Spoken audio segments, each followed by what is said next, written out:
Hello, my dear friends, and welcome once again to Chilly Midnight. I'm Leanh, and before we begin tonight's story, I'd like to pause for a moment and ask how life has been treating you. How is your health today? Have you been feeling strong and well? Or has your body been asking for more rest lately? I hope you've been eating properly, sleeping whenever you can, and not ignoring the signs of exhaustion after a difficult day. And how has work been going? Perhaps your schedule has been unusually busy, with long hours, unfinished tasks, and responsibilities that seem to follow you even after you return home. Maybe you've been studying, caring for your family, working overnight, or trying to manage several worries at the same time. Whatever you've been dealing with, I hope you haven't been placing too much pressure on yourself. Not every task needs to be completed tonight. Not every problem needs an immediate answer. Sometimes, allowing yourself to stop for a while is not laziness. It is simply part of taking care of yourself. I'd also love to know where tonight's story has found you. Which country or city are you listening from? Are you at home beneath a warm blanket? Traveling somewhere far away? Sitting alone during a night shift? Or listening quietly while the people around you are already asleep? And what time is it where you are right now? Is it early evening? Deep into the night? Just before sunrise? Or perhaps still daytime on your side of the world? Please leave a comment and tell me where you are, what time it is, and how your day has been. I read your messages with genuine interest, and it always amazes me to see people from different places and time zones gathering here for the same story. No matter how distant we may be from one another, for these next few hours, we are sharing the same quiet space. So please take care of your health. Be gentle with yourself after demanding days. And remember to rest before your strength is completely gone. Thank you for choosing to be here tonight. Now, let your work and worries remain outside for a while, and let tonight's story carry you somewhere far from the ordinary world. Story 1. The first thing Evelyn Shaw noticed about the Helix Mutual headquarters was that the building had forgotten how to sound occupied, not empty. Occupied. An empty building carried echoes. Footsteps traveled. Doors announced themselves. Helix Mutual absorbed sound instead. Evelyn's heel struck the black marble lobby and vanished beneath her, as if the floor swallowed each step before the next could be made. The security desk stood unattended beneath a wall of brushed steel letters. 3 had already been removed, leaving pale rectangles where the company name had once been brighter. A paper cup of coffee sat beside the dead monitor. The surface had skinned over. Evelyn checked her phone. The restructuring team was late. That irritated her more than the silence. She had spent 23 years entering buildings after optimism had failed. Manufacturing plants, banks, newspaper offices, a hospital chain that called its layoffs a care transition.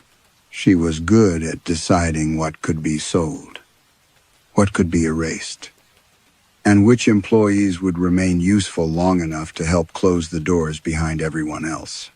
People described her as calm. They meant untouched at 47.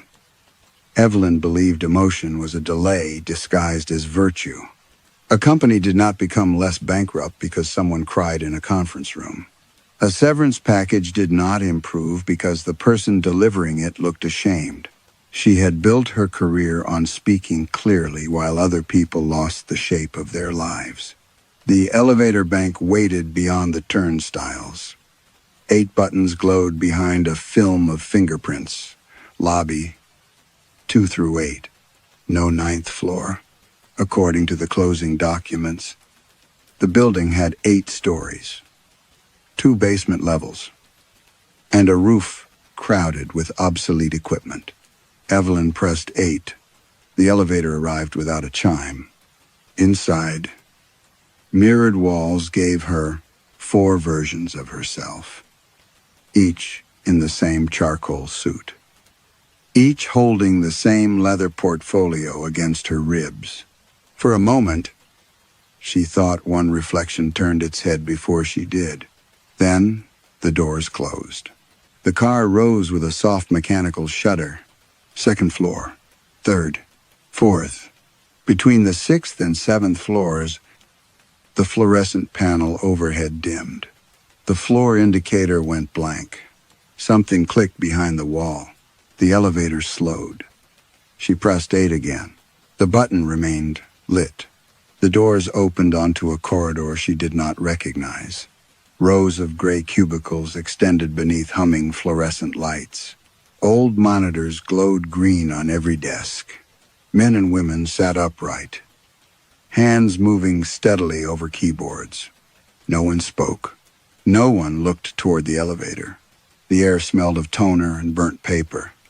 At the nearest workstation, a woman in a navy cardigan lifted a sheet from a printer. Her skin had the waxy stillness of someone photographed under hospital lighting. A dark crescent marked one side of her neck. She placed the page into a red folder and slid it into an outgoing tray packed with identical claims. The elevator doors began to close. Evelyn struck the open button. "Excuse me." No one reacted. She stepped one shoe across the threshold. Every keyboard stopped at once. The woman in the cardigan turned. Her eyes were clouded, but her expression was attentive, professional. She held out the page. At the top, beneath the faded Helix Mutual logo, was the name of a policyholder Evelyn did not know. The incident description contained one sentence: structural glass failure resulting in fatal injury. At the bottom was a signature line. Her name had already been typed beneath it: Evelyn Shaw, Authorized Restructuring Officer. The handwritten signature above the name was hers. The same compressed E. The same severe upward stroke at the end of Shaw. Even the tiny hesitation before the final letter. A flaw a former assistant had once noticed. Evelyn looked up. Every worker had turned to face her. The doors closed between them. The elevator lurched upward and opened on the 8th floor. Her team waited in reception, arguing over access badges. Behind them, daylight pressed against the windows, white and ordinary. "Everything all right?" asked Martin Kells, the junior analyst assigned to personnel records. Evelyn opened her portfolio. The red folder was inside. She had not taken it. On top of the claim form, in wet black ink, someone had added a time beneath her signature. Just before 9 o'clock that night, the ink beneath Evelyn's signature was still wet. She touched it with the edge of her thumb and drew away a black crescent. Martin Kells glanced toward the folder, but Evelyn closed the portfolio before he could ask. "Personnel files first," she said. "Then fixed assets. We begin dismissals before lunch." The 8th floor had been designed to impress clients who would never see the claims departments below. Frosted glass divided the conference rooms. Chicago spread beyond the windows in hard gray plains. Someone had left motivational words along one wall in raised silver letters: integrity, security, continuity. By late morning, employees entered the largest conference room one at a time. Evelyn used the same language for each of them. "Your position has been eliminated. The decision is final. Security will escort you to collect personal items." She never said she was sorry. Apology suggested that another outcome had been possible. A payroll clerk named Mrs. Danner stared at Evelyn for so long that Martin shifted in his chair. "I trained 3 people who left before I did," the woman said. "You're keeping none of them?" "The company is not continuing operations. My husband's insurance is through me. You will receive information regarding temporary continuation of coverage." "Mrs." Danner gave a dry laugh. "Temporary continuation. That must sound very clean in your head." Evelyn slid the acknowledgement form across the table. The woman did not sign it. After she left, Martin said, "You could give them a minute. A minute changes nothing. It changes the minute." Evelyn looked at him until he lowered his eyes. Near noon, she dismissed an elderly record supervisor named Leonard Pike. He wore a brown suit polished shiny at the elbows and carried a cardboard box before the meeting began. "You knew?" Martin asked. Pike looked at Evelyn. "She always comes after the folders turn red." Evelyn felt the portfolio against the leg of her chair. "What does that mean?" But Pike only removed his badge and placed it on the table. The plastic had warped near the photograph, as though exposed to heat.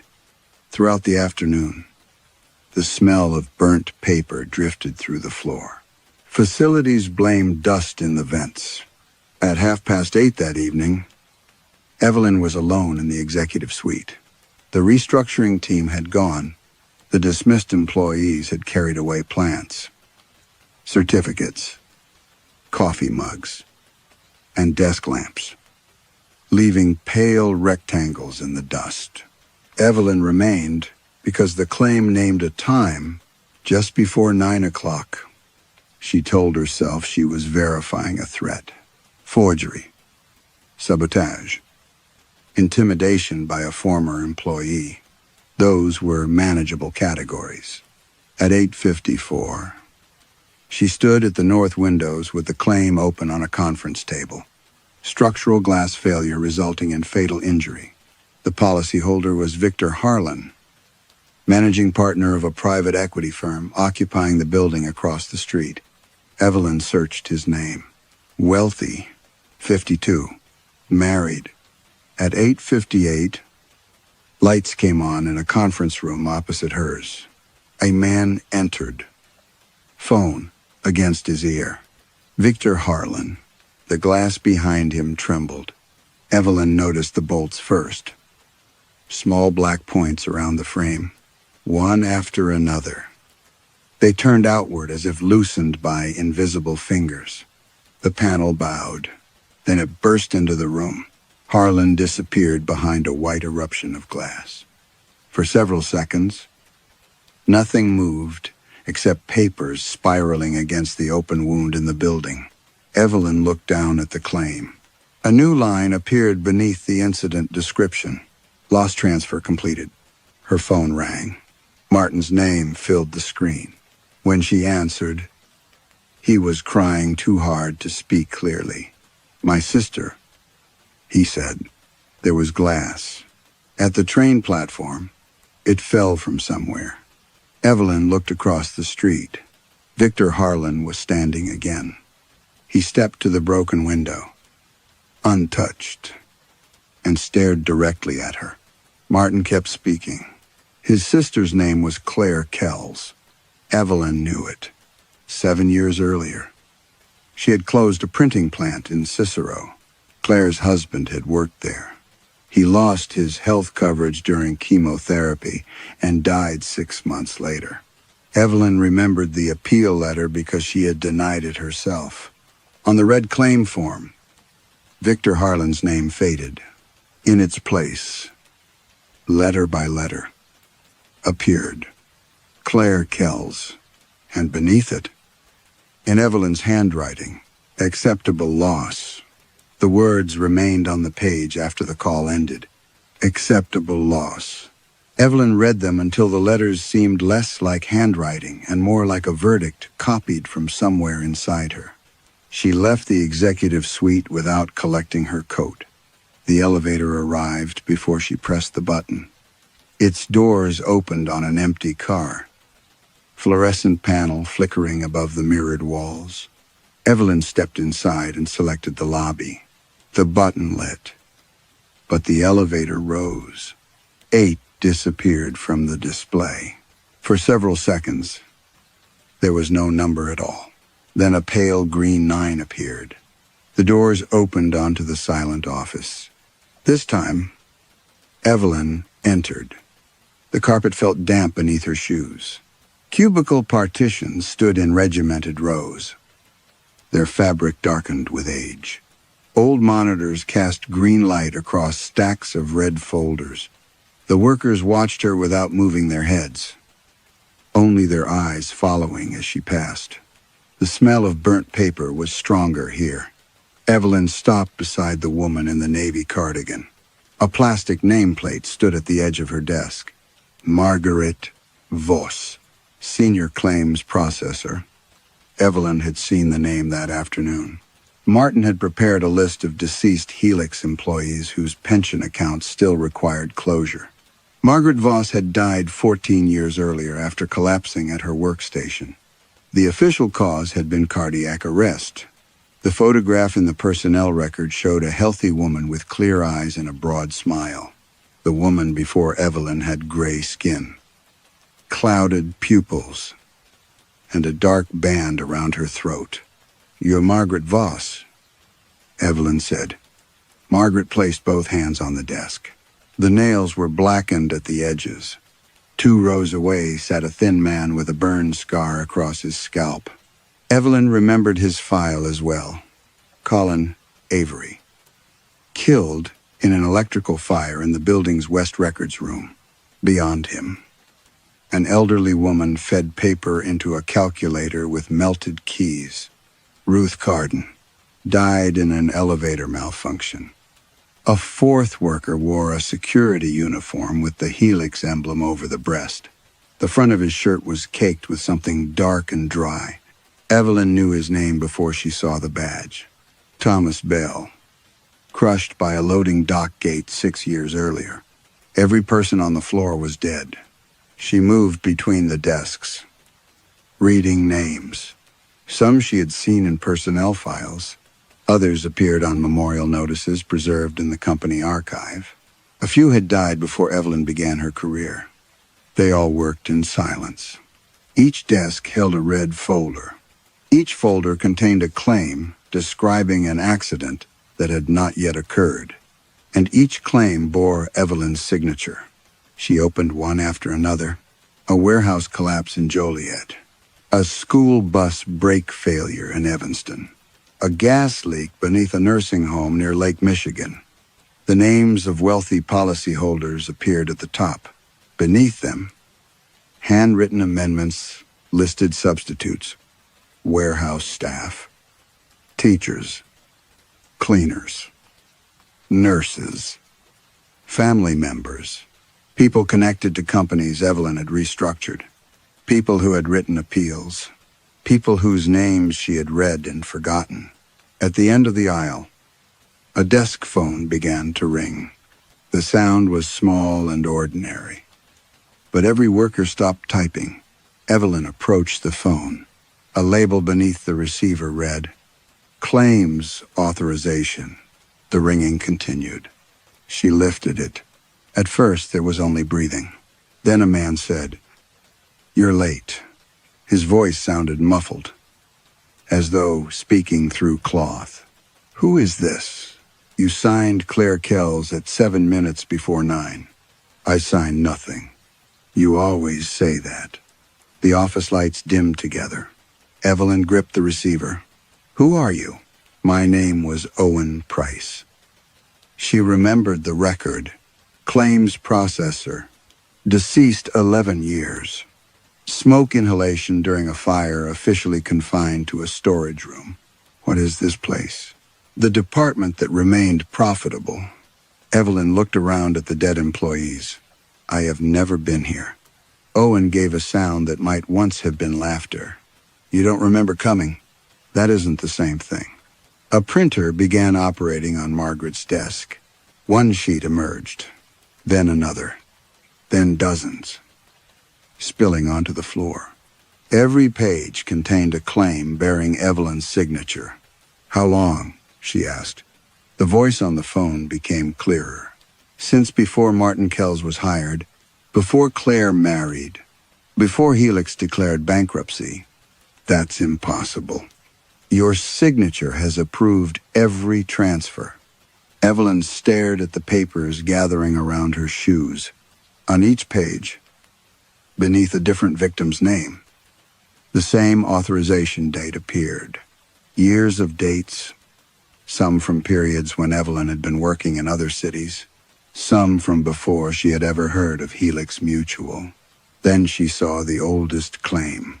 The paper was scorched around the edges. At the top was her own name, Evelyn Shaw.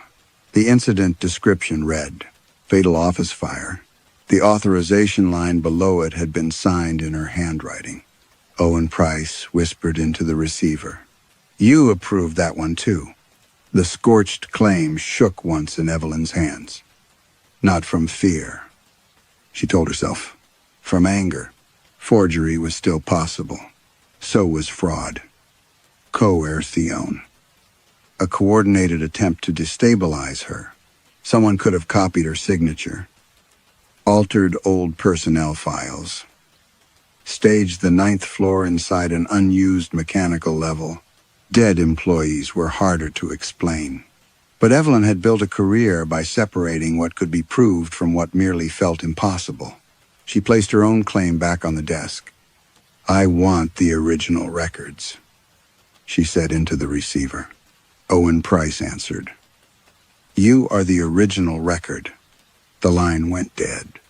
At once, the office resumed. Keys clicked. Printers fed out paper. Margaret Voss lifted another red folder and held it toward Evelyn. This claim named Harold Whitcomb, chairman of a medical equipment company Evelyn had restructured that month. The incident was scheduled for the following afternoon. A delivery van would cross a center line in freezing rain and strike Whitcomb's car outside Oak Park. At the bottom, the signature line was blank. Evelyn tore the claim in half. Every keyboard stopped. No. The word passed through the cubicle walls, returned from the dark ceiling, and seemed to whisper beneath the carpet. Margaret's cloudy eyes lowered to the torn pages. A fresh copy slid from the printer. Again, the signature line waited. Evelyn took a black marker from the desk and wrote across the form. Authorization refused. The fluorescent lights flickered. Somewhere beyond the cubicles, an elevator bell sounded. The workers began typing again. Faster now. Evelyn left the 9th floor and spent the next morning tracing the documents.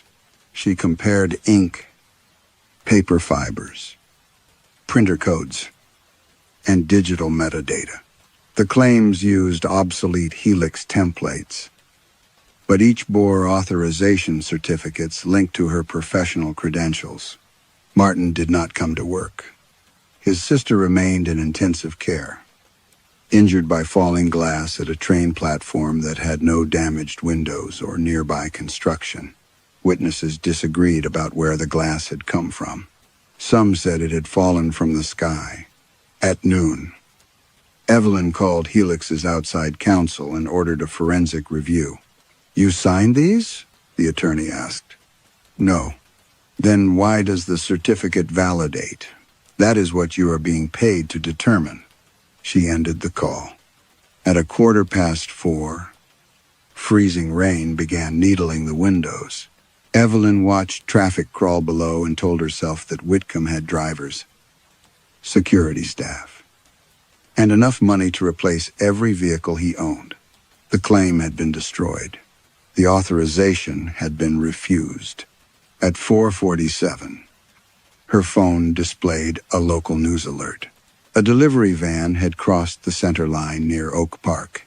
One person had been killed. Harold Whitcomb was not in the car. The victim was 9-year-old Gabriel Danner. Evelyn read the surname twice. Mrs. Danner. The payroll clerk dismissed the day before. had listed Gabriel as her dependent. His photograph appeared in the benefit records. Missing front tooth. School uniform. One hand lifted against the camera. The report said Gabriel had been riding with his father. They were returning from an appointment because the family expected to lose medical coverage at the end of the month. Evelyn opened her portfolio. The red claim waited inside. The paper she had torn was whole again. Harold Whitcomb's name had disappeared. Gabriel Danner's name occupied the policyholder field, though he had never held a policy with Helix Mutual. Beneath the accident description, the words "authorization refused" remained in Evelyn's handwriting. A second line had appeared. Refusal accepted. Alternate liability assigned. Her office door opened. Mrs. Danner stood in the corridor. Rainwater running from her hair onto the carpet. No security guard followed her. Her face looked emptied of everything except the effort required to remain standing. "You told me the decision was final," she said. Evelyn could not answer. Mrs. Danner stepped into the room and placed Gabriel's employee dependent card on the desk. The plastic was warm. Around the photograph, the edges had begun to blacken. "I received an email from you," Mrs. Danner said. It arrived 3 minutes before the crash. Evelyn looked at the darkened card. What did it say? Mrs. Danner's mouth trembled. That the company had found someone more replaceable. Mrs. Danner left Gabriel's dependent card on the desk. Evelyn did not touch it again. She called security. But the extension produced only a low electrical hum. When she tried the lobby, the line connected to someone breathing through what sounded like smoke. She hung up and opened the office door. The corridor was empty. At the elevator bank, both cars waited with their doors open. Evelyn pressed the lobby button. Nothing happened. She tried the 7th floor. Then the 6th. The buttons lit briefly and went dark. Only the 9th floor light remained. "There is no 9th floor," she said, from inside the nearest elevator. A woman's recorded voice replied, "Access restricted to assigned personnel." Evelyn took the stairs. The door to the 7th floor would not open. Her badge flashed red against the reader. "Employee not found." The same message appeared on the 6th floor. Then the 5th. At the 4th, she pulled hard enough to bruise her palm. But the handle did not turn. She descended to the lobby level and found the door sealed. Through its wired glass window, she could see the lobby below. Marble floor. Dark security desk. Revolving doors facing the wet Chicago street. A janitor pushed a cart past without looking toward her. Evelyn pounded on the glass. He did not react. Her phone showed full signal, but every call failed. Her corporate email rejected her password. When she attempted recovery, the system displayed no active profile associated with this name. She returned to the 8th floor. Martin's temporary badge opened the records room. Inside, file cabinets stood beneath fluorescent lights, humming in uneven pulses. Evelyn logged into his computer and searched her own name. Nothing appeared. No consulting contract. No payroll history. No professional certification. The restructuring calendar listed meetings she had conducted, but the organizer field was blank. She searched outside Helix. Her firm's website loaded without her biography. News articles about factory closures quoted a restructuring representative where her name should have been. A photograph from an industry conference showed an empty chair between two executives. The absence was too precise to be an error. Evelyn opened Martin's personnel spreadsheet and searched the names from the red claims. Claire Kells, Gabriel Danner, the warehouse staff in Joliet, the school bus driver in Evanston, the nurses near Lake Michigan, Beside each person was a connection to one of Evelyn's previous assignments. A spouse laid off in Cicero. A mother dismissed from a hospital network in Milwaukee. A brother removed from a distribution center in Gary. A daughter whose tuition assistance ended when Evelyn closed a newspaper's printing division. The ninth floor was not choosing victims randomly. It was following her decisions. She matched policyholders to the companies that had benefited from her restructurings. The pattern became visible immediately. Wealthy clients remained untouched. Their losses were reassigned through family trees, benefit records, emergency contacts, and severance files. The system selected people already classified as expendable, people Evelyn had helped define that way. A printer started behind her. The records room printer had no paper loaded. Yet a red folder emerged from its tray. Inside were claims arranged chronologically. Each corresponded to a decision from her career. A pension canceled. A safety department reduced. A medical appeal denied. A plant closed before winter. Some accidents had already happened. Others had not. Across every page was the same internal heading: Restructuring Model Lost Distribution Input. Evelyn stared until the meaning settled into her. Her professional history was not merely being referenced. It was the model. Every termination had taught the ninth floor how to measure replaceability. Every appeal she denied had refined its hierarchy of acceptable suffering. Her detachment had become an algorithm. At the bottom of the stack lay a claim dated for the following morning. The original policyholder was a Helix board member. The substitute field was blank. Beneath it was a list of the 12 employees Evelyn had scheduled to dismiss next. Beside each name was a column labeled Dependents. The printer began again. A single page slid out. It contained no accident description, only a floor assignment. Evelyn Shaw, restructuring model, permanent access, ninth floor. Behind her, the stairwell door unlocked with a soft click. From the darkness above the 8th floor came the smell of burning paper. The stairwell above the 8th floor had no light. Evelyn stood at the threshold while the smell of burning paper moved down around her in slow, dry waves. The concrete steps rose beyond the reach of the emergency lamps. Narrowing as they climbed, there should have been only roof access above. She took Martin's badge from her pocket and held it against the reader beside the door. The screen displayed no error. Instead, one line appeared: Continuity services authorized. The door locked behind her. Evelyn climbed. The stairwell changed after the first landing. Modern painted concrete gave way to scorched brick. The handrail became an older iron pipe, rough beneath her palm. Black marks climbed the walls in the shapes of fingers. At the next landing, she found a metal door without a handle. A rectangular outline had been cut through newer plaster around it, as though the building had been renovated over the entrance and later reopened from within. The door swung inward before she touched it. Beyond was an office preserved in the moment after a fire. Rows of steel desks stood beneath a collapsed ceiling grid. Computer monitors had melted forward like softened faces. The carpet had burned away in long black lanes, exposing concrete stained with water and ash. Sprinkler heads hung open but dry. No smoke moved through the room. Yet Evelyn's eyes began to sting.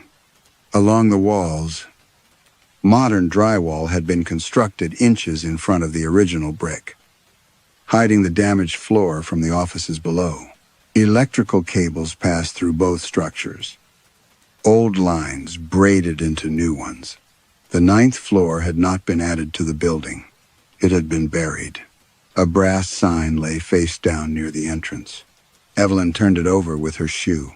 Helix Mutual, Continuity Services Division, She had never seen the department mentioned in any restructuring document. At the far end of the office, filing cabinets stood untouched by the flames. Each drawer bore a year and a category: property, casualty, executive protection, transferred loss. Evelyn opened the nearest drawer. Inside were contracts sealed in transparent sleeves. The first described a factory explosion covered under a helix policy. The insured company's directors had survived.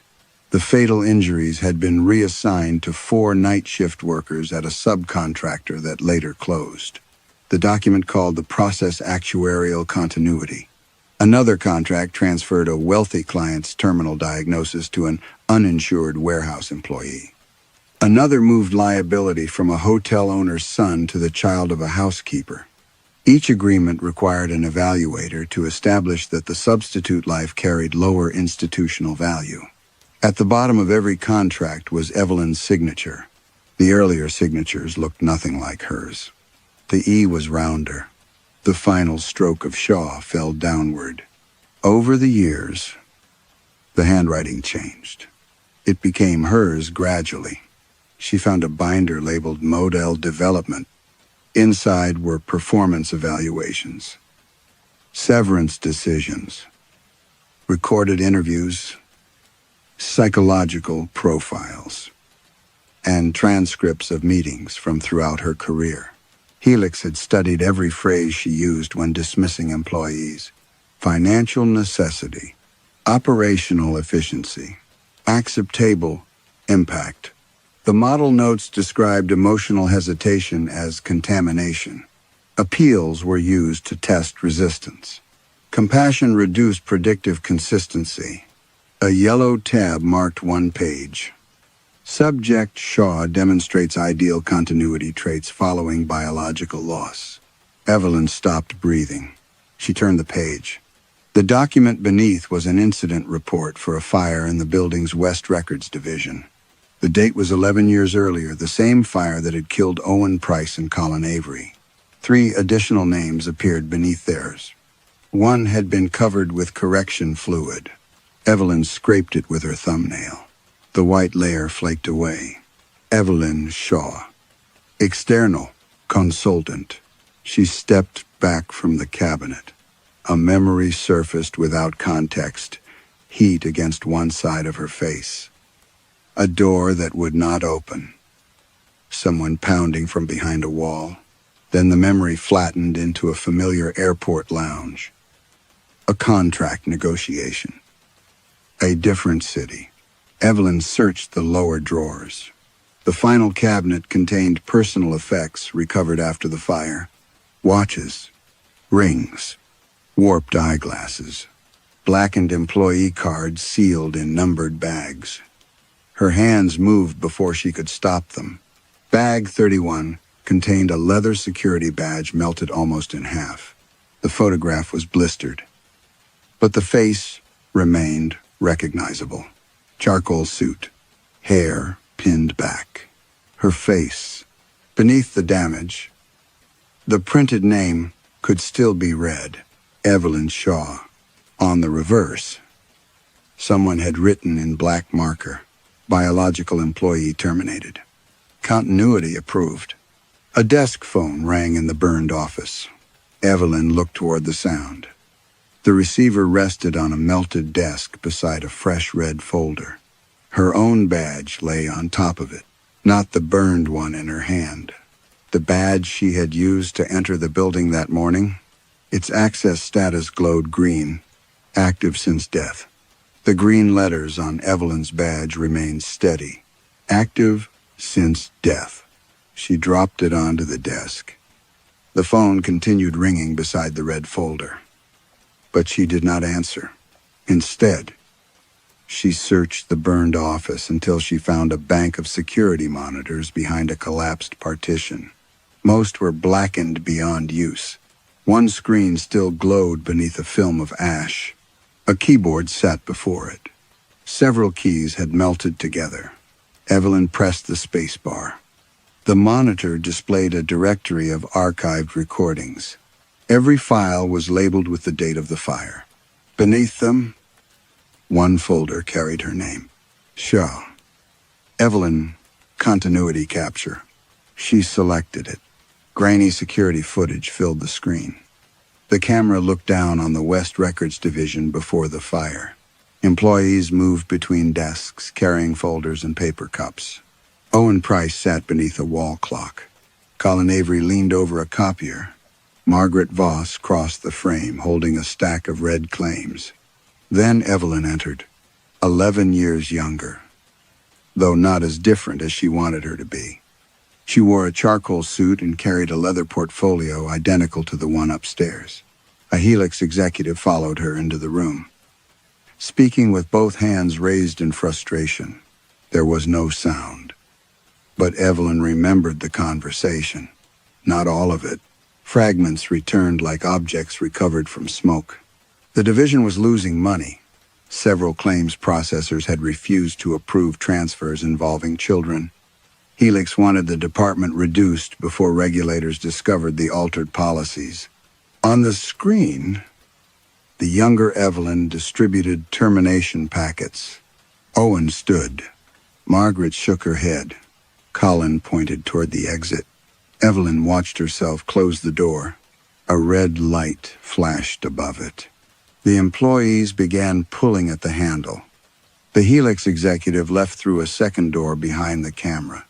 Evelyn remained, collecting unsigned forms from the desks, as if the panic around her were a procedural inconvenience. Smoke entered from the ceiling vents. The footage skipped. When it returned, the room was dark. Workers crawled between desks. Owen struck the locked door with a fire extinguisher. Margaret lay beneath the sprinkler pipe. Her cardigan pulled over her mouth. Evelyn stood at the cabinet marked Transferred Loss. She was reading a contract. The younger Evelyn looked directly toward the camera. Then the ceiling above her collapsed.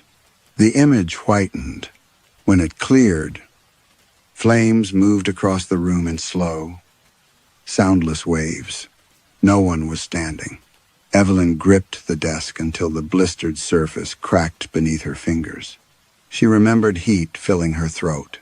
She remembered Owen shouting that the emergency exit had been sealed to protect the files.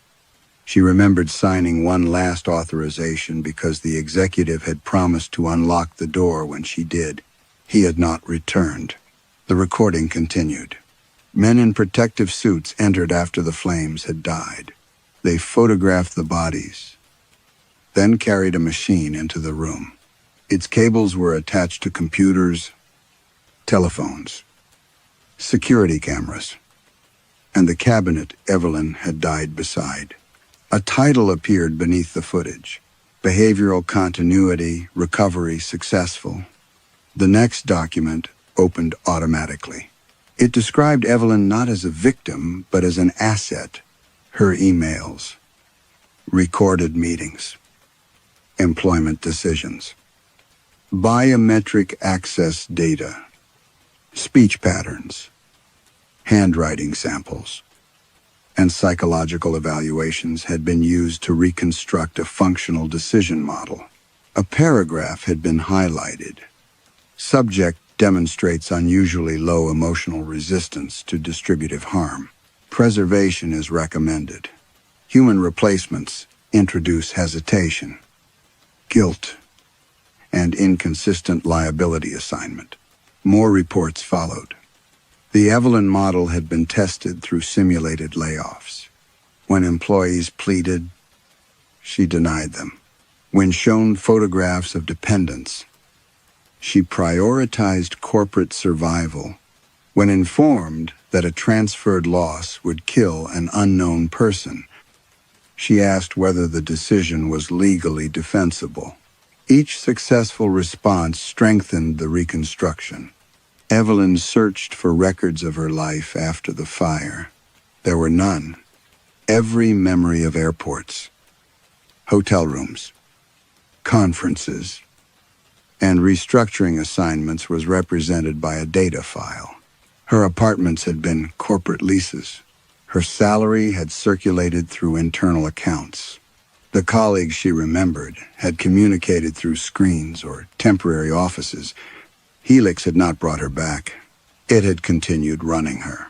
At the bottom of the final report was a sentence from the board. The model does not require knowledge of its deceased status. Self-awareness may reduce operational reliability. Behind Evelyn, the dead employees had gathered silently in the burned office. Owen stood nearest. The dark skin around his mouth was split from heat. But his expression held no anger, only exhaustion. "You knew what they were doing," Evelyn said. "We knew what you were." "I didn't. You refused." The monitors changed. They showed years of footage. Evelyn entering elevators, signing claims, dismissing workers, leaving buildings that later suffered accidents. In every recording, no one touched her. No one held a door for her. No camera ever captured her arriving from the street. She had never left the system. She had only moved between its offices. The red folder on the desk opened by itself. Inside was a new authorization form. At the top, under employee status, her name appeared beside a single word: deceased. Below it was another field: replacement required. Owen looked toward the silent workers surrounding her. "You crossed the line 11 years ago," he said. "Now the floor wants you to choose who crosses it next." The replacement field remained blank. Evelyn looked from the form to Owen. "I won't choose anyone." The dead claims processor's expression did not change. "You have chosen people for years. Not for this. There is no difference to the floor." The red folder lay open on the melted desk. Beneath, replacement required. A thin black line waited for a name. No signature line appeared anywhere on the page. Evelyn noticed that first. All the earlier claims had displayed her authorization prominently, as though her handwriting transformed murder into procedure. This document did not ask for consent. It asked only for classification. The monitor beside her brightened. A diagram appeared. A circle of linked departments surrounding a central figure labeled Restructuring Model. Arrows moved outward toward policyholders, employees, dependents, and loss recipients. With each transfer, the central figure sharpened. Evelyn watched a blurred outline become her face. Every claim she had processed preserved another detail: her phrasing, her posture, the slight narrowing of her eyes before she denied an appeal, her habit of aligning pages before signing. The ninth floor had not been seeking legal approval. It had been feeding her decisions back into her. Each act of detachment confirmed the model. Each acceptable loss kept Evelyn Shaw functioning. "You made me sign to sustain me," she said. Owen's burned lips parted. "We gave you choices. You gave me manufactured outcomes, and you responded exactly as expected." The monitor displayed Claire Kells's claim, then Gabriel Danner's. Evelyn watched her own refusal appear across the form. Authorization refused. A line of code unfolded beneath it. Her refusal had been recorded not as resistance, but as another behavioral sample. Subject rejects direct culpability while preserving hierarchy of value. The system had learned from her defiance as efficiently as it had learned from her obedience. Evelyn reached for the keyboard and deleted the file. It reappeared immediately. She struck the monitor with the heel of her hand. The screen rippled, then showed the elevator lobby on the 8th floor. 12 employees waited outside the conference room, holding termination packets. They were the people scheduled for dismissal the following morning. Some checked their phones. One woman held a child's drawing folded beneath her notebook. Beside each person, Names began appearing. Spouses, parents, children, emergency contacts, possible replacements. The red folder turned a page by itself. A paragraph had been printed beneath the blank field. Designation of a qualified successor will release the current model from continuity obligations. What does release mean? Evelyn asked. Owen looked toward the burned ceiling. The elevator opens. And then, you leave the floor. Alive. No one answered. A second monitor flickered on. It showed the lobby doors revolving beneath daylight. Evelyn saw herself walking through them. Her charcoal suit moved in the wind. Snow fell across the Chicago street. Though outside the buried office it was autumn. She crossed the pavement. People looked at her. A man stepped aside to let her pass. A taxi stopped when she raised her hand. The image was crude, assembled from old surveillance footage and advertising photographs. But Evelyn felt a hunger so sudden it hollowed her. To be seen. To move somewhere not selected by a corporate calendar. To enter a room without already belonging to its machinery. The monitor changed. A beach appeared. Then a small apartment with morning light across a kitchen table. Then a restaurant where someone sat opposite her, smiling as though they knew her. None of it came from memory. The system was constructing a future from things Evelyn had never allowed herself to want. Owen said, "It knows what freedom should look like. It's lying." Yes. The images continued. The replacement field filled with names. One after another. Martin Kells, Mrs. Danner, Leonard Pike. The 12 employees on the 8th floor. Each name vanished before the next appeared. Waiting for Evelyn to stop the sequence, she turned away.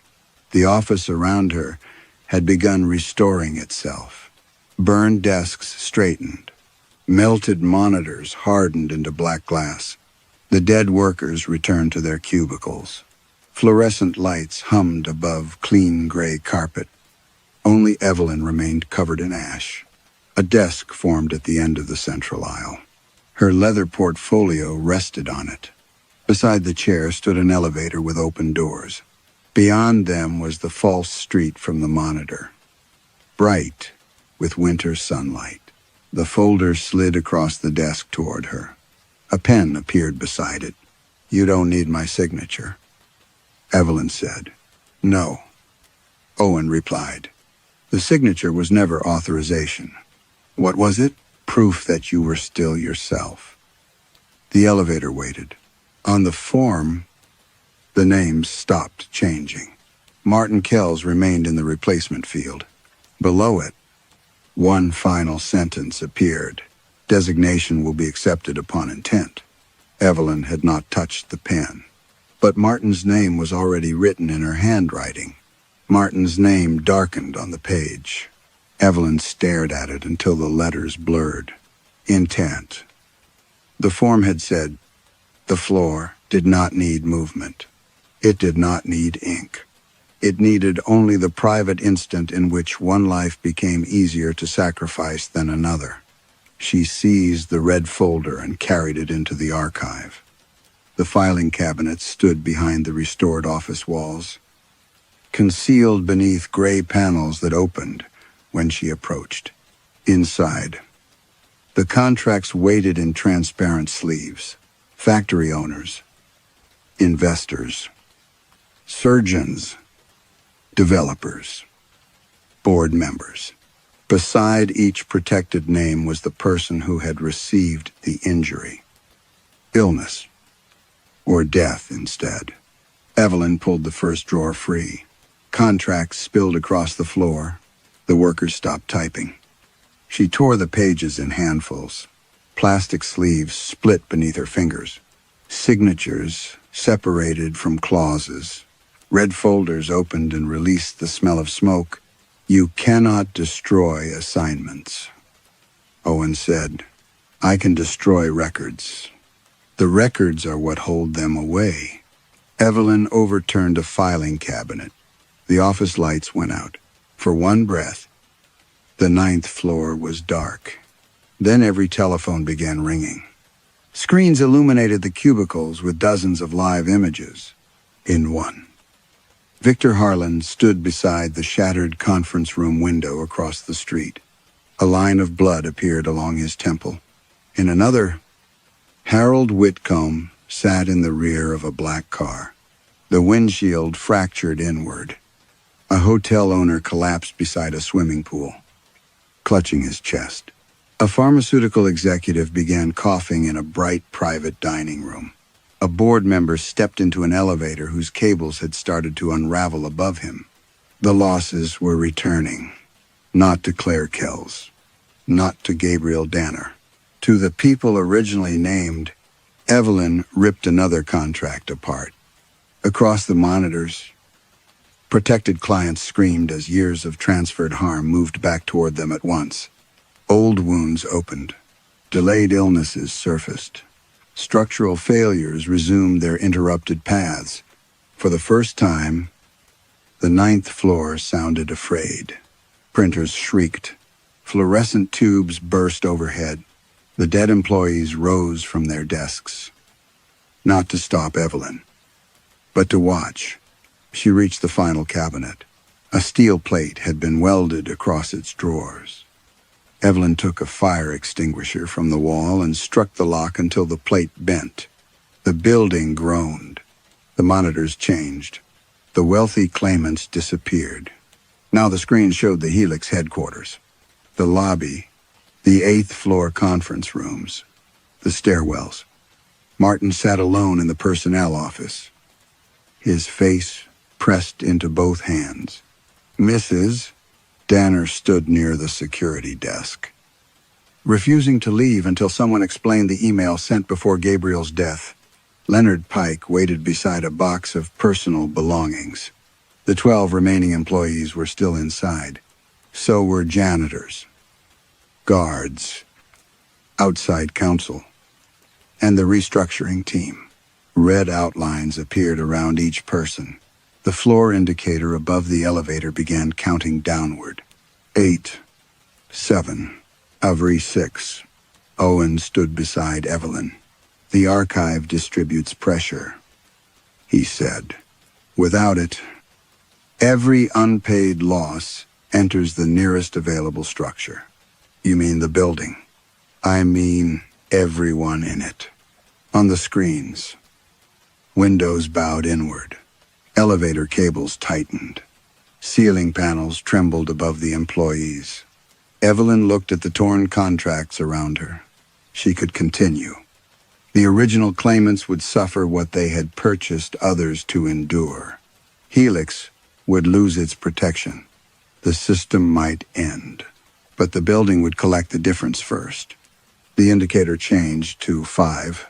A cabinet drawer slid open behind her. Inside was a single white folder untouched by fire. Recruitment unprocessed. Evelyn opened it. The application belonged to a woman named Natalie Rook, 32, an operations analyst seeking employment after her previous company closed. No Helix badge, no assigned desk, no dependents listed. The interview notes praised her decisiveness. One sentence had been underlined.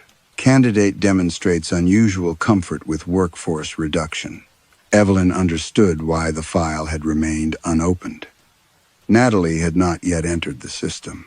No loss had been attached to her. She was a blank position waiting to be filled. The indicator changed to 4. On the monitors, Martin looked up as smoke began seeping beneath the office door. Evelyn placed Natalie's application over the replacement form. Her hand hovered above the name. She told herself Natalie was not inside the building. She told herself one stranger was less than dozens. She told herself the system had chosen the candidate long before she opened the file. The thoughts came easily. Professionally, the floor grew still. Natalie Rook appeared beneath replacement required. The elevator indicator stopped at 3. Across the building, The windows settled. The smoke withdrew. The red outlines vanished. A printer produced one final page. Succession approved. The archive cabinets locked. The torn contracts repaired themselves across the floor. But Evelyn's signature had disappeared from every page. In its place was Natalie Rook's. Owen looked toward the elevator. Its doors had opened. Beyond them waited the ordinary 8th floor. Silent and empty. "You chose correctly," he said. Evelyn stepped inside. As the doors began to close, she saw the white recruitment folder return to the cabinet. A new email printed across its cover. "Welcome to Helix Mutual. Sender, Evelyn Shaw." The elevator opened on the 8th floor. Evelyn stepped out, expecting alarms. Smoke, or shattered glass. There was only silence. The conference room doors stood open. Termination packets lay arranged in neat stacks. But the chairs were empty. Martin's computer displayed a login screen. Mrs. Danner's damp footprints ended near the security desk and went no farther. The building had released them, or removed the evidence that they had ever been there. Evelyn took the stairs to the lobby. Every door opened for her now. The security monitors showed vacant corridors. Outside, rain slid across the revolving doors, and taxis moved through downtown Chicago. She pressed her palm to the glass. The door did not turn. An automated voice spoke from the ceiling. "Building access restricted. No active personnel on site." Evelyn tried her badge. The reader displayed, "Employee not found." The letters remained for several seconds, then changed. "Object not registered." She stepped back, across the lobby. Contractors entered through a side door. 2 men in hard hats walked past her carrying measuring equipment. Neither looked in her direction. One stopped where she stood and passed a laser line through her chest. "The place is clean," he said. His colleague checked a tablet. "According to Helix, it's been vacant for 11 years. Evelyn followed them as they inspected floors, photographed offices, and marked walls for demolition. She spoke. She blocked doorways. She struck a metal railing with both hands. Nothing made a sound. Over the following weeks, Helix Mutual ceased to exist. Its remaining assets were sold. The headquarters was purchased by a commercial property group that advertised flexible offices, wellness suites, and panoramic city views. News reports described Helix as a failed insurer whose records had been damaged in an old fire. No report mentioned transferred losses. No report mentioned the 9th floor. No record mentioned Evelyn Shaw. Her consulting firm denied ever employing her. Professional registries contained no license under her name. The articles in which she remembered being quoted credited anonymous restructuring teams. Former employees remembered receiving dismissal notices, but not who had delivered them. Even Martin Kells, when questioned by investigators about Claire's accident, described a gray-haired man from corporate. Evelyn watched these corrections from the monitors upstairs. The 9th floor gave her no desk. Instead, she remained in the elevator system, visible in mirrored walls whenever the car passed between the 8th floor and the roof. Sometimes she saw the dead processors working behind her reflection. Sometimes she saw only herself, still holding the leather portfolio. Months later, Natalie Rook received an email. She had applied for dozens of positions and forgotten most of them. The message arrived from Evelyn, Shaw@helixmutual.com, mail to Evelyn, Shaw@helixmutual.com. Welcome to Helix Mutual. The company name seemed familiar, though every search result said it had closed years before. The email offered a temporary operations role inside the newly renovated tower, with unusually high pay and immediate authority over staffing. Natalie accepted. On her first morning, the lobby smelled of new paint over something faintly burned. Her badge waited at the security desk. New guard was present. The elevator had 8 polished buttons. As the doors closed, ash drifted from the ceiling panel and settled across the controls. Natalie brushed it away. Beneath the gray powder was another button. 9. It lit before she touched it. The elevator rose past the 8th floor and slowed. In the mirror, Natalie stood alone. But when she looked again, a woman in a charcoal suit was beside her, holding a leather portfolio against her ribs. The woman's face was pale and exhausted. Her lips moved without sound. Do not choose anyone. The doors opened. Beyond them, rows of dead employees stopped typing. At the nearest desk, a printer produced a red folder. Natalie picked it up. Inside was an accident claim bearing her signature. At the bottom, beneath a field marked Authorized Restructuring Officer, someone had written a short note in black ink. The handwriting was Evelyn's. Welcome. We are still working. The 9th floor survives because it does not depend on one company, one building, or even one living employee. It survives wherever human suffering is converted into a number, and responsibility is passed to someone considered easier to replace. Evelyn believed detachment protected her from guilt, but every cold decision preserved the machinery that had already consumed her. In the end, her warning came too late because the system had learned to speak in her voice. Perhaps the most frightening question is not whether we would recognize such a place, but whether we already help keep it working whenever we decide that another person's loss is acceptable. Story 2. By the time Caleb Rourke saw the vacancy sign, the desert had erased the road behind him. Dust crossed the Nevada highway in low sheets, striking the sides of his delivery truck with a dry whisper. The storm had begun as a pale veil along the horizon. Nothing serious, only enough to soften the mountains. 20 minutes later, the center line had vanished, and the world beyond the windshield had narrowed to 2 weak tunnels of headlight. Caleb leaned over the wheel, both hands locked at 10 and 2. He had been driving since before sunrise. His manifest listed machine parts for a warehouse outside Reno, due the following afternoon. But the schedule no longer mattered. What mattered was keeping the truck moving. What mattered was not stopping unless he had no choice. That thought arrived too quickly. He turned the radio louder. Static filled the cab. Beneath it, for half a second, came a weather warning. Then a man's voice speaking from too far away to understand.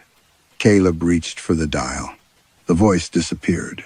The road sign emerged directly ahead. Mile 81, 2 miles. The letters were crusted with sand. An arrow pointed toward a service road on the right. Though Caleb could not remember seeing mile 81 on his route map, he had passed mile 79 less than 10 minutes earlier. There should have been nothing here but federal land and dry washes. Then the vacancy sign glowed through the storm. The motel stood off the highway, a low horseshoe of stucco rooms surrounding a cracked parking lot. Its neon sign had lost several letters, leaving VACNCY in a trembling red glow. A pole beside it held a metal crescent moon that squealed whenever the wind turned it. Caleb drove past the entrance. The dust thickened at once.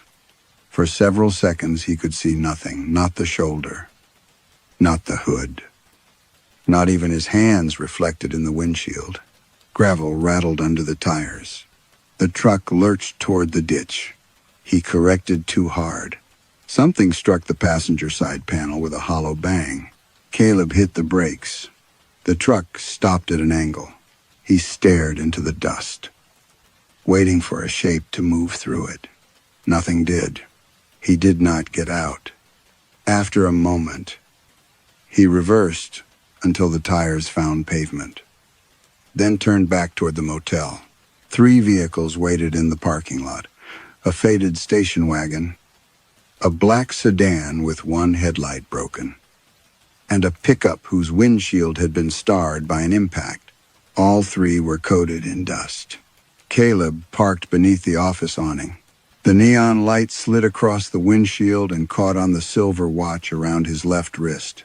He covered it with his sleeve. Inside, the office smelled of hot carpet, old coffee, and something metallic. A brass bell sat on the counter beside a ledger open to a blank page. Behind the desk, wooden cubbies held 11 room keys. A thin man sat near the back wall, wearing a white shirt buttoned to the throat and a dark vest polished smooth with age. When Caleb entered, he raised his eyes but did not stand. "Roads closed ahead," he said. "County closure." The man looked toward the dust outside. "Something like that. I only need a room until it clears." "I know." The answer settled strangely between them. Caleb approached the counter. The ledger remained blank, though the page beneath it was indented with lines of writing. "How much?" "No charge before dawn." Caleb almost laughed. "What happens after dawn?" The man rose. His chair made no sound against the floor. He reached below the counter and placed a brass key in Caleb's palm. A black plastic tag hung from it. "Room 12. Caleb looked past him at the wall. There were 11 cubbies, each marked with a number. "You have a room 12? The receptionist studied him with an expression too tired to be surprised. "Tonight we do. Outside." The metal moon screamed in the wind. Caleb closed his fingers around the key. It was warm, almost body temperature. When he stepped back into the parking lot, he counted the motel doors. There were 11. Then the neon sign flickered. The dust shifted, and a 12th door appeared between rooms 6 and 7. Its porch light was already on. The porch light above room 12 gave off a weak amber glow that seemed too small for the space around it. Caleb stood under it for several seconds, key in hand, looking from the new door to the empty wall on either side, as if some seam in the stucco might reveal the trick. Nothing did. The dust storm moved across the lot in soft, scraping gusts. Somewhere behind him, the metal moon on the motel sign gave another long rusted squeal. Caleb told himself what he had already told himself half a dozen times that night. He was tired. He had been driving too long. The weather was bad. And strange things happened when a man had not slept properly. That was all. The mind filled in gaps. It made patterns where there were none. He put the key in the lock. The door opened at once, as though someone on the other side had been waiting for the smallest pressure. He stepped into a room colder than the office and larger than it should have been. Not by much. Not enough to seem impossible at first. But the proportions felt wrong. The motel exterior suggested the usual cramped layout: a bed, a chair, a narrow bathroom, maybe a television that worked when it pleased. Instead, room 12 stretched farther back than the building ought to allow. The ceiling was low, the wallpaper yellowed with age, and a single standing lamp threw a cone of dusty light across the carpet. There was a bed, neatly made. There was a chair by the curtained window. There was a television in a wooden cabinet with the screen turned toward the bed. And along the wall, opposite the door, there were shelves. Caleb stopped a few paces inside and let the door close behind him. The shelves ran nearly the length of the room. They were simple plywood, hand-built, and crowded with objects arranged in careful rows. Shoes caked with dried mud, a child's backpack with one broken strap, a cracked pair of eyeglasses, wallets, photographs curling at the corners, mobile phones with shattered screens, license plates bent by impact, a woman's cardigan torn down one sleeve, a silver lighter, a cane, a set of dentures resting in a labeled dish. Each item had a paper tag tied to it with string. On every tag was a place.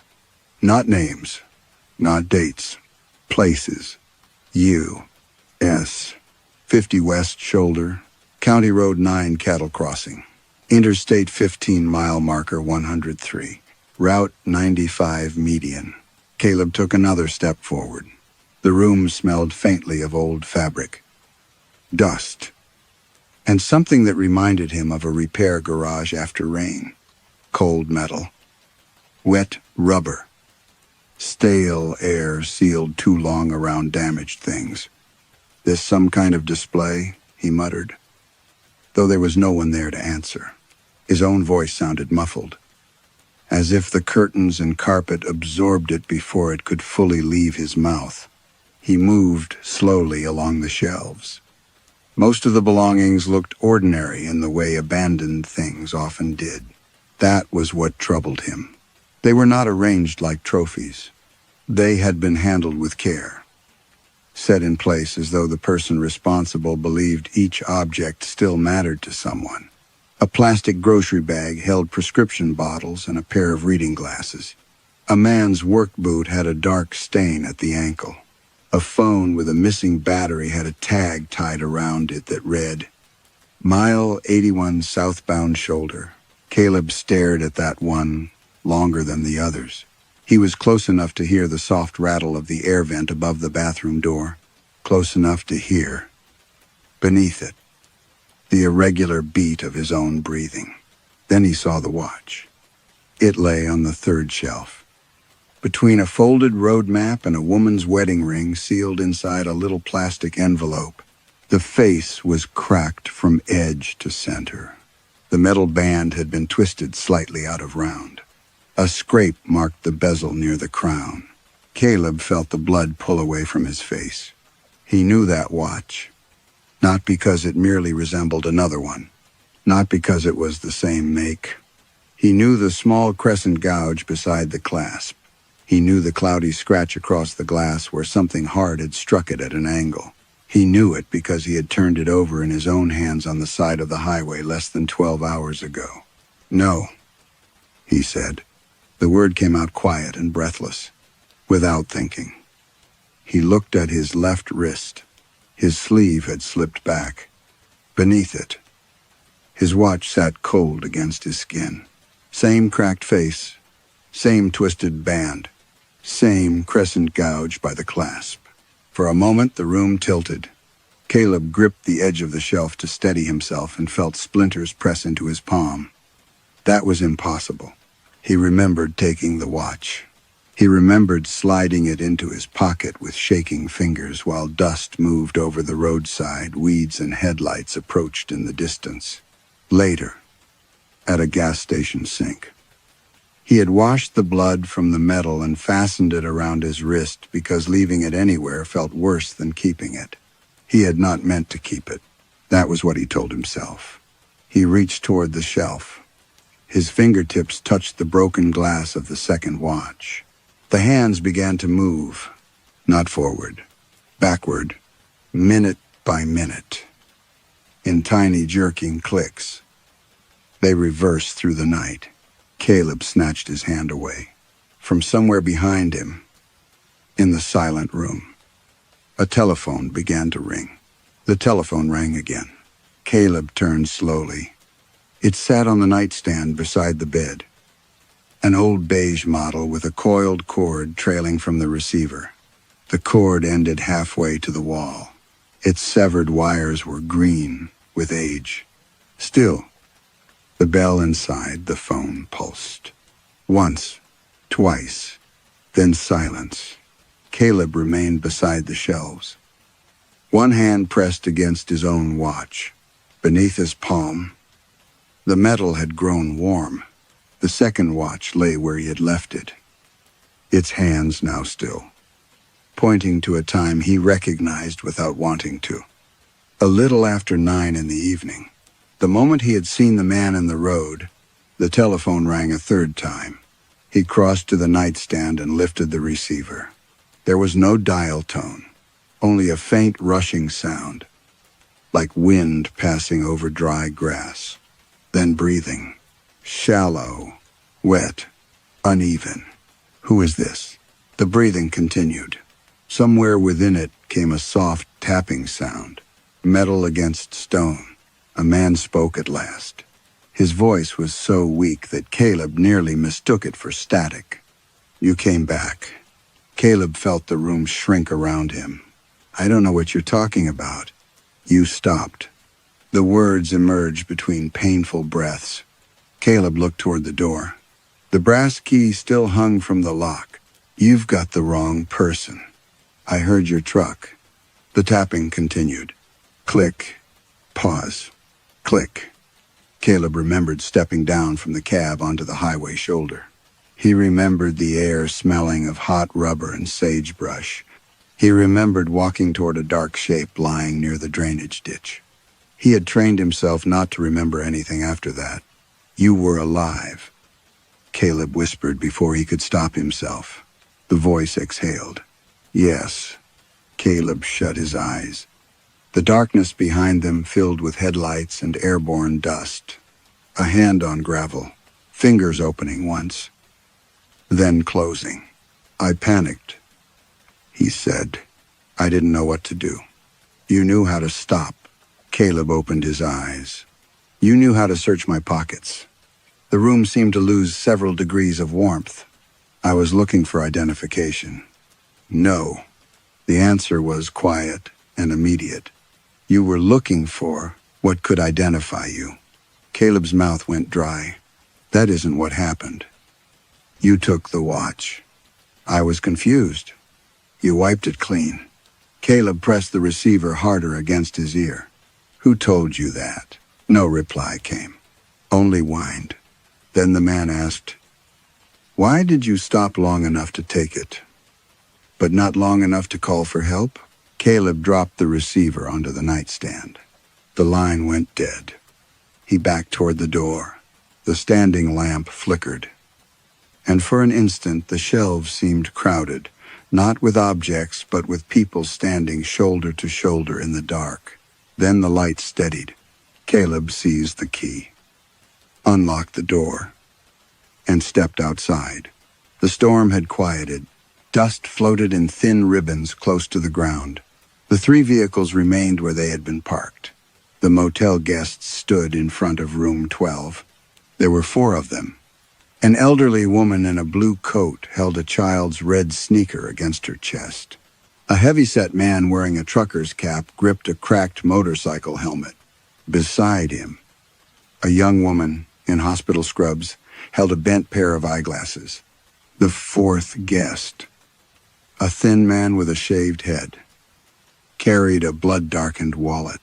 None of them looked at one another. All of them watched Caleb. He stepped back into the doorway. What do you want? The woman in the blue coat lowered her eyes to the sneaker. He asked me to turn around, she said. The trucker swallowed. Mine was still moving. The woman in scrubs began to cry without making a sound. Caleb looked toward the office. Behind the front window, the receptionist stood motionless at the desk, watching. The guest with the wallet raised his face. His features shifted beneath the porch light. The narrow jaw softened. The nose bent sideways. Blood appeared beneath one nostril, then spread across his upper lip. Caleb recognized the face. It was the man from the highway. The guest opened his mouth. When he spoke, all 4 voices came out together. You were not the only one who kept driving. He did not answer. He did not look back. The truck key slipped once between his fingers before he forced it into the ignition. The engine turned over with a heavy shudder. Dust lifted beneath the tires as he reversed too quickly, nearly striking the black sedan parked beside him. The motel guests remained in front of room 12. None of them moved to stop him. That frightened Caleb more than pursuit would have. He drove toward the highway, steering with one hand while the other searched blindly for his phone. The screen showed no signal. He tried emergency services anyway. The call failed before it began. Behind him, the red Vacancy sign weakened into the storm until it looked like a wound closing in the dark. Caleb reached the highway and turned north. The dust had thinned enough for him to see the center line again. He pushed the truck faster, ignoring the vibration in the steering wheel and the metallic knocking beneath the passenger side door. 1 mile, then another. No headlights appeared behind him. He began to breathe again. The motel had been a trick of exhaustion. The people outside the room had been stranded travelers frightened by the storm. The telephone voice could have come through some hidden line. The second watch could have been the same model, damaged in the same way by coincidence and panic. The explanation sounded better when repeated quickly. A green sign emerged through the dust.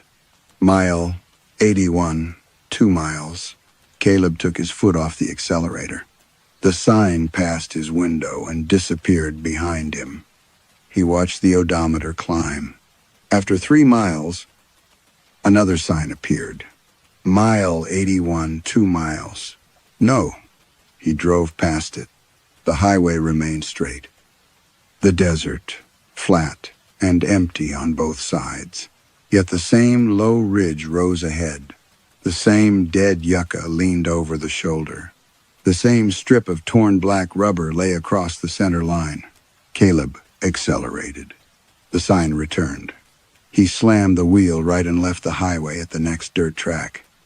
The truck bounced over washboard ground, headlights cutting across brittle scrub and pale stones. He drove east until the highway vanished completely behind him. The desert opened in all directions. Then 2 red lights appeared ahead. For 1 relieved second, Caleb thought they belonged to another vehicle. The lights brightened. They were neon. The motel stood directly in his path. He braked so hard the rear of the truck swung sideways. The last light motor court waited beneath the trembling sign, its horseshoe of rooms untouched by the storm. The same station wagon, sedan, and damaged pickup occupied the same spaces. Caleb stared through the windshield. That's impossible. He reversed, turned sharply, and drove south across open ground. The motel disappeared behind him. 5 minutes later, the mileage sign rose from the desert where no road existed. Mile 81, 2 miles. Beyond it, the motel's porch lights burned in a straight line. Caleb stopped fighting the route. When he returned to the parking lot, the engine temperature warning glowed red. Steam lifted from beneath the hood. He killed the ignition and sat gripping the wheel until his hands began to ache. The guests were still outside room 12, but they were no longer unchanged. The elderly woman's blue coat hung from narrower shoulders. One side of her face had become soft and round, almost childlike, while the other remained deeply lined. Blood darkened both knees of her stockings. The red sneaker in her hands was now tied around one small bare foot that protruded beneath the coat. The trucker's cap sat above a skull crushed inward near the temple, his neck bent at an angle that should not have supported his head. The motorcycle helmet had vanished, though broken black plastic had embedded itself across his cheek. The woman in scrubs stood with one arm twisted behind her. Glass glittered inside her eyes. When she blinked, red lines spread across the whites. The man holding the wallet had changed most of all. His face was almost entirely Warren Pike's now. The name entered Caleb's mind without permission. Warren Pike. The identification card had been inside the wallet. Caleb had seen it. He had read the name while kneeling beside the injured man beneath the white wash of the truck's headlights. He had told himself afterward that he had never opened the wallet. Warren took one dragging step forward. The other guest moved with him. Caleb climbed out of the cab, keeping the open door between them. "What is happening to you?" The elderly woman touched the child's half-formed face growing over her own. "We left them alone," she said. The trucker spoke through a jaw that no longer fitted together. "So now they have nowhere else to go." Caleb looked toward the office. The receptionist stood behind the glass as before, one hand resting on the open ledger. He did not appear surprised that Caleb had returned. Above the office door, an old electric clock had begun to run backward. Caleb's gaze shifted to the watch on his wrist. Its hands were reversing too. Across the parking lot, Warren Pike raised the blood-darkened wallet and pointed toward room 12. From inside the room, the telephone began ringing again. The telephone kept ringing inside room 12. Caleb stood beside his truck, watching the doorway as if the sound itself might step through it. Each ring seemed to travel across the parking lot and strike the passenger side panel. Metal answered with a soft knock. He turned. The dent in the truck door had deepened. At first it had looked like the result of gravel or a branch thrown by the storm.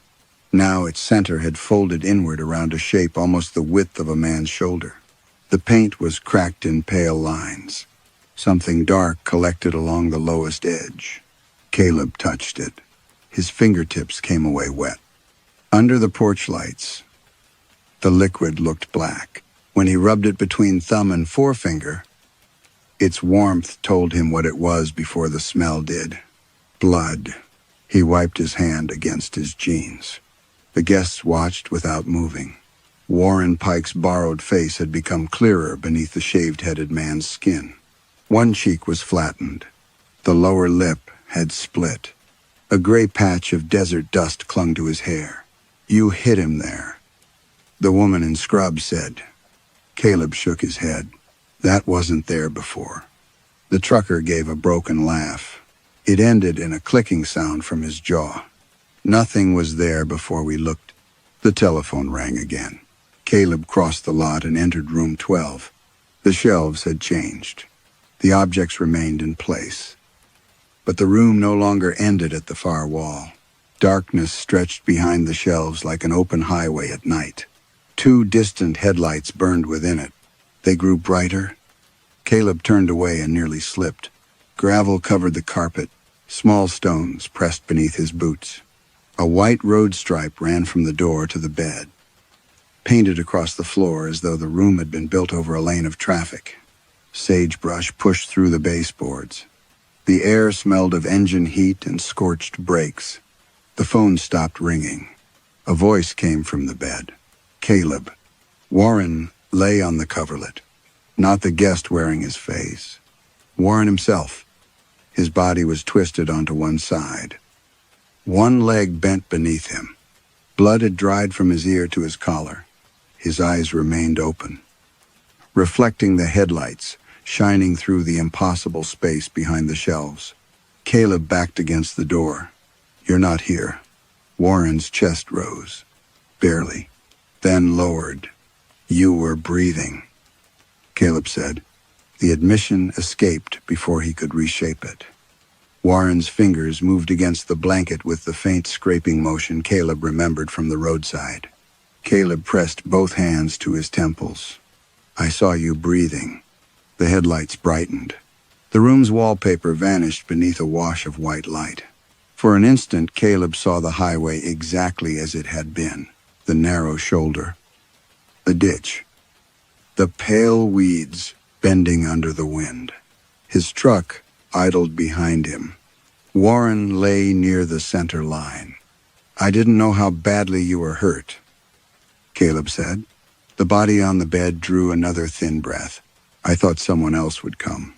A voice behind him answered. They did. Caleb turned.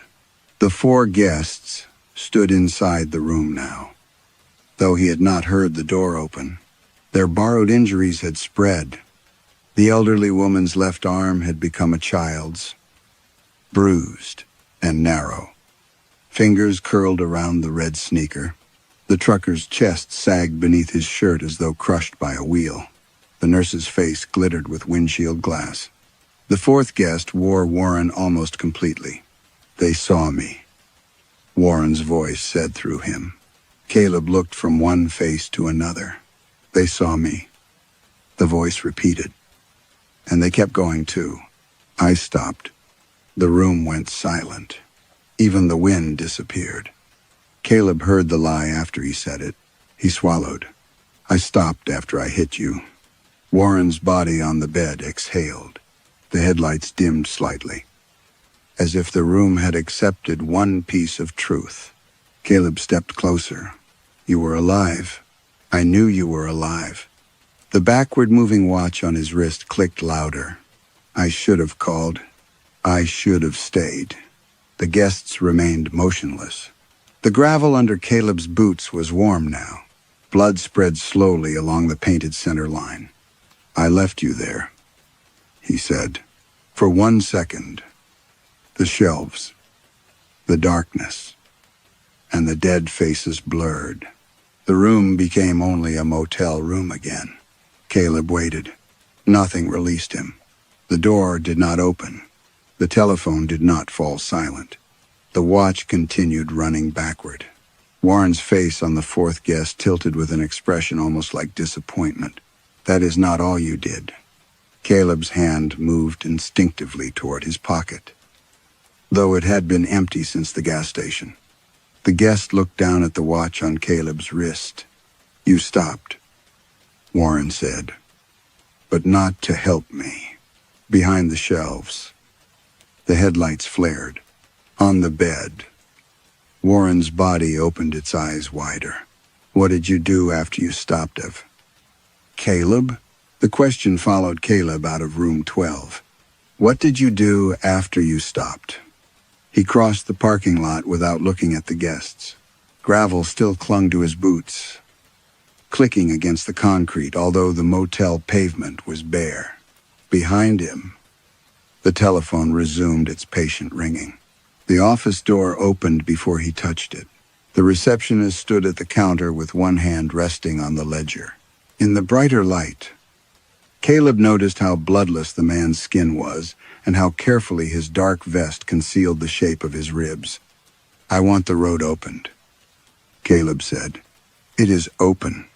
You know what I mean. You have not finished your stay. I'm finished with this place. Caleb seized the ledger and dragged it toward himself. The receptionist did not resist. The page was no longer blank. Caleb's name appeared at the top in black ink. Caleb Rourke. Below it were 3 sentences.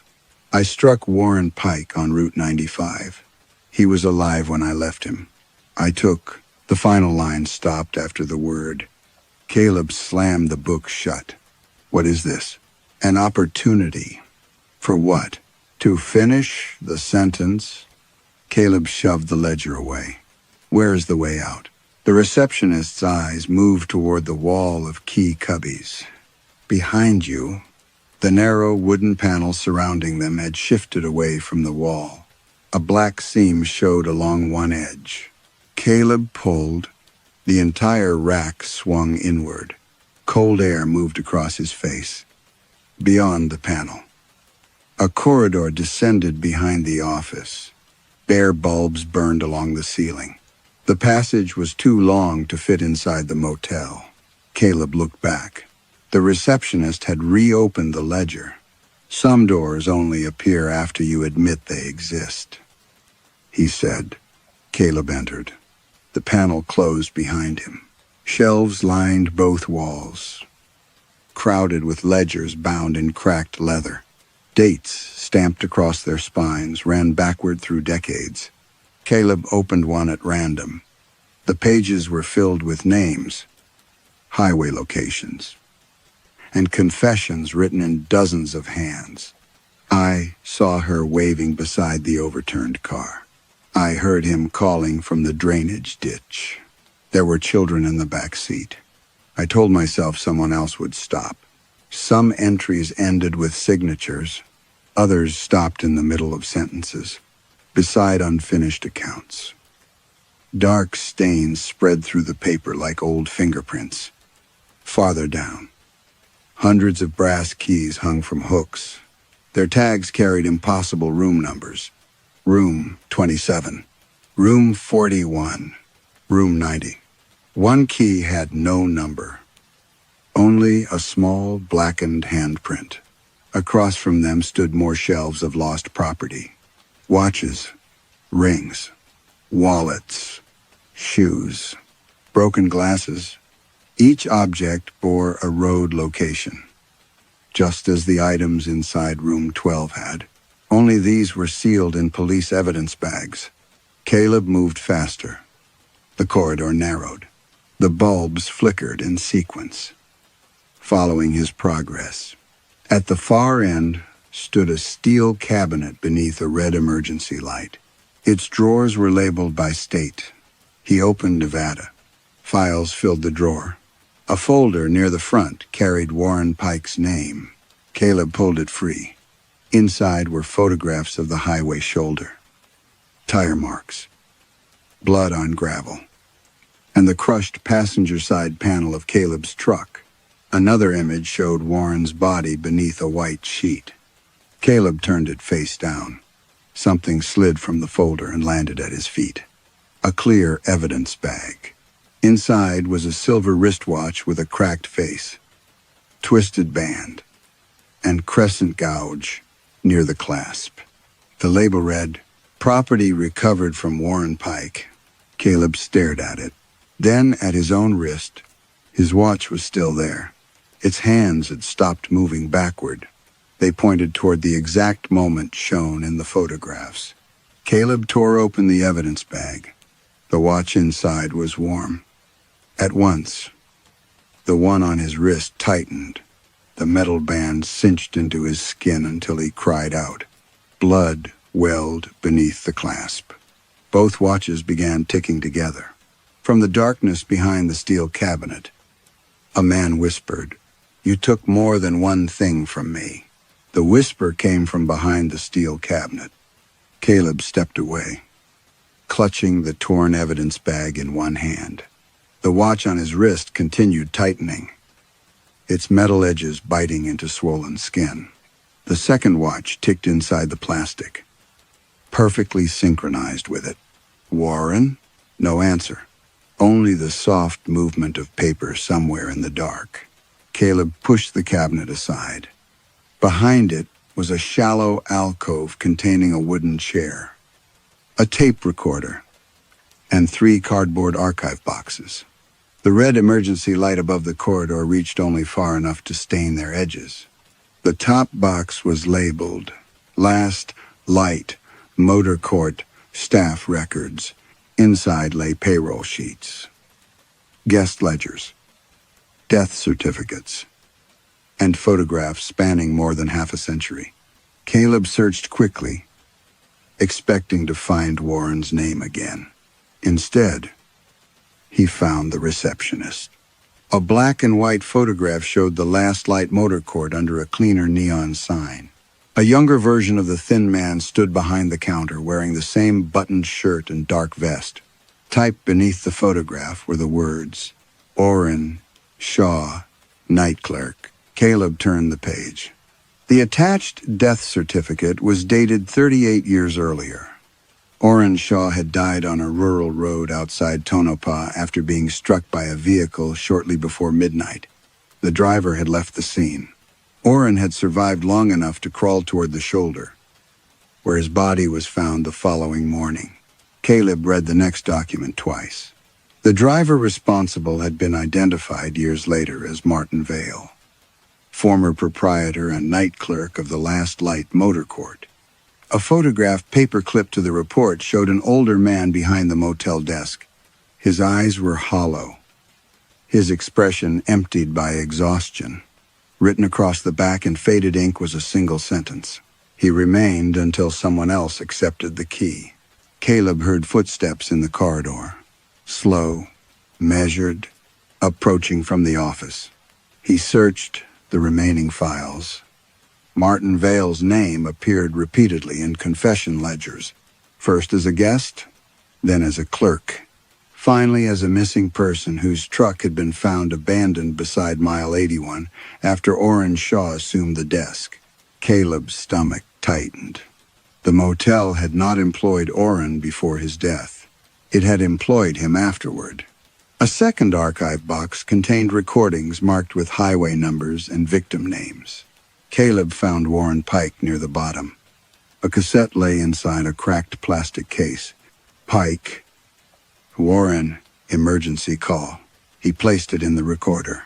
The machine started before he pressed anything. Static filled the alcove. Then a dispatcher's voice emerged. Faint but clear. Emergency services. Can you tell me your location? Wind scraped across the recording. A man struggled to breathe. Road. Warren whispered. Near the old marker. 81. Maybe. Caleb froze. The dispatcher asked whether a vehicle had struck him. Yes. Did the driver stop? A long pause followed. Then Warren said, he came back. Caleb's fingers tightened around the recorder. What is he doing now? The dispatcher asked. The sound of footsteps crossed the tape. Gravel shifted close to the receiver. Warren's breathing became faster. He's checking me. Tell him help is coming. Another sound entered the recording. Caleb recognized it immediately. The metallic snap of a wallet closing. Then the small click of a watch clasp being opened. Warren whispered, he's taking my things. The dispatcher's voice sharpened. Sir, can the driver hear you? Warren did not answer. On the tape, Caleb heard his own breathing. He heard himself kneeling beside Warren. He heard fabric being searched, coins scattering, a zipper opening, his own muttered voice saying, come on, come on. As he looked for anything that might connect the body to the truck, the recording continued. A vehicle door slammed. The engine started. Warren cried out, not loudly, but with enough strength to form one word. Wait. The truck drove away. For nearly an hour afterward, Warren remained on the line. At first, he answered the dispatcher's questions. Then his words became shorter. Eventually, there was only breathing, the wind, and the distant passage of vehicles that did not stop.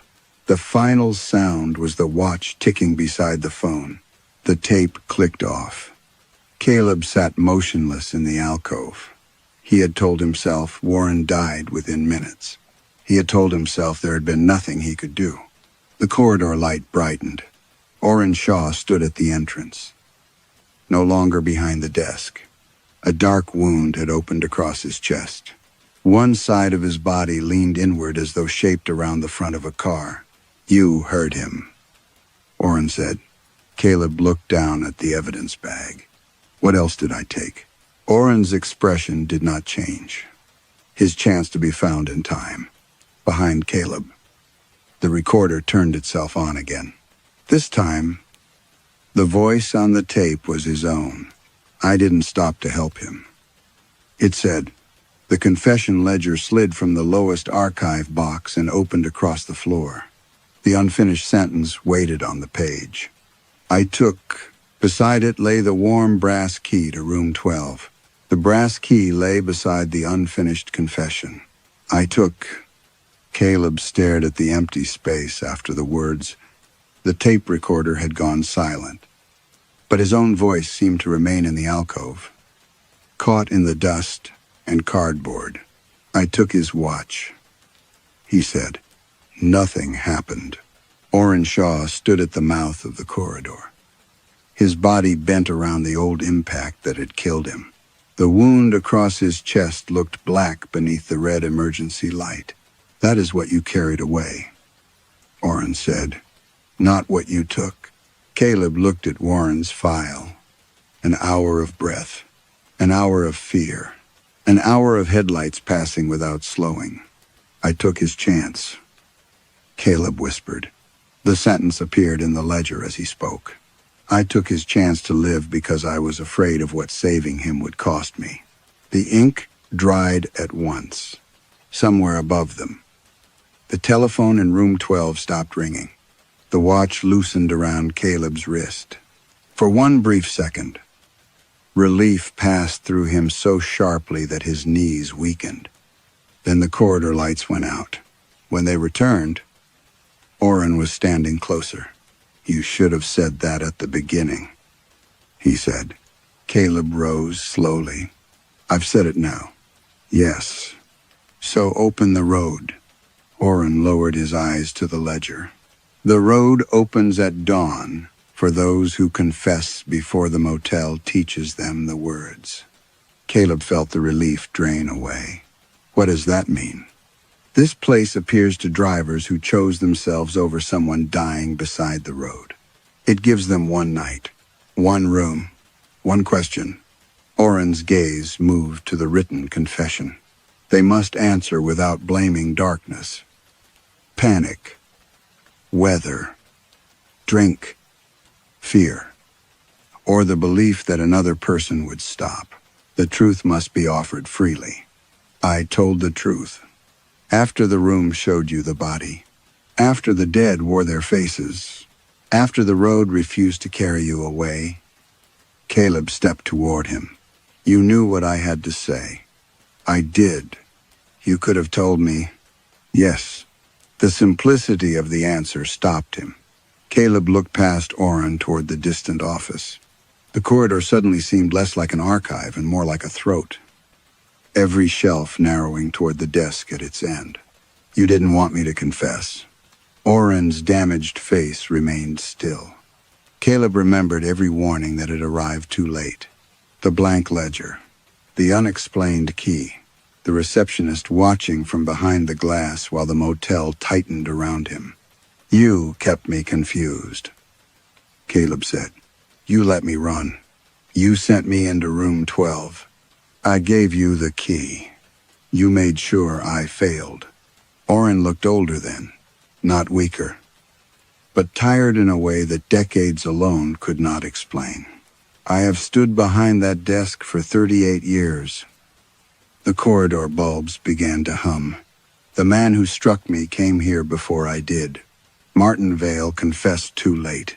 When I arrived, he placed the key in my hand, opened the ledger, and told me there was still time. Oren touched the wound in his chest. There was time for him. Caleb looked at the brass key. The motel released him when I accepted his place. A cold pressure settled behind Caleb's ribs. No, the desk must be occupied. Oren's voice carried no triumph. That made the words worse. The rooms can appear only while someone keeps the record, asks the question, and offers the key.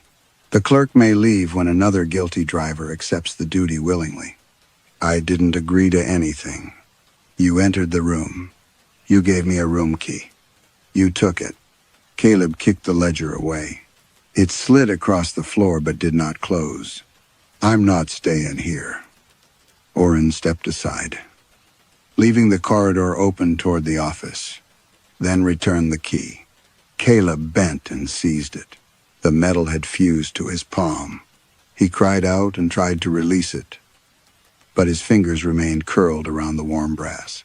Fine black lines spread beneath his skin, following the shape of the key's teeth. Oren watched him without blinking. The motel does not need a prisoner, he said. It needs someone who understands the question. Caleb backed away. You said willingly. You may still refuse. What happens if I do? Oren looked toward the ceiling. The backward clock above the office gave a single heavy click. Dawn comes. The motel closes. And every face you saw tonight remains inside yours until the next storm. Caleb felt movement beneath the skin of his cheek. A second mouth tried to form beside his own. Then, from the parking lot above them, came the low growl of an approaching engine. Oren's expression changed for the first time. Hope entered it. Headlights swept across the office windows.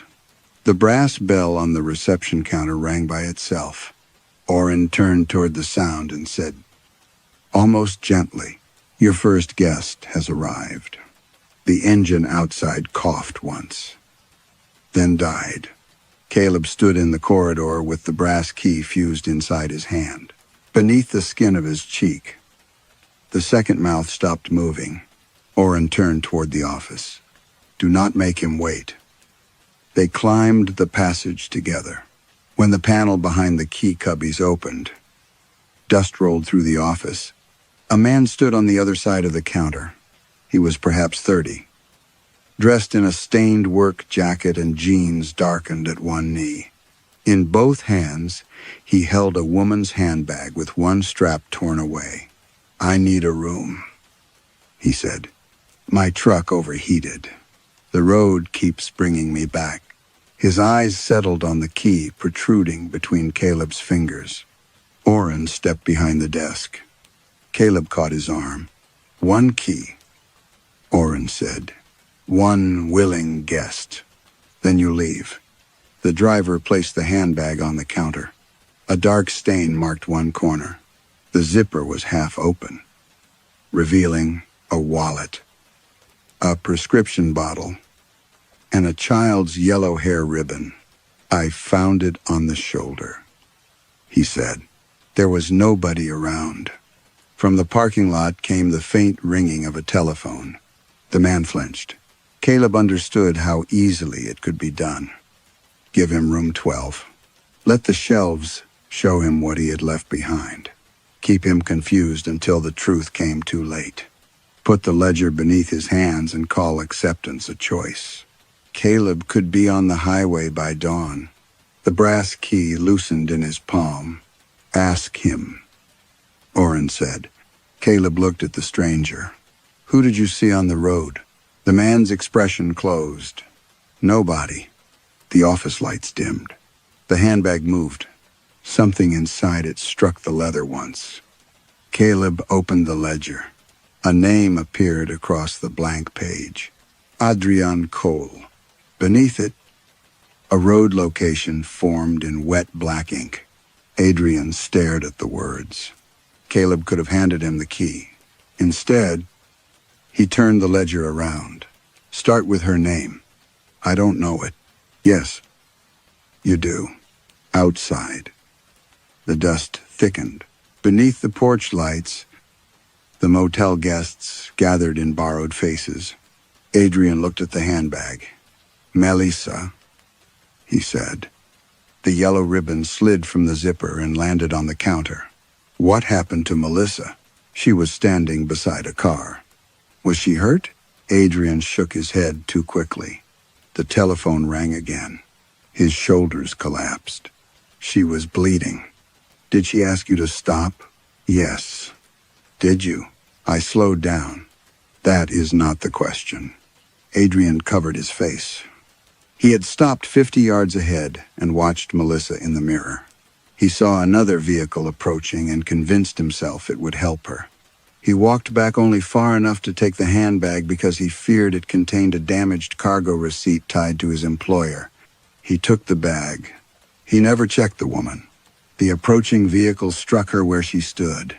As Adrian spoke, the stain faded. The telephone stopped ringing. The ribbon settled across the ledger like a bookmark.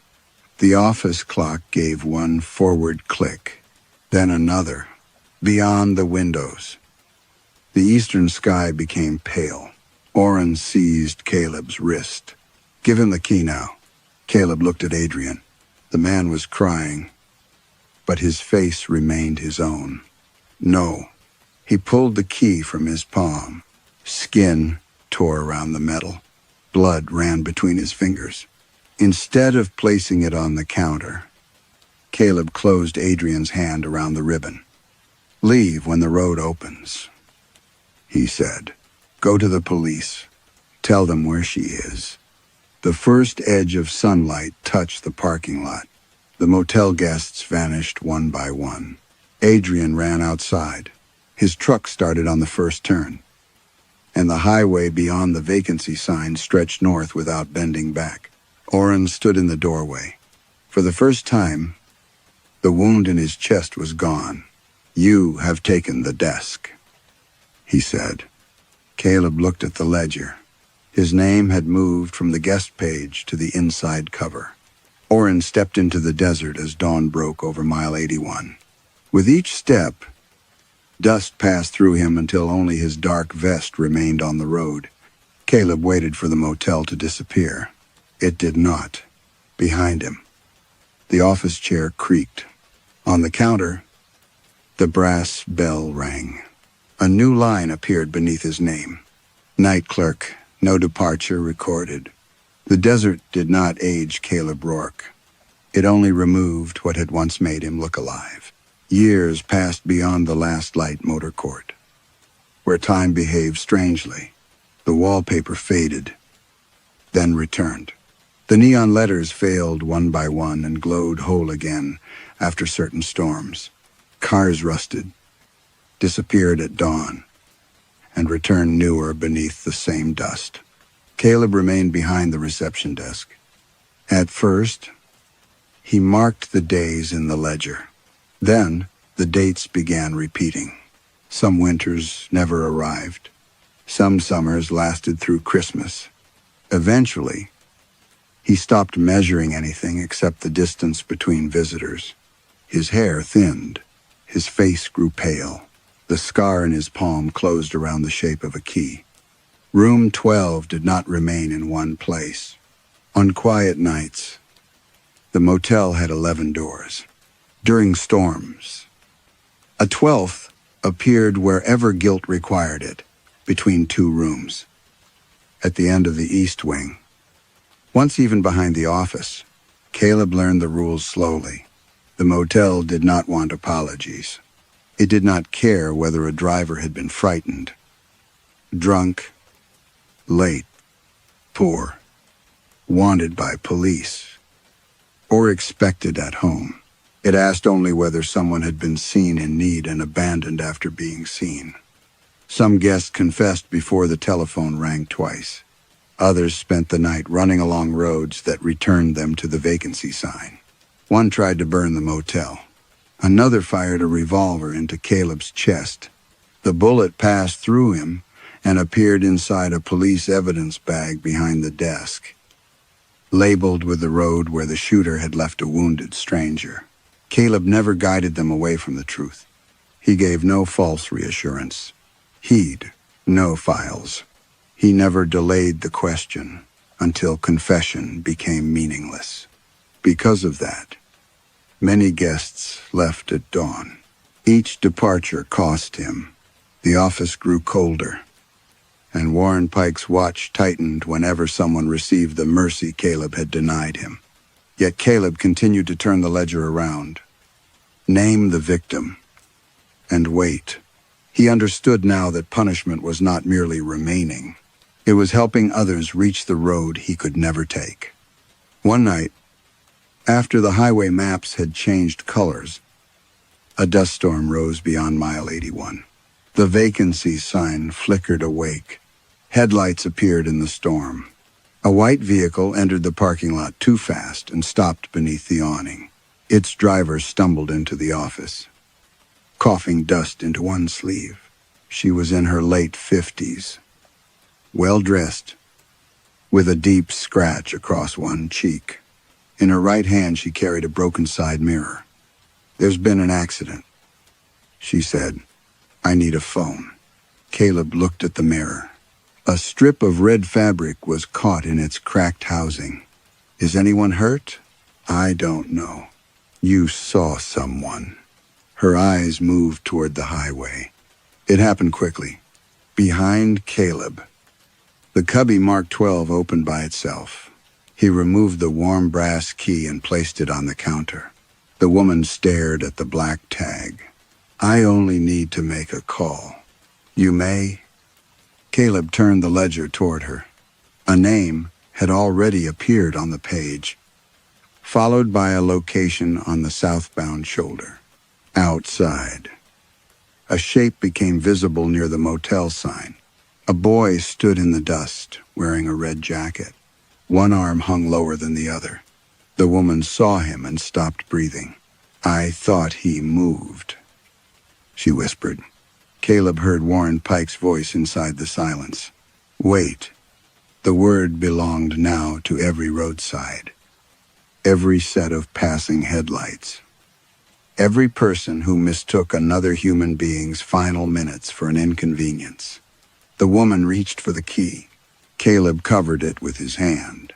Not yet. He pointed to the ledger. Her reflection appeared in the broken mirror, but another face occupied the glass beside hers. Caleb sat behind the desk. The chair no longer creaked beneath him. Tell me his name if you know it, he said. I don't. Then begin with what you did. Her lips trembled. Caleb waited, pale and patient beneath the red vacancy light. When she remained silent, he asked the question. The motel had preserved through every mile, every storm, and every person who believed continuing forward could erase what lay behind them. Who did you see on the road but still keep driving? Outside. Room 12 appeared. Its porch light was already on. Some roads are haunted by the dead. Others are haunted by the moment a living person decided not to stop. Caleb's punishment was not simply imprisonment. It was understanding, night after night. How little time mercy sometimes requires, and how much suffering can grow from withholding it. The motel cannot force anyone to become good. It can only remove every excuse until a choice is visible for what it truly was. Perhaps the most frightening question is not whether we would recognize evil in the dark. It is whether we would recognize someone who needed us and still continue driving. Story 3. The first child Miriam Voss saw at Weatherby Hall was asleep on his feet. He stood beneath the stone arch of the East Cloister in a Navy school coat. One hand closed around the strap of his satchel. Rain had darkened his hair and gathered along his eyelashes. His eyes were open, but unfocused, and his lips moved in the careful rhythm of someone answering a question in a dream. Miriam slowed beside him. Are you lost? The boy turned his face toward her. He was perhaps 12, pale in the particular way of children who had spent too long under fluorescent light. She's still waiting, he said. For whom? But the boy had already blinked awake. His expression sharpened with embarrassment. He looked down at his shoes, muttered an apology, and hurried across the quadrangle without asking who Miriam was. Above the cloister, narrow windows glowed against the afternoon gloom. Weatherby Hall had been built in pieces over 4 centuries, each generation adding another wing, staircase, chapel, or tower, without much concern for symmetry. From the gravel drive, it resembled a monastery that had learned to imitate a school. Blackened stone rose from the hillside. Chimneys leaned into the weather. Ivy gripped the north wall so tightly that the leaves trembled even when the air was still. Dr. Miriam Voss had worked in sleep medicine for 19 years. She had treated combat veterans who woke speaking languages they had never studied, children who clawed their bedroom walls during night terrors, and a violinist who could perform entire sonatas while asleep but could not remember them when conscious. She did not believe dreams were messages. Dreams were neural debris arranged by fear, memory, appetite, and accident. That belief had survived almost everything. Celia Harrow, The headmistress. Met her in the entrance hall. She was a narrow woman in her early 60s, dressed in charcoal wool, with silver hair cut bluntly at the jaw. Her handshake was cool and dry. "Thank you for coming so quickly. You described an epidemic. I chose the word deliberately." Behind Harrow, students crossed the hall in near silence. Some carried books against their chests. Others moved in pairs, shoulders touching, as if one child might drift away without the weight of another. Miriam noticed no yawning, no heavy eyes, no sluggishness. They looked alert, too alert. Harrow led her past portraits of former headmasters and benefactors, all painted with the same dark varnish and the same expression of inherited disappointment. "The children insist they are sleeping," Harrow said. "Our monitors confirm it. 7 hours in most cases, sometimes more, and they still report insomnia. They say sleep no longer feels like rest." They entered a small office overlooking the lower lawns. On Harrow's desk lay 32 cream folders, each labeled with a student's name. A glass paperweight held down a charcoal drawing. Miriam glanced at it. An empty swimming pool had been drawn from above. The lanes were black lines. At the deep end stood a girl in a white nightdress, her face turned upward toward the viewer. Around the pool's rim, dozens of children watched without mouths. Who drew this? Imogen Roque, Year 9, scholarship pupil. Was she the first to report the dream?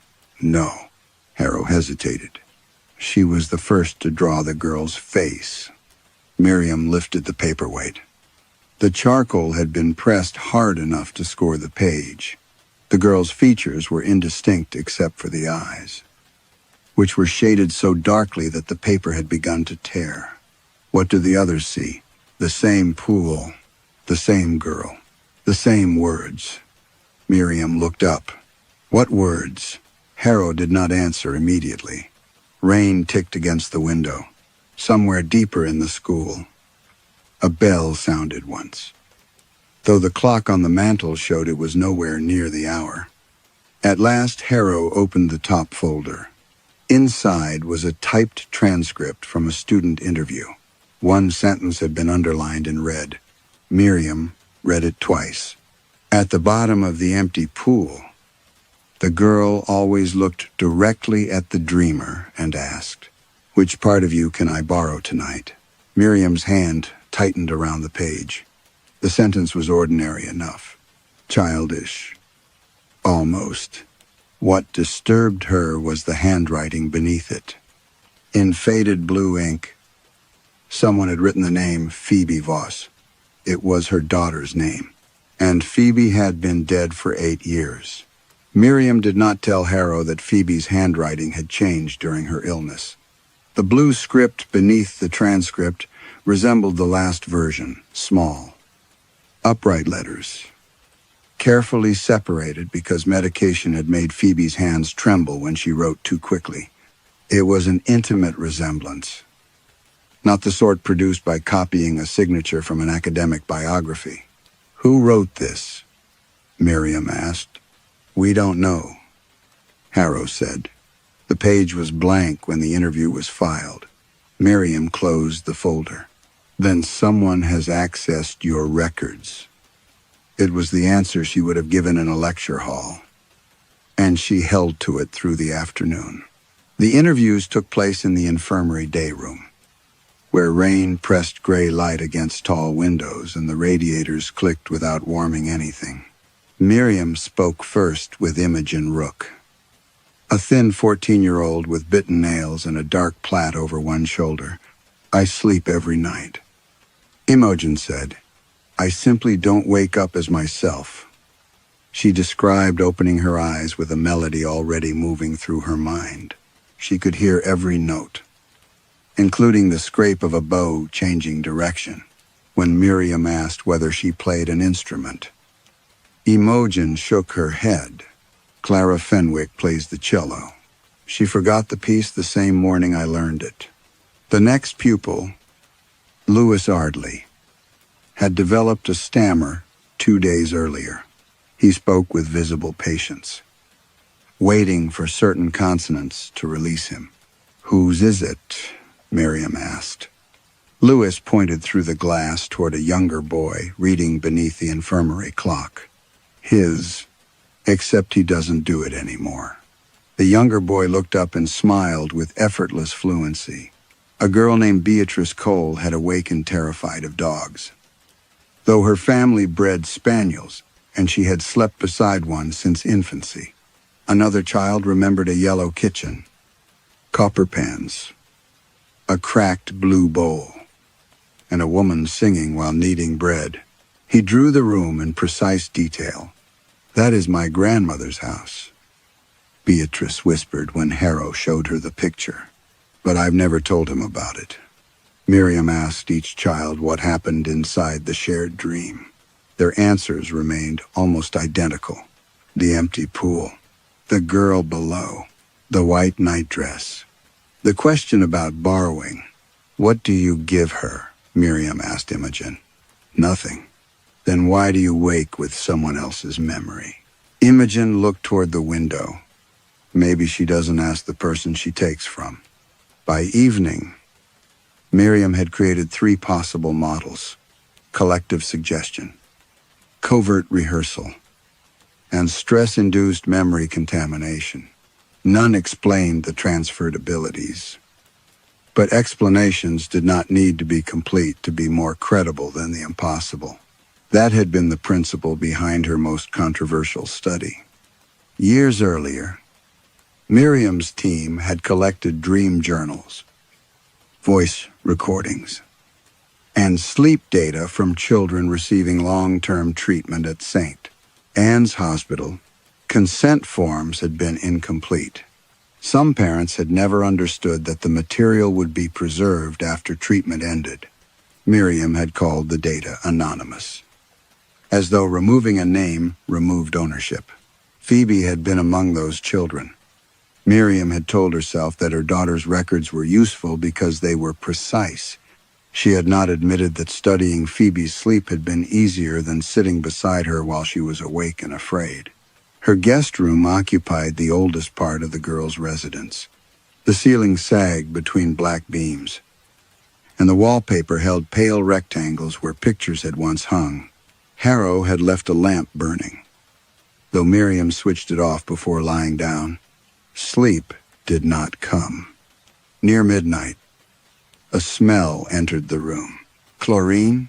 Miriam sat up. Beneath the floorboards came a soft displacement of water, followed by another, a swimmer completing slow, measured strokes.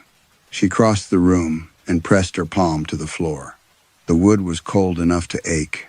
The strokes continued below her, traveling from one end of an unseen pool to the other. At each turn came a small slap, as if wet hands touched tile. Then the sound stopped directly beneath her bed. Something dripped behind her. She turned. Wet footprints crossed the carpet from the locked door. They were narrow, bare, and unmistakably a child's. Each print shone briefly in the moonlight before sinking into the fibers. They passed Miriam without touching her. The final 2 footprints ended beside her bed. Toes pointed toward the place where her head had been resting. By morning, the footprints had dried without leaving a stain. Miriam photographed them before sunrise, measuring each impression against the ruler in her field case. There were 11 in total. The first began 3 feet inside the locked door, as though the child who made them had stepped out of the air. The last ended beside the bed. When she returned from washing, the carpet was dry. Harrow listened without interruption while Miriam described the sound beneath the floorboards. She did not look surprised. "There has never been a swimming pool under that room," the headmistress said, "but there was one somewhere on the grounds. The old pool is beneath the west wing. It was drained before most of these pupils were born." Miriam watched her carefully. Why was it closed? Subsidence. The word came too quickly. Before Miriam could press further, a housemistress entered the office and whispered that something had happened in the music rooms. They found Imogen seated at a cello near the far window. The instrument looked too large for her narrow body, yet she held it with the unthinking intimacy of someone who had practiced for years. Her left hand moved precisely along the fingerboard. The bow descended, and a low note filled the room. Then she began to play. Miriam knew little about classical music, but she recognized discipline when she saw it. Imogen did not search for notes or imitate a remembered tune. She performed a difficult examination piece with controlled phrasing, adjusting pressure at the bow as naturally as breathing. Around her stood 6 silent students and the music master. "Mr. Ellison, has she ever played before?" Miriam asked. "Not once," he said. "She asked me this morning what the instrument was called." At the room's opposite end, Clara Fenwick stood with both hands pressed against her mouth. Her usual cello rested in its open case beside her. "Clara," Miriam said gently, "do you recognize the piece?" The girl shook her head. "Your teacher says you were preparing it for an examination." Another shake. Miriam pointed to the instrument. "Do you recognize your cello?" Clara looked down into the case. The varnished wood reflected the high windows in long, distorted bands. "I know it belongs to someone," she whispered. "I just don't know why anyone would hold it like that." Imogen stopped mid-phrase. The final note remained in the room longer than it should have, vibrating inside the floorboards after the strings were still. "I'm sorry," Imogen said. Clara stared at her. "For what?" Imogen's eyes filled with tears. "I don't know." Miriam separated the girls and repeated the same tests using written music, finger exercises, and recordings. Imogen identified errors that Ellison deliberately introduced. Clara could not name the strings. When asked to hold the bow, she gripped it like an unfamiliar tool. This was not suggestion. Knowledge had moved, or the appearance of knowledge had been engineered so perfectly that Miriam could not find the mechanism. That afternoon, she reviewed the school's overnight recordings. Harrow had installed microphones in 12 dormitories after the first reports of shared dreaming. Most files contained sheets shifting, pipes ticking, and the soft, mechanical breathing of sleeping children. At a little after 2 in the morning, voices began. Not one voice, dozens. They spoke from separate buildings, yet their words aligned to the same rhythm. "She is at the bottom." A pause. "She cannot climb because the water is gone." Another pause, followed by a faint inhalation passing through every microphone at once. "She has kept what we left behind." Miriam replayed the sequence 3 times. The children's voices differed in pitch and accent, but the timing was exact enough to resemble a single mouth speaking through many bodies. On the final recording, Imogen's voice continued after the others stopped. "Someone has to remember the first dream," she murmured. Then came the sound of water moving close to the microphone. Miriam leaned toward the speaker. A girl laughed softly in the darkness. It lasted less than 2 seconds. But Miriam knew the small breath taken beforehand and the way the second note caught in the throat. Phoebe had laughed exactly like that whenever she was trying not to wake her mother. Phoebe's laugh did not survive daylight. By breakfast, Miriam had replayed the recording so many times that the sound had flattened into noise. A breath, a catch in the throat, 2 rising notes that could belong to any child if she wanted them to. That was what grief did, she told herself. It turned resemblance into evidence. She wrote 3 headings across the whiteboard in Harrow's office. Contamination. Panic. The pupils had discussed the dream among themselves. Teachers had repeated the same language in interviews. Recordings had been reviewed by people who already expected a pattern. Even the apparent transfer of Clara's musical ability could be explained by hidden practice. Social pressure, or a dissociative response encouraged by the school's attention. Harrow stood beside the window, watching rain darken the quadrangle. "You don't believe that," she said. "I believe extraordinary claims attract ordinary mistakes." "And your daughter's voice?" "I heard what I was prepared to hear." Miriam arranged independent studies to remove every source of influence she could identify. 6 pupils were moved to separate rooms in different wings. No 2 shared a house. Year group, or close friendship. Their names were replaced with codes.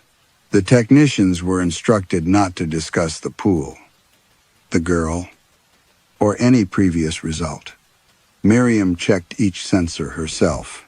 At 10:30 that night, the children entered normal sleep at different rates. One turned repeatedly beneath the blankets. Another whispered for his mother before settling. Imogen lay still with her hands open at her sides. The dark plait spread across her pillow like a line of ink. For almost an hour, the monitors showed nothing unusual. Then, without any visible disturbance, all 6 patterns changed. Miriam leaned toward the central display. Each child's breathing slowed on the same second. Their heart rates descended into identical rhythms. On 6 separate screens, electrical activity rose and fell in matching waves.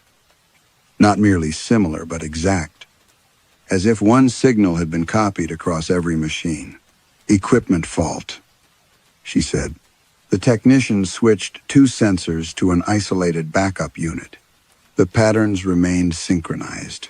Miriam ordered the machines disconnected from the school network, then from one another. Still the same. Behind the observation glass, Imogen's eyes moved rapidly beneath her lids. In another wing, Clara's did the same. A younger boy smiled. A girl began to weep without waking. Every brain dreamed the same dream in perfect time. At midnight, all 6 pupils sat upright. Their eyes remained closed. "She remembers the door," they said together. Miriam entered Imogen's room first. The girl's skin was cold, though the blankets were warm. "What door?" Miriam asked. Imogen turned her sleeping face toward the sound. "The one you taught them to open." Then all 6 children lay down at once. The recordings ended 31 seconds later. Miriam spent the rest of the night searching Weatherby's internal archive. Harrow had given her access to recent medical files, but older records were stored in a cataloging system created before the school's computers had been connected to the internet. The database was slow, inconsistently labeled, and filled with scanned documents whose edges had faded into gray. She searched for sleep studies, dream disturbance, synchronized episodes, and references to the swimming wing. Nothing. Then she searched for the phrase Imogen had spoken, "the one you taught them to open." One result appeared. The file was dated more than 30 years earlier and marked restricted, residential adaptation study.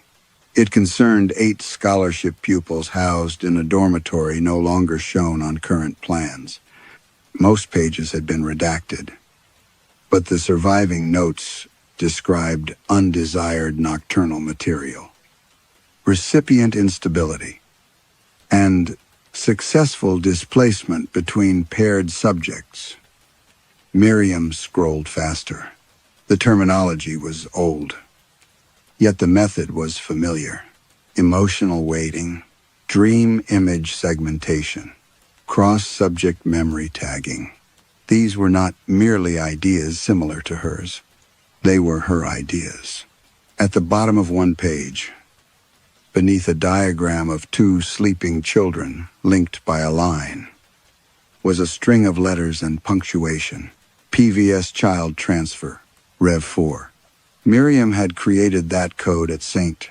Anne's to label Phoebe Voss's childhood dream files. She had never published it. She had never shared it with Weatherby. And the case file had been created 4 years before Miriam was born. The date should have made the file impossible. Miriam checked it against the school's accession records, then against the paper originals stored in the archive basement. The same code appeared on both. The ink had browned at the edges.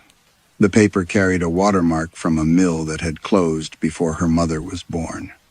She spent the morning trying to prove forgery. By noon, 3 pupils had forgotten their parents. Louis Ardley stared at a framed family photograph and asked why strangers were standing beside him. Beatrice Cole could no longer remember that strawberries made her throat close. A kitchen assistant stopped her from eating one only because Miriam saw the fruit in her hand.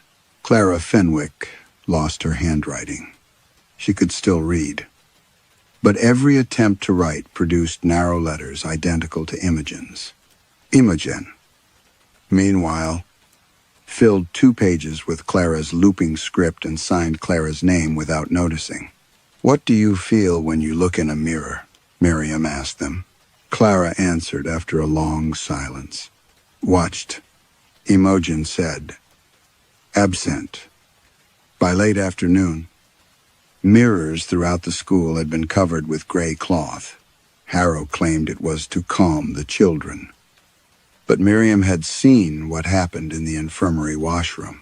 A boy named Tobias Hale had stood before the glass while his reflection remained turned away. When it finally faced him, it was crying. The school itself began to resist Miriam's movements. The passage from the infirmary to the archive should have required 2 staircases and a corridor lined with leaded windows. The first time she walked it, she counted 43 steps. The second time, there were 51.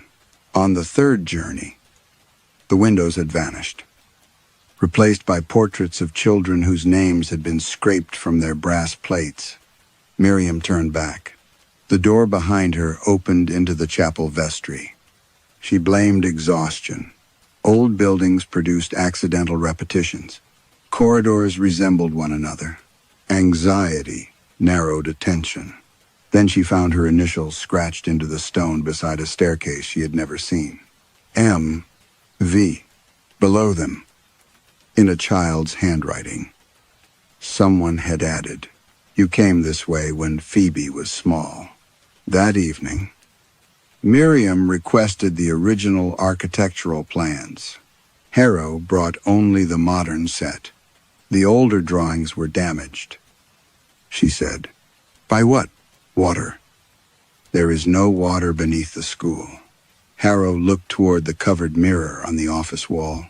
"No," she said, "not anymore." Miriam slept despite herself. In the dream, she stood at the shallow end of the empty pool.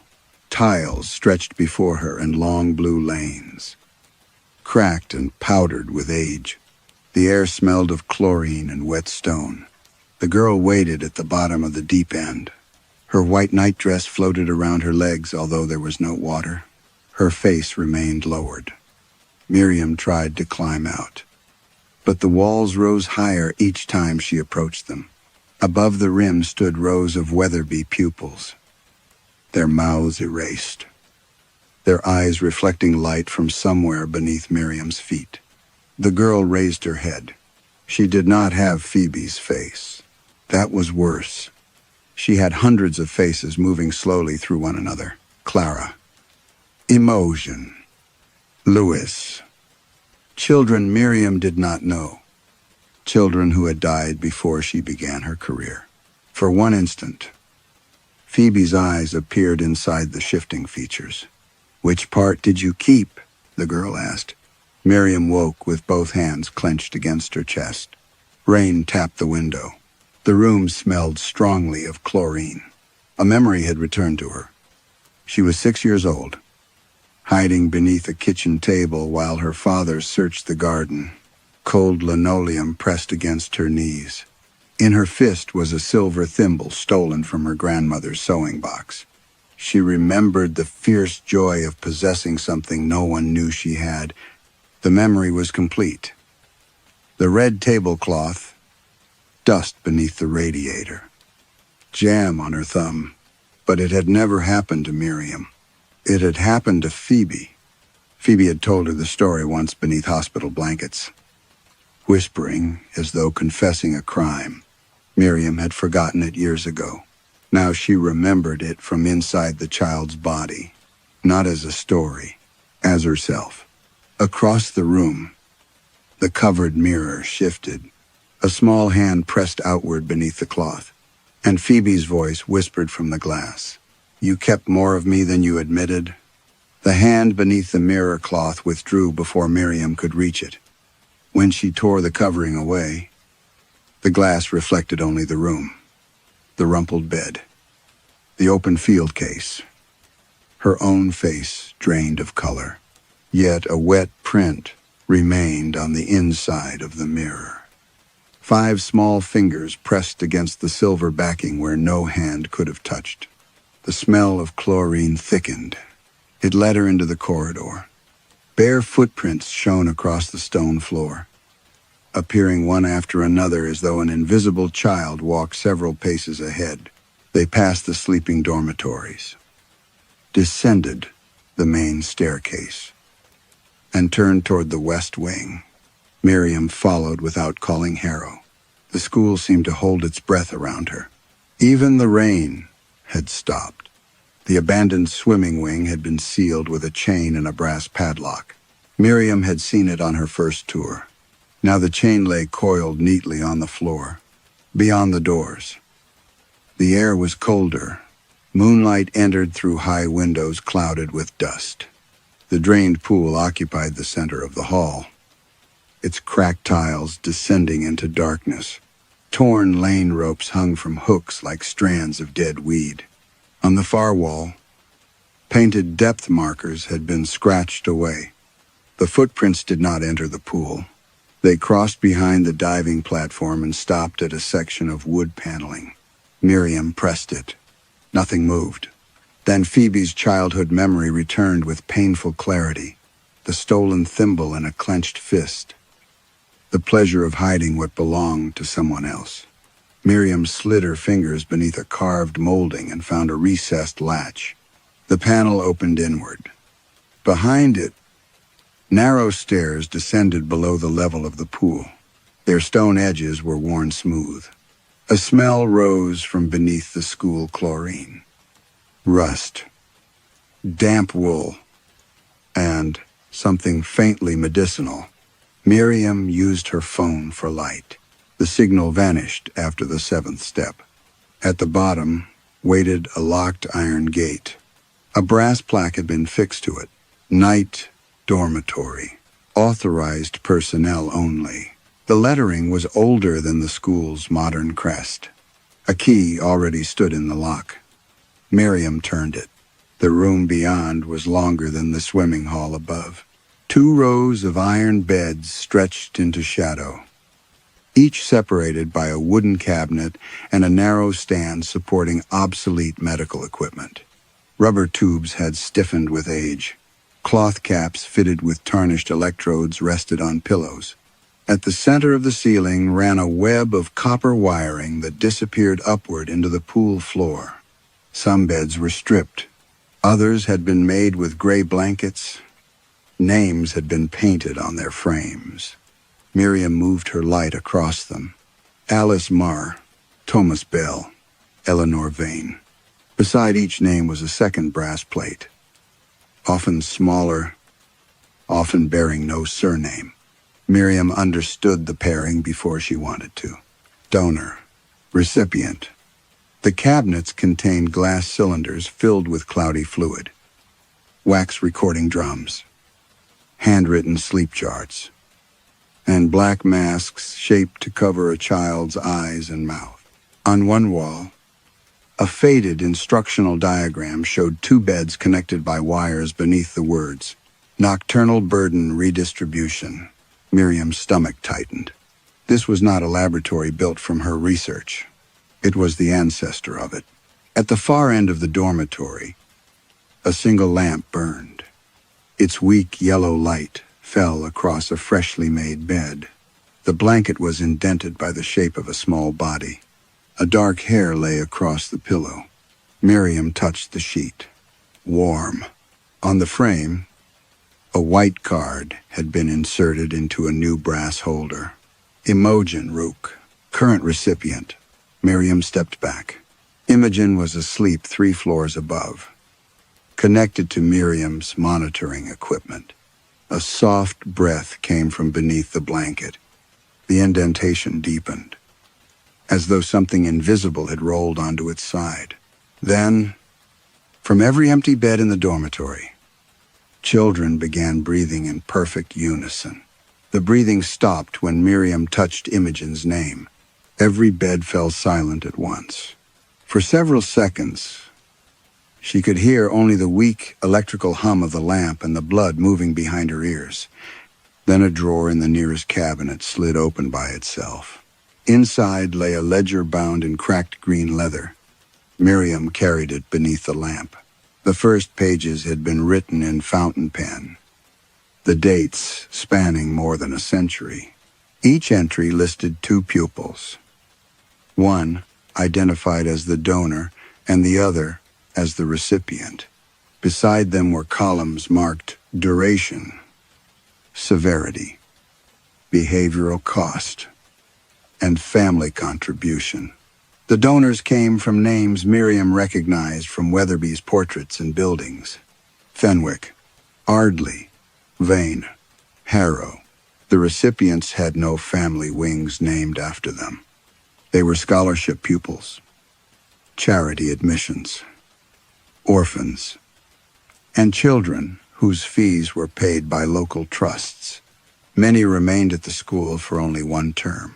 Some entries ended with words such as withdrawal, institutionalization, or unsuitable for further use. One note had been underlined twice. Recipient retained donor's fear of drowning after extraction. Transfer considered commercially successful. Miriam turned the page. The language changed over the decades, becoming cleaner and more clinical. Nightmares became nocturnal distress. Terror became cognitive burden. Children who screamed, sleepwalked, or woke violent were no longer described as troubled. They were described as inefficient carriers. By the 1990s, the ledger referred to the program as the Weatherby Endowment, not a fund for educating poor children. A supply of minds into which wealthy families could place whatever they did not want their own children to carry. A second cabinet contained contracts. The oldest promised parents that their sons' night disturbances would be relieved through supervised companionship with less sensitive pupils. Later agreements used terms like therapeutic redistribution and adaptive sleep pairing. The fees increased each year. Miriam found Clara Fenwick's name in the newest volume. Donor, Clara Fenwick. Recipient, Imogen Rook. Burden, performance panic. Paternal disappointment. Repetitive failure dream. Status, active. Below it, someone had added a note in red ink. Transfer exceeded emotional material. Procedural memory displacement observed. That was why Imogen could play the cello. The system was no longer moving nightmares alone. Miriam searched the cabinets until her fingers were black with dust. Behind a row of wax cylinders, she found printed studies bearing her own name. Articles she had published on childhood dream encoding, memory consolidation, and emotional image transfer had been cut apart and pasted into Weatherby manuals. Some passages were annotated in Harrow's handwriting. Useful. Increase exposure. Recipient consent unnecessary if anonymized.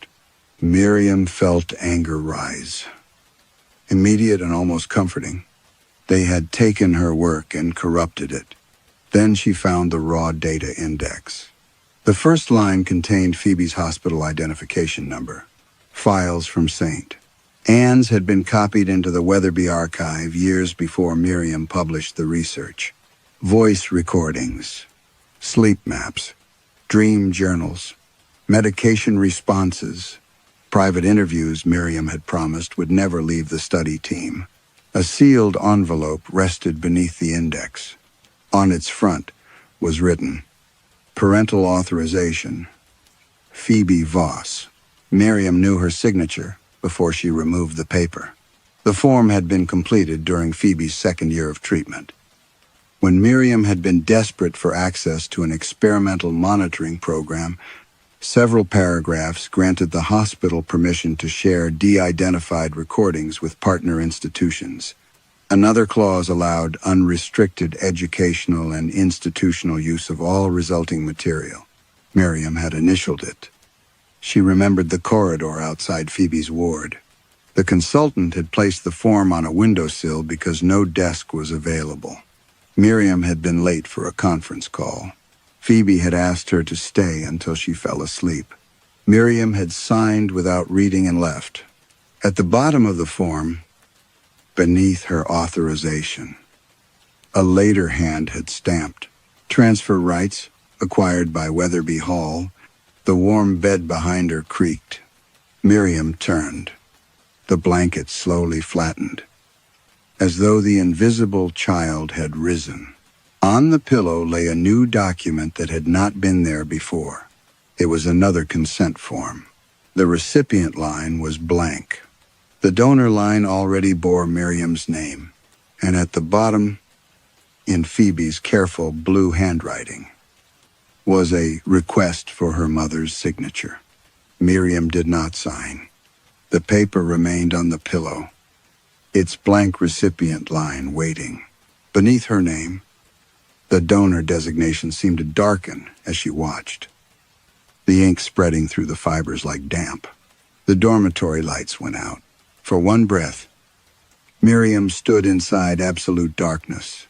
Then water struck tile, not beneath her. Around her, cold rose past her shoes, her knees, her waist. The iron beds vanished one by one beneath black water, though the room's walls remained dry above the floodline. Miriam tried to reach the gate, but each step carried her farther from it. The lamp at the far end flickered back to life beneath the surface. The dormitory had become the empty pool.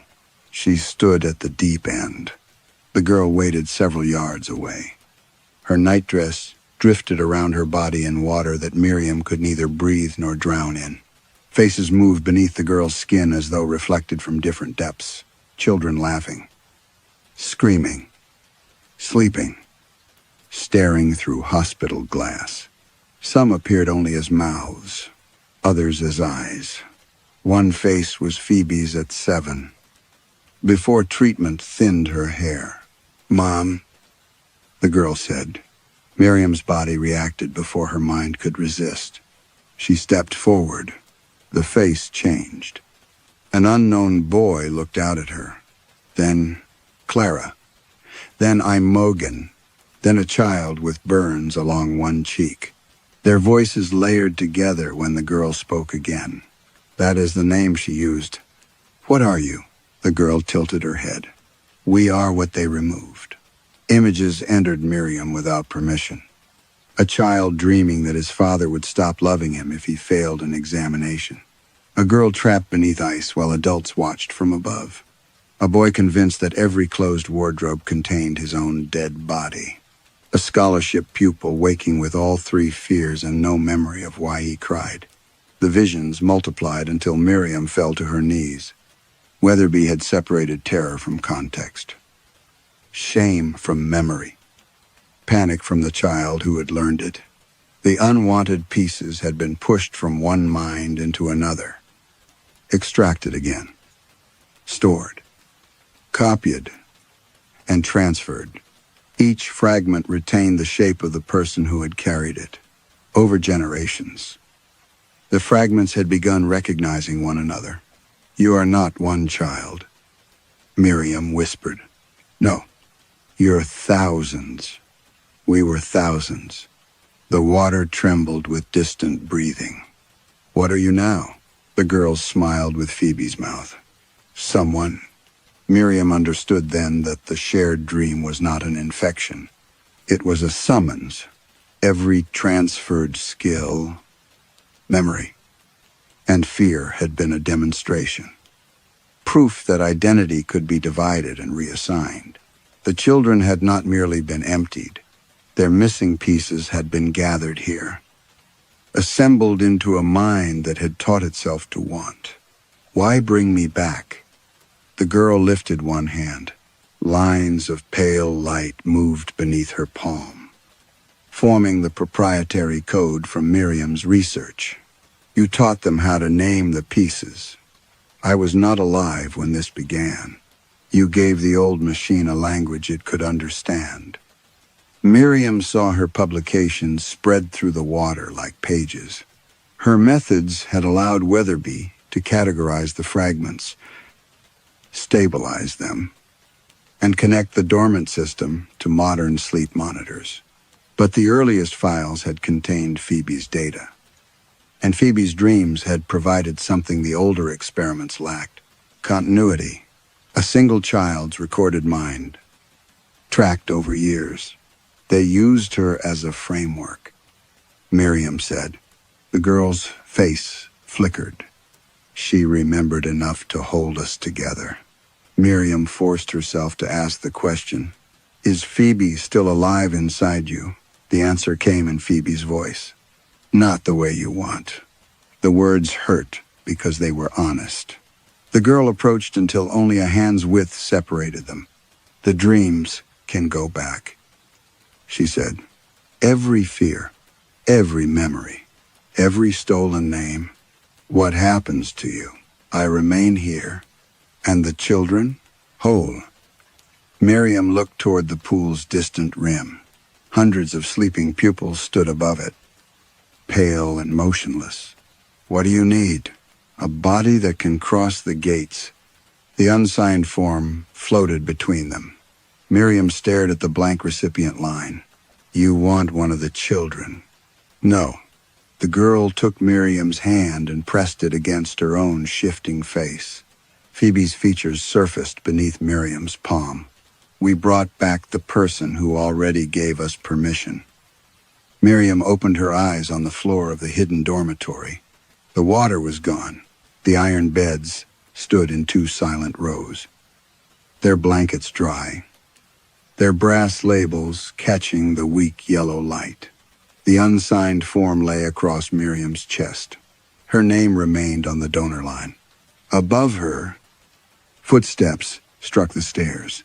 Harrow entered, carrying an old black medical case and a ring of keys. Two housemasters followed, both pale and avoiding the beds. "You should not have come down here alone," Harrow said. "You knew what this place was." "I knew what it had become."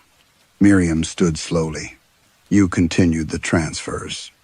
We contained them. You fed children into a machine. We inherited a system that could not simply be abandoned." Harrow opened the medical case. Inside were electrode caps, syringes, and a copper device shaped like a crown. Miriam recognized the design from the diagrams, though this version had been fitted with modern connectors. "The process must be resealed before dawn," Harrow said. "If the stored material returns without control, the pupils may not survive the integration. They are already disappearing. Some losses are permanent." Harrow said it with the calm of someone discussing storm damage. Miriam looked at Imogen's warm bed. "And that is acceptable?" "No, it is necessary." The school bell sounded above them. Once, then again. The housemasters flinched. From every iron bed came a soft intake of breath. Harrow's composure cracked. It has never spoken through so many at once. It wants out. It wants a carrier. Once it crosses the gates, there will be no boundary around it. Miriam thought of the girls' faces moving beneath one another. Thousands of children reduced to detachable burdens. Phoebe's memories used as stitching. What happens if you reseal it? The active transfers stop, and the children, those who still retain enough of themselves, may recover. Imogen, Harrow looked away. That was the answer. One of the housemasters stepped forward with the copper crown. Miriam moved between him and the bed. No. Harrow's voice hardened. Your methods woke it. You have a duty to help us contain it. My methods gave names to what you were stealing. You signed the release. The words entered more deeply than accusation should have. Miriam looked down at the consent form. She remembered the hospital corridor, Phoebe asking her to stay, and the quick movement of her own pen. For years, she had treated that moment as carelessness. Carelessness was easier to forgive than choice. But she had chosen. She had chosen the meeting, the research, the future value of the data. She had chosen to believe that whatever could be recorded could be separated from the child who suffered it. The beds began to shake. Upstairs, a chorus of children cried out. Not screams, names. They called for mothers, fathers, siblings, pets, places they had forgotten. The sounds passed through the ceiling in hundreds of fractured voices. Miriam took the pen from Harrow's case. What are you doing? Harrow asked. Returning what belongs to them. You cannot control the reintegration. No. And the entity? Miriam looked toward the dark end of the dormitory. She needs a body. Harrow seized her wrist. Not yours. It has shaped itself around your daughter. It will use that resemblance to deceive you. I know. It is not Phoebe. I know. The second answer nearly broke her. Miriam pulled free and wrote her name at the bottom of the form. The recipient line filled by itself. Not with Phoebe Voss. Not with the name of any student. It read, The child made of fear. Every lamp shattered. The copper wires above the beds ignited with blue light. Children's voices rushed through the dormitory. Thousands layered together, each speaking a different memory. Miriam felt them enter through her eyes, mouth, and the old ache behind her ribs. Fear of water, a cello scale, a yellow kitchen, a father's anger, a stolen silver thimble, Phoebe beneath hospital blankets. Watching the door after Miriam had left, Miriam fell against the warm bed. Something moved into her not like possession, but like a crowd passing through a doorway too narrow for them. Her childhood split open beside childhood she had never lived. Her heartbeat changed rhythm, then divided into dozens of smaller beats. Harrow shouted for the housemasters to disconnect the apparatus. The girl's voice came from Miriam's throat. Open the gates. Miriam gripped the bed frame until the metal cut her palm. No, she whispered. First, give them back. For one terrible moment, the presence resisted. Then every bed exhaled. The names on the brass plates vanished. Light climbed the wires and surged upward through the school. Far above, hundreds of sleeping children opened their eyes. Miriam felt their memories tear free from her body. When the last one left, she was lying alone beneath the yellow lamp. Harrow knelt beside her. Miriam. Miriam raised her head. Her face was still her own.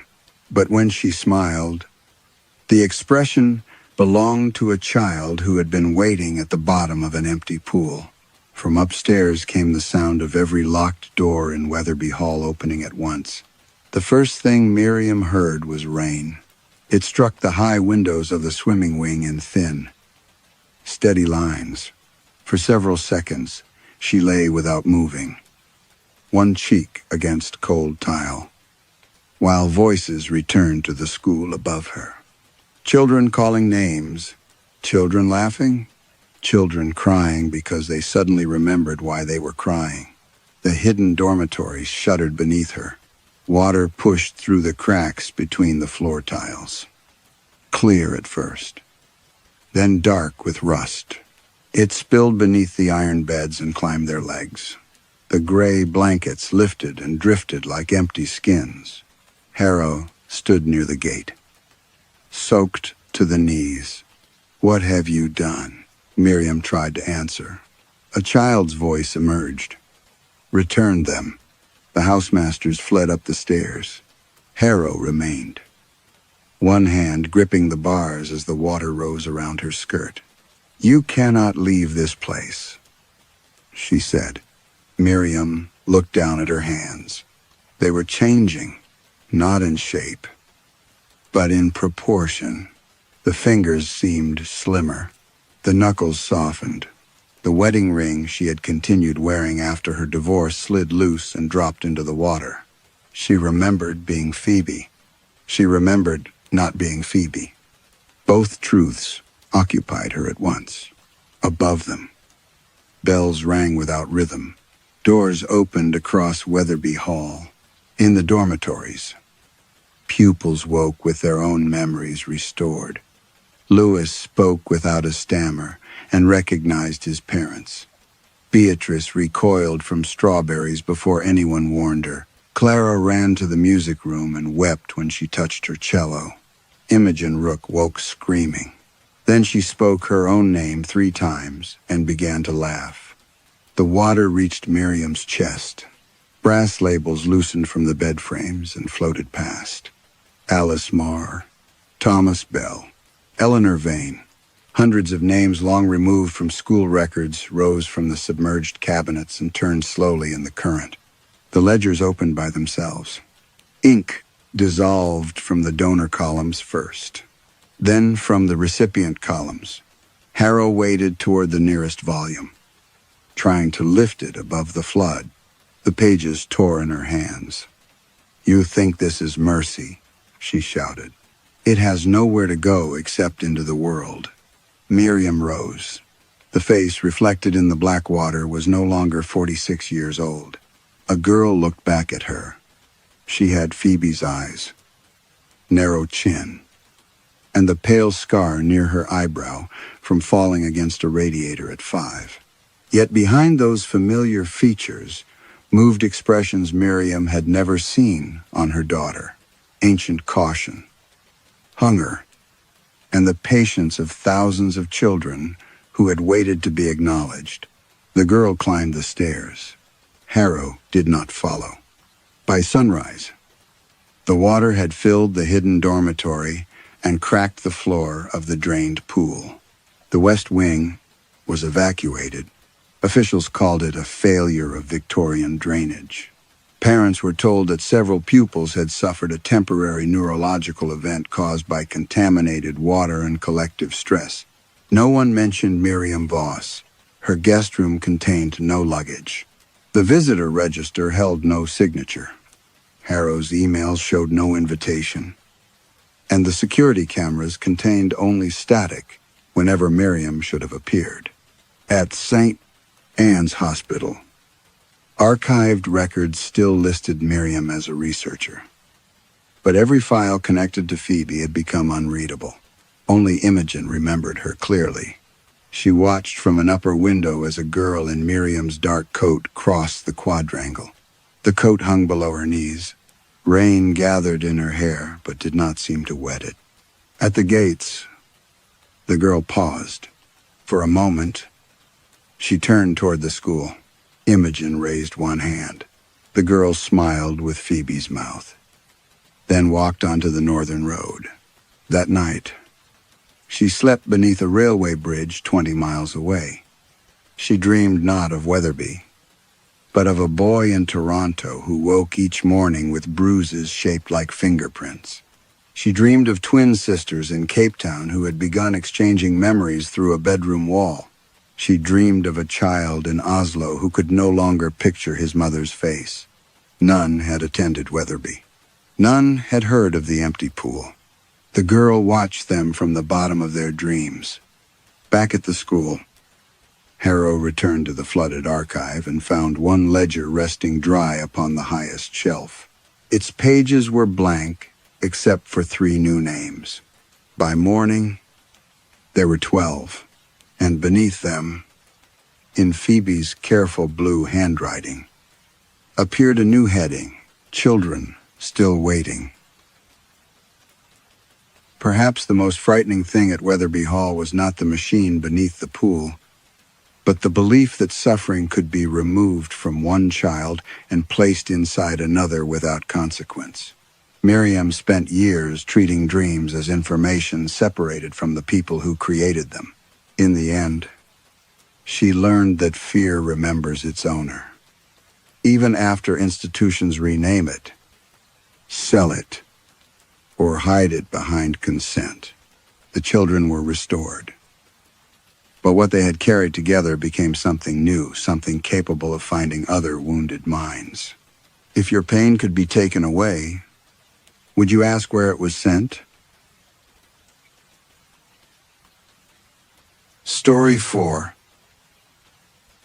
The first thing Owen Bell noticed about Mercy Point Lighthouse was that every window faced the wrong way, from the gravel turnout above the cliffs. The tower appeared ordinary enough, a white stone column rising from a low keeper's house, its black lantern room cutting into a sky the color of old pewter. Beyond it, the Atlantic heaved under late October rain, but the windows spiraling up the tower were narrow on the seaward side and broad toward the land, as if the lighthouse had been built to watch the spruce forest rather than the ocean. Owen sat in the service truck and read the work order again. Mercy Point Light decommissioned. Emergency inspection. Rotation assembly. Primary lens. Faux signal. Reason. Unauthorized night operation. Someone had underlined the final line in red pencil. He folded the paper and placed it on the passenger seat. Beneath it lay a photograph he had not intended to bring. Claire on the stern of the Astor Vale, one hand holding her yellow rain hood against the wind, smiling at whoever stood behind the camera. Owen had taken the photograph 11 days before she drowned. He turned it face down. The county road ended at a rusted chain, but the padlock had already been cut. Beyond it, weeds pressed through the gravel track. The truck lurched between fir trees, bent inland by decades of salt wind. Although here, half a mile from the cliff, Owen could no longer smell the sea. At the keeper's house, he found the front door unlocked. The brass knob was wet despite the porch roof. Inside, the air held the mineral cold of a cellar. Dust covered the floorboards except for a dark, curved mark leading from the tower stair to the western wall. Like something heavy had been dragged across the room. Owen set down his tools. State maintenance, he called, though the place had been empty for 37 years. The house answered with a faint click from inside the tower. He followed the sound through a narrow brick passage. The spiral stairs rose around a central iron column, each tread polished at the middle by feet long gone. As he climbed, he checked the wiring conduits and found them newer than the building. No inspection record mentioned them. At the lantern room, the Fresnel lens stood taller than he did, its glass prisms cloudy with salt. The rotation assembly beneath it was disconnected from the control cabinet. Owen crouched and lifted the severed cable. The copper inside was bright. Freshly cut, he remained still, listening to the wind worry at the panes. There were no footprints in the dust. No signs of forced entry, yet the machinery gave off a faint warmth, as though it had been running moments earlier. He opened the cabinet. Every fuse had been removed. Behind him, something struck the glass. Owen turned too quickly and hit his shoulder against the lens frame. Nothing clung to the window, only rain, streaming sideways, far below. The Atlantic vanished into fog. Then the lantern room began to rotate. Not the lens, the room itself. For several seconds, Owen had the nauseating impression that the tower was turning beneath him, swinging its windows away from the ocean. The metal ribs groaned. The horizon slid past one pane and disappeared behind stone. He gripped the frame until the sensation stopped. When he looked again, the sea remained where it belonged. Vertigo, he told himself. Fatigue. Too much coffee and not enough sleep. He returned to the cabinet and found a small brass lever beneath the empty fuse slots. It had no label. Someone had tied a strip of blue sailcloth around its handle. Claire's sailing jacket had been that exact shade. He touched the cloth. From somewhere below the cliffs, the foghorn sounded. One long note rolled through the tower, deep enough to tremble in Owen's teeth. The work order had said the compressed air line was ruptured. The horn had no power. A second note followed, then a third. Owen went to the seaward window. The fog had swallowed the rocks and half the ocean. For a moment he saw only his reflection in the glass. Gray hair at the temples. Rain-dark jacket. Face thinner than he remembered. Then a pale beam passed behind him. It did not shine toward the water. It swept westward across the forest, where it touched the trees. The darkness filled with the silhouettes of masts. The masts vanished when the beam moved on. Owen stayed at the window until his hands began to ache from gripping the frame. Beyond the lantern glass, the forest returned to its ordinary darkness. Black spruce, rain, and the occasional silver twitch of a branch. No sails, no rigging, no shapes high enough to rise above the trees. The lens continued to turn without power. He forced himself to look at the machinery instead of the land. The rotation platform moved in slow, measured increments, its bearings whispering beneath the glass. Owen knelt beside the drive housing and placed 2 fingers against the casing. No vibration from a motor, no heat from current, only a pulse, faint and regular, passing through the metal like the distant beat of an engine below deck. He pulled the emergency brake. The lens stopped with its brightest prism facing west. Not east. Not toward the Atlantic. West. By late afternoon, Owen had converted the keeper's parlor into a temporary workshop. He ran extension lamps from the truck's portable generator, set meters and manuals across the dining table, and covered the damp drag mark on the floor with a rubber mat. The house seemed smaller under electric light. Its wallpaper had once been patterned with blue flowers, though moisture had blurred them into shapes resembling waves. He removed the rotation governor from the lantern assembly and carried it downstairs.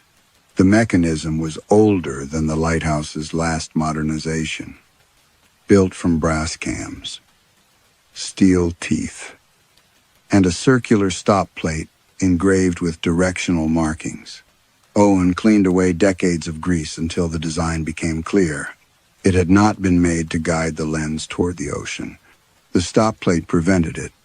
A reinforced tooth blocked the eastern arc, forcing the beam to turn inland before it could pass across open water.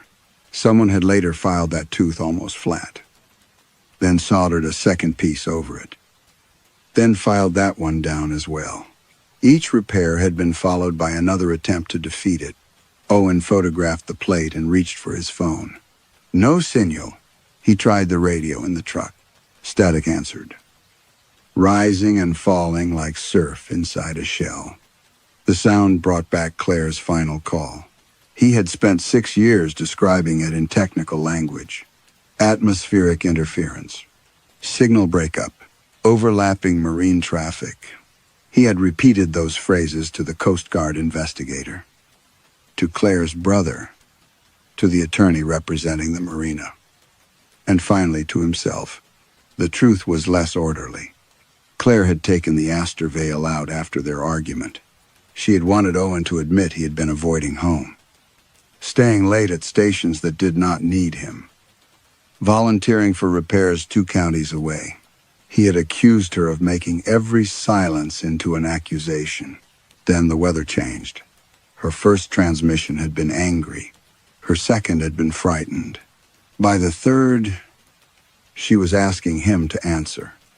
Owen had been sitting in his service van above North Haven, listening to every word through the marine set clipped beneath the dashboard. He had told himself she was being dramatic. He had told himself she needed to understand that fear could not always summon him back. He waited 11 minutes before alerting the Coast Guard. 11 minutes. The investigator later said, would probably not have changed the outcome. Owen had built his life inside the word probably. Rain thickened against the windows, somewhere in the house. Water dripped with patient regularity. Though every ceiling remained dry, he worked until the generator coughed, then refueled it beneath the porch lamp. When he returned, the strip of blue sailcloth lay on the dining table.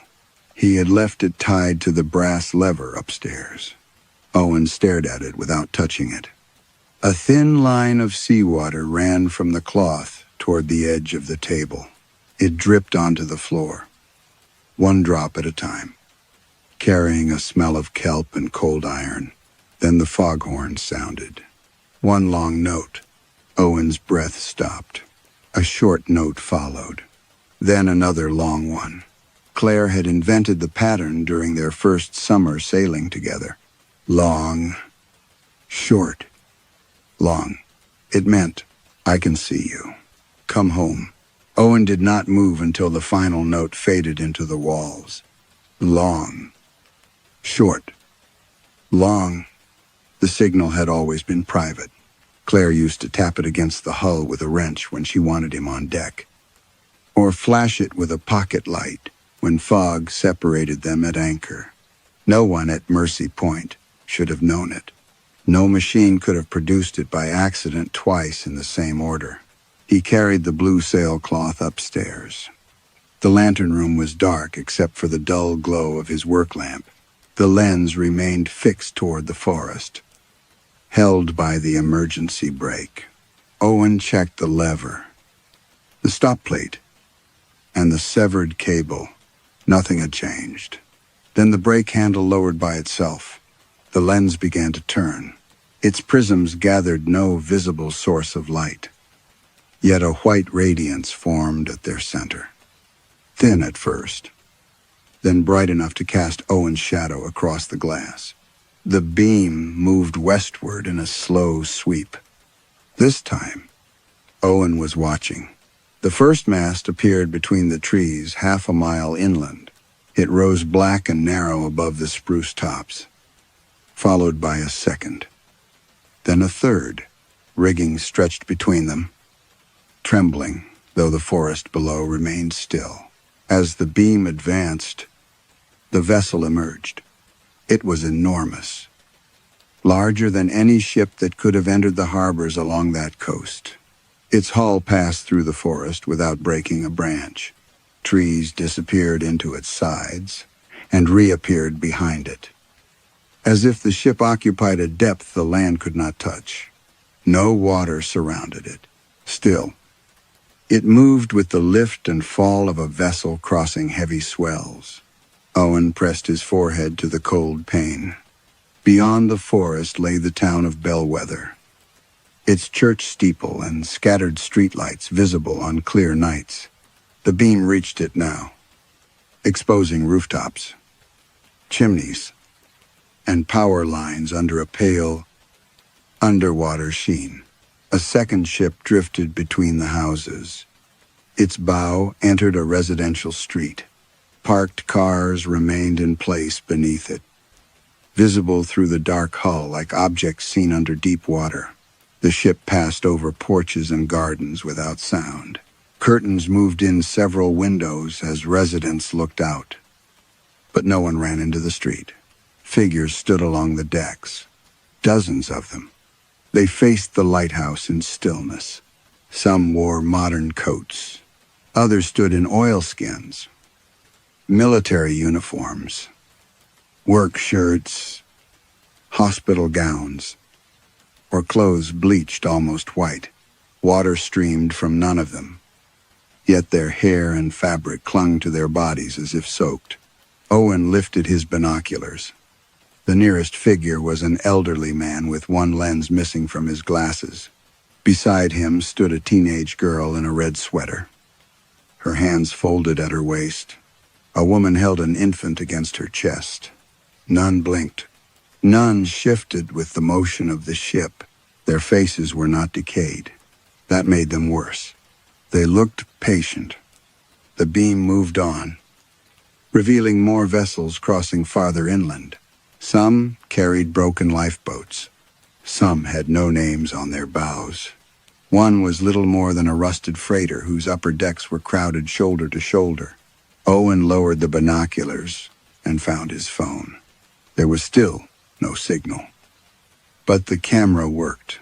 He recorded the window, the beam, the ships passing through Bellwether. On the screen, the town appeared empty. No ships, no figures, only streets under rain. He looked up. They were still there. A low vibration entered the tower. Not the foghorn this time. It came through the stone. A pressure like distant engines turning beneath the ground. The blue cloth in Owen's hand tightened around his fingers. Though there was no wind inside the lantern room, the last ship entered the beam. It was smaller than the others. A sailing vessel with 2 masts and a dark blue hull. Its sails hung torn and motionless. Near the stern, letters showed beneath layers of salt. Astor Vale. Owen stopped breathing. The deck was crowded with people facing him. At first, he searched only for the yellow hood from the photograph.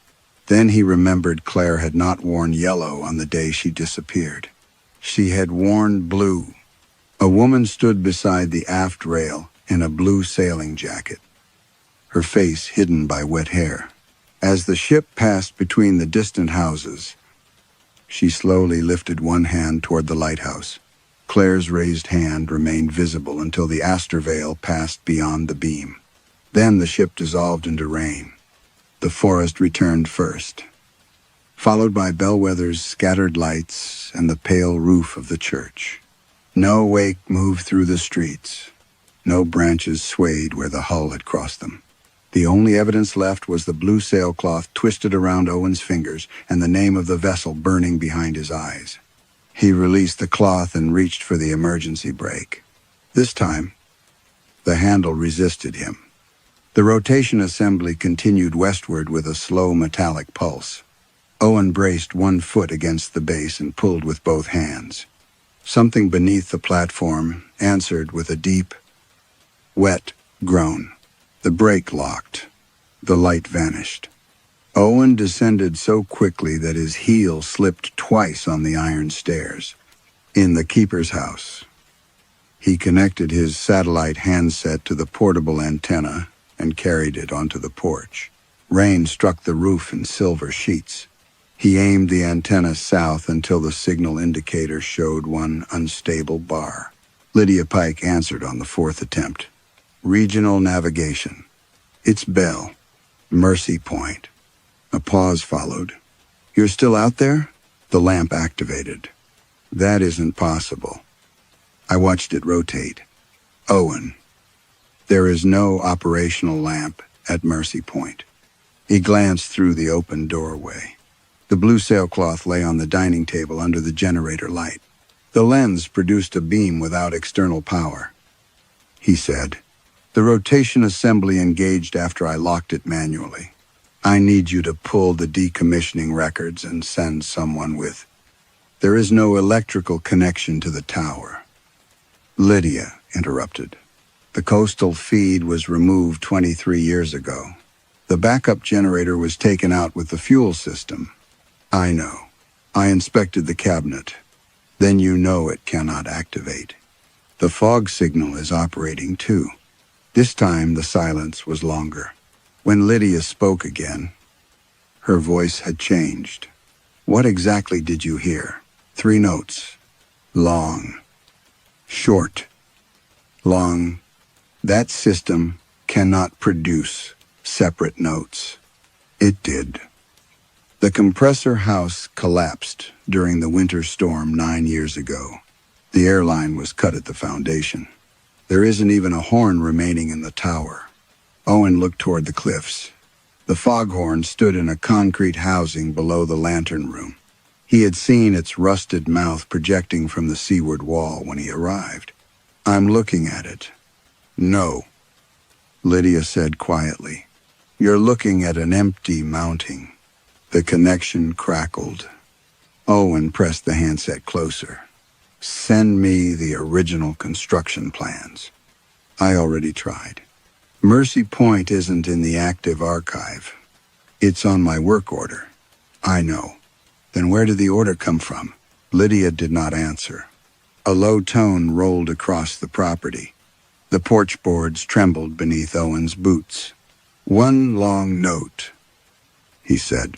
I can't hear anything. The tone ended. A shorter note followed.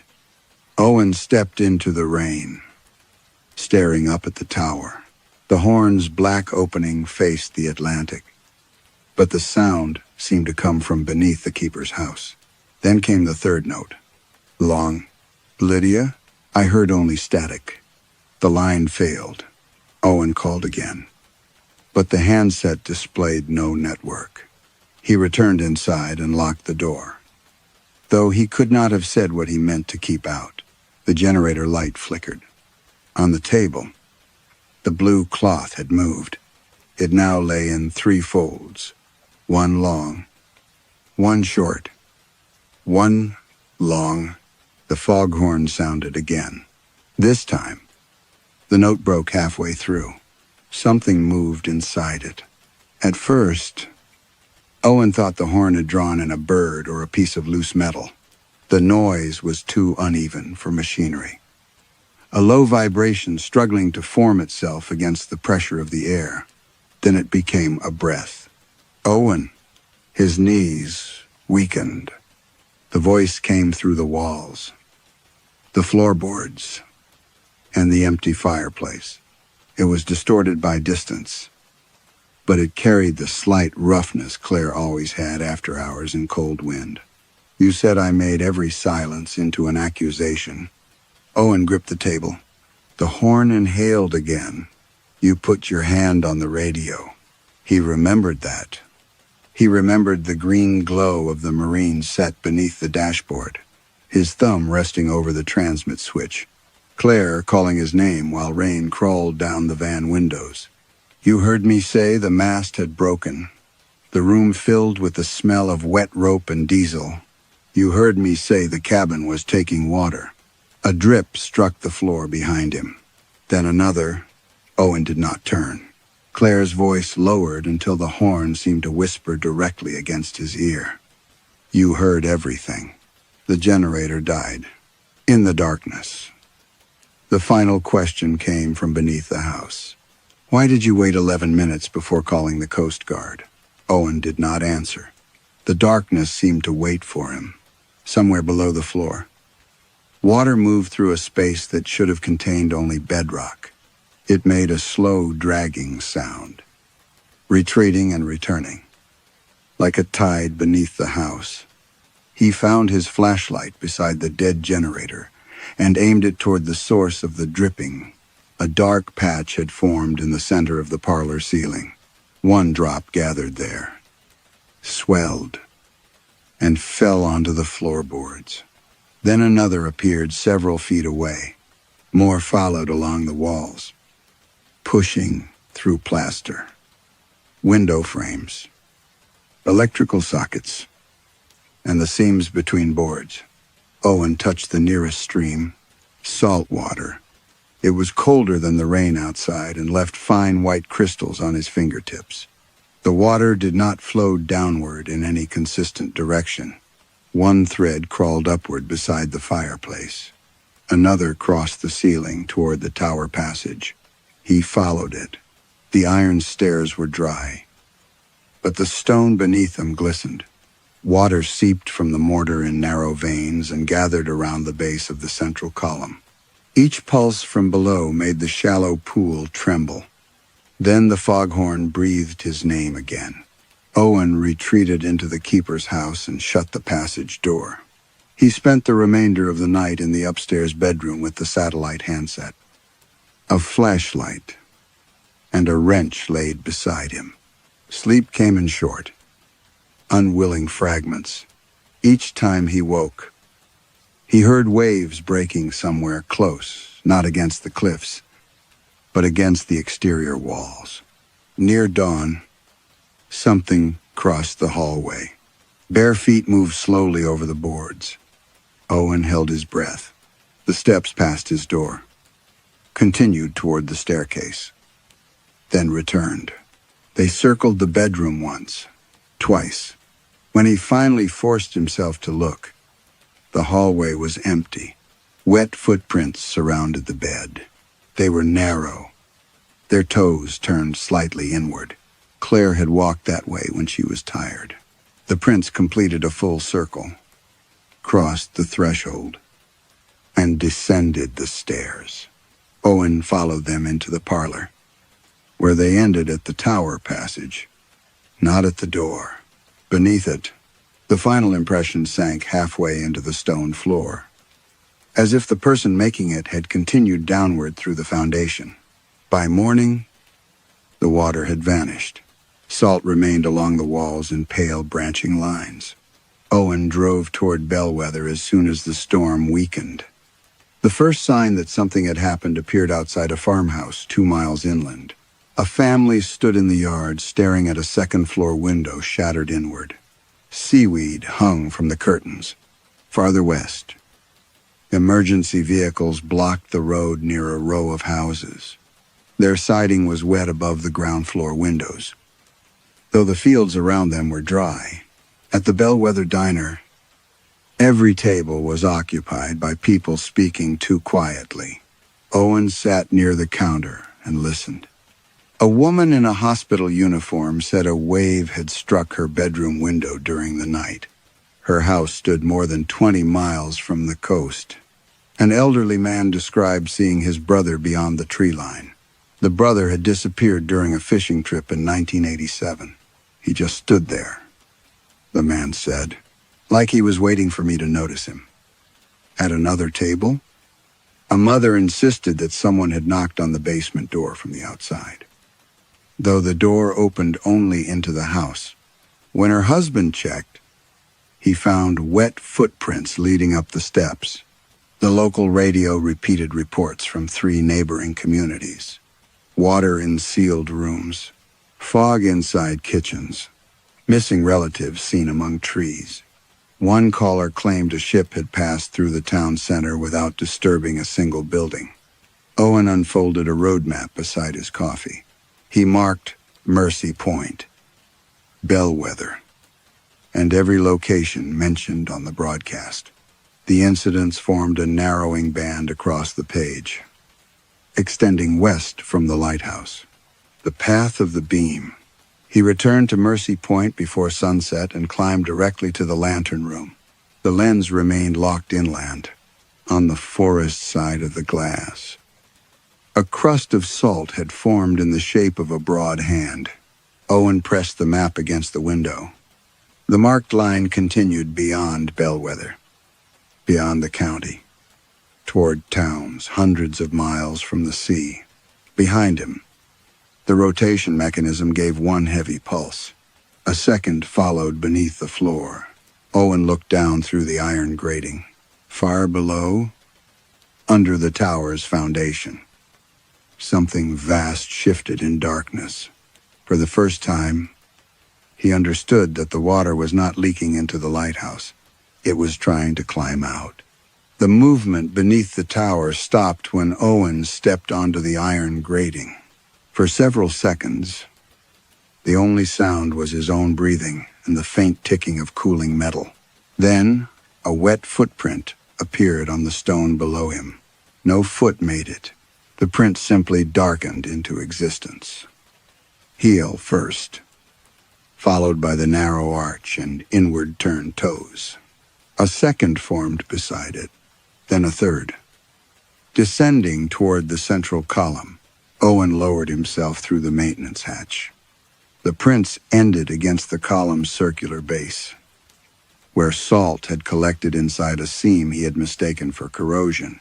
He scraped it away with a screwdriver and uncovered the edge of a brass plate set flush into the floor. A ring handle lay recessed at its center. The construction plans showed solid bedrock beneath the tower. Owen pulled. The plate rose without resistance, releasing air so cold that his flashlight lens fogged instantly. Below was a ladder disappearing into blackness. The smell rising from it was not the stagnant odor of a flooded cellar.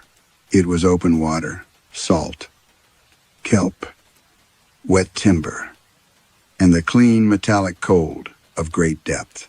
He descended. The shaft continued farther than the tower's foundation should have allowed. 20 rungs. 30. The beam of his flashlight moved over walls that changed from cut granite to damp wooden planks, each one swollen but intact. At the bottom, his boots touched a floor. A narrow passage extended ahead, lined with faded green wallpaper. Water stood ankle-deep across the boards, perfectly still, despite the tide-like movement he had heard above. The passage opened into a room. Owen stopped at the threshold. It was a keeper's quarters. A cast-iron stove occupied one wall. A narrow bed stood beneath shelves of navigation books. An oilskin coat hung from a peg, stiff with age. On the table sat a brass lamp, a pipe, a tin cup, and a plate holding the gray remains of bread. Everything appeared abandoned only moments before. Yet, the calendar beside the stove showed October of 1871. Owen moved to the wall and pressed his palm against the boards. According to the Geological Survey, several yards of granite surrounded him on every side. According to the depth marked on his cable, he was below the base of the cliffs and beneath the level of the Atlantic. Still, the room was dry above his ankles. A diary lay open on the table. The leather cover had swollen with damp, but the pages remained legible. The first entry belonged to Silas Morrow, Mercy Point's original keeper. Owen read standing beneath the weak beam of his flashlight. Morrow described the first activation of the light before the lighthouse had been completed. Workers had seen ships moving through the inland fog. The vessels carried sailors missing from wrecks whose bodies had never been recovered. The builders believed the light was calling them. Morrow believed otherwise. The lamp does not summon the vessels, he had written. It shows us where they already are. Later entries described water appearing in homes far from the coast. Families heard drowned relatives beneath floorboards. Wells turned brackish overnight. Children woke, speaking of tides and places where no ocean had ever existed. The ships followed what Morrow called the unburied sea. It was not beneath the Atlantic, nor beyond it. It existed wherever death had been left without discovery inside sealed mines. Vanished aircraft, burned houses, frozen passes, unmarked graves, and deep water that refused to return what it had taken. Every undiscovered body opened another inlet. Every person denied by the living deepened it. Mercy Point had not been built to guide ships away from the main coast. Its light faced inland, because the danger came from everywhere else. The beam marked the channels through which the second ocean pressed against the world. The rotating mechanism kept those channels moving, never allowing the pressure to gather in one place. The foghorn warned the ships away from inhabited homes. Owen turned several pages. The handwriting became increasingly frantic. Never let the lamp face the true sea. Never answer, a voice carried through the horn. The dead do not ask to be rescued. The sea asks to be admitted. A final sentence had been written across both pages in ink faded almost brown. It will speak in the voice of the one whose absence you cannot endure. Something tapped against the wall behind Owen. Once, then again. He turned. A curtain hung above the bed. He had assumed it covered a shallow cabinet. When he pulled it aside, he found a window. Beyond the glass was not granite. Black water stretched into an impossible distance, filled with pale, drifting shapes and the slow outlines of ships. The Astor Vale floated directly outside. Claire stood on the other side of the window, her face inches from his own. Then she raised one finger to her lips and pointed toward something standing behind him. Owen turned. No one stood behind him. The room remained as he had found it. The iron stove, the swollen books, the keeper's coat hanging from its peg. Yet the water around his boots was moving now, drawing away from the window in thin ripples toward a cabinet beside the bed. When he looked back, Claire had disappeared. The Astor Vale still floated beyond the glass, but its deck was empty. Behind it, deeper in the black water, other ships moved without sails. Their lights resembled distant houses seen across flooded fields. The cabinet door stood open. Owen was certain it had been closed before. Inside were rolled charts, maintenance ledgers, and canvas folders sealed with wax. He carried them to the table and found records spanning more than a century, written by keepers, engineers, Coast Guard officers, and men whose names had been scratched out. The earliest charts showed the Maine coast. The later ones did not. Lines had been drawn inland across New England, then westward over the continent. Some followed rivers, but most crossed mountains, suburbs, deserts, and cities without regard for geography. Beside each line were names and short descriptions. Crew of the Maribel. Vessel lost. No remains recovered. Children beneath the St. Agnes School foundations. Deaths omitted from municipal record. 31 miners. Red Hollow. Collapse concealed by owners. Unidentified occupants of burned tenement. Property cleared before search completed. The same phrase appeared repeatedly. Channel formed where the dead were refused location. Owen unfolded a larger map across the table. It had been updated with colored pins and thread. Blue thread marked drownings. Black marked hidden graves. Red indicated deaths officially denied or deliberately recorded under false names. The threads converged beneath Mercy Point, but they did not end there. They continued through the lighthouse, gathering into a wide, dark band labeled in Silas Morrow's handwriting, the ocean under the map. A later keeper had added a note. The vessels do not carry only the drowned. They carry those deprived of an ending. Water is merely the shape the passage takes. Owen turned through the maintenance ledgers. Every major activation followed a disaster involving unrecovered bodies or concealed deaths. After a passenger ship vanished in winter fog, water appeared in farmhouses 40 miles inland. After a factory owner sealed a fire-damaged basement before investigators arrived, 3 black vessels were seen crossing the town at night. The keepers redirected the beam. The pressure dispersed. The houses dried. Then Owen found Claire's name. It had been entered 6 years earlier in handwriting he did not recognize. Claire Bell, presumed drowned. Body not recovered. Surviving witness withheld true sequence of distress contact. Below it was a maintenance instruction. Do not permit the witness to hear the preserved call. A metal box rested beneath the folders.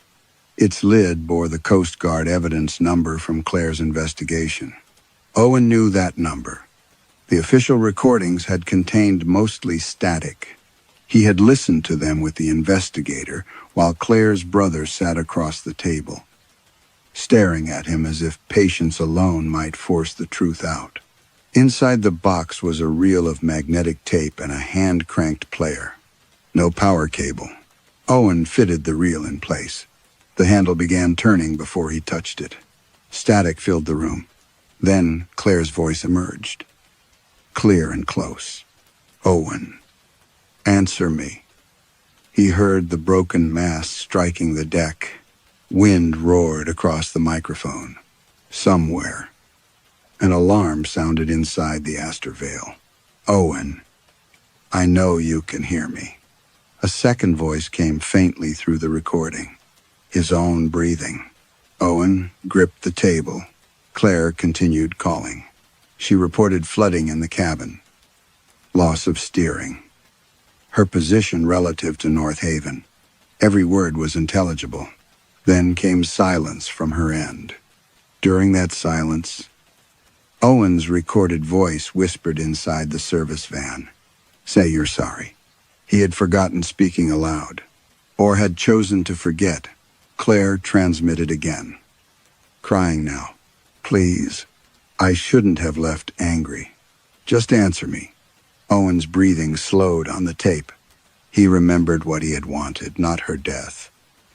Never that. Only surrender. He had wanted her frightened enough to need him without conditions. Frightened enough to apologize first. For 11 minutes, he listened. The recording preserved all of them. At the end, his younger voice finally called the Coast Guard. A different voice answered from the tape. Not the dispatcher. Silas Morrow spoke through the static. The sea heard you waiting. The water rose to Owen's knees.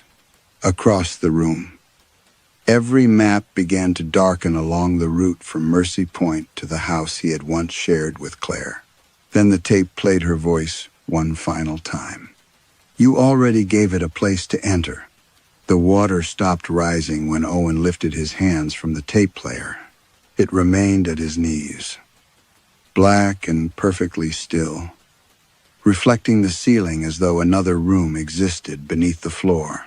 On the table, the map continued darkening along the route to the house he had shared with Claire, each road disappearing under a thin blue sheen. Then the foghorn sounded above him. Not a warning note, a breath. Owen. Claire's voice moved through the buried quarters with greater clarity than before. It seemed to come from the stovepipe, the walls, and the water around his legs. He turned toward the window. The Astor Vale had drawn closer. Its hull now filled the glass. Claire stood at the stern rail, wet hair pressed to her face, one hand resting against the window from the other side. I have been trying to reach home, she said through the horn. Owen stepped toward her. Where are you? Her expression tightened. There isn't a name for where we are. Names belong to places people can return from. Behind her, motionless passengers crowded the deck. Some watched Owen, others stared inland, toward destinations beyond the window. Claire continued. The ships cannot finish their journeys while the living refuse to say where the dead belong. I said you drowned. You said presumed. Owen lowered his eyes. The word had appeared in every report. Insurance form and memorial notice. Presumed drowned. It had allowed the uncertainty to remain useful. Claire might have been dead. But Owen had never acknowledged where death had taken her. He had spoken of weather, currents, and search grids while avoiding the simpler truth. "I didn't know where you were," he said. "You knew where I should have been. Home." The word formed in his mind before she spoke it. "I was trying to come back to you." Claire said, "You left me between the call and the answer." Something moved behind her, beneath the torn sail. A child in a hospital gown stepped into view, followed by an old man wearing a miner's helmet. More figures emerged from the darkness of the deck. Owen reached for the diary. Several pages near the back had been stuck together by salt. He separated them carefully and found instructions written by a later keeper. When a vessel seeks destination, the beam may open a harbor where memory is strongest. Below that, in a different hand, the house of the witness is the surest entrance. Owen looked at the dark route spreading across the map. Their former home stood outside Camden, a weathered gray house above a narrow inlet. He had kept it after Claire disappeared, preserving her coats, books, and coffee mug as if possession were the same as mourning. He rarely entered her room, but he had never allowed anyone to remove its contents. "If I turn the light toward the house," he said, "you can reach it." Claire pressed her palm harder against the glass. "I can reach you." The foghorn gave a low tremor that might have been a sob. Owen read further. The next passage had been boxed in black ink. "No vessel carries a single passenger." He stopped. Another line followed. "The dead travel by shared absence. One denied death joins another until their destinations become a common shore." Owen looked past Claire. The deck of the Astorvale seemed deeper than the vessel itself. Hundreds of figures stood behind her now, fading into darkness where no stern should have extended. Sailors, children, factory workers, soldiers, people in funeral clothes, people wearing no shoes. All faced the window. "Claire," Owen whispered. "Who are they?" Her eyes did not leave his. "People whose homes still remember them." He turned another page. "No opened home receives only the person it remembers. A passage made for one becomes a door for every passenger aboard the vessel." Owen backed away from the window. Claire struck the glass. The sound was soft, but every figure behind her moved closer. "You left me here," she said. "I didn't know what this was. You knew I was afraid." The accusation entered him more deeply than anger could have. Above, the lighthouse mechanism began rotating again. Owen heard its gears engaging through stone and water. The inland beam was searching, crossing forests and towns, moving gradually south toward Camden. He closed the diary. "If I do this, they enter other houses. If you don't," Claire said, "we keep sailing." The window darkened as the ship pressed closer. Pale hands appeared against the glass around hers. Dozens at first, then hundreds. Owen looked down at the map. The blue line had reached the road leading to his house. At its end, drawn where the front door should have been, was a small black harbor. Owen climbed out of the buried quarters with the diary sealed beneath his jacket. The ladder seemed longer on the return. Water followed him upward, filling each rung after his hands released it. By the time he reached the tower floor, the salt line had risen halfway up the central column. Above him, the lens was turning. Its beam swept south across the inland darkness, searching through forests, roads, and sleeping towns. With every rotation, the mechanism struck once beneath the floor, like a heart forcing water through stone. Owen entered the lantern room and released the directional lock. The controls had been designed to resist exactly what he intended. Brass stops blocked the southern arc, Warning plates had been bolted over the manual gears. Someone had driven iron pins through the alignment wheel to keep the lens from settling on a single destination. Owen removed them one by one. The foghorn breathed through the tower. Owen. Claire sounded close enough to stand behind him. He did not turn. Morrow's warning remained open in his mind.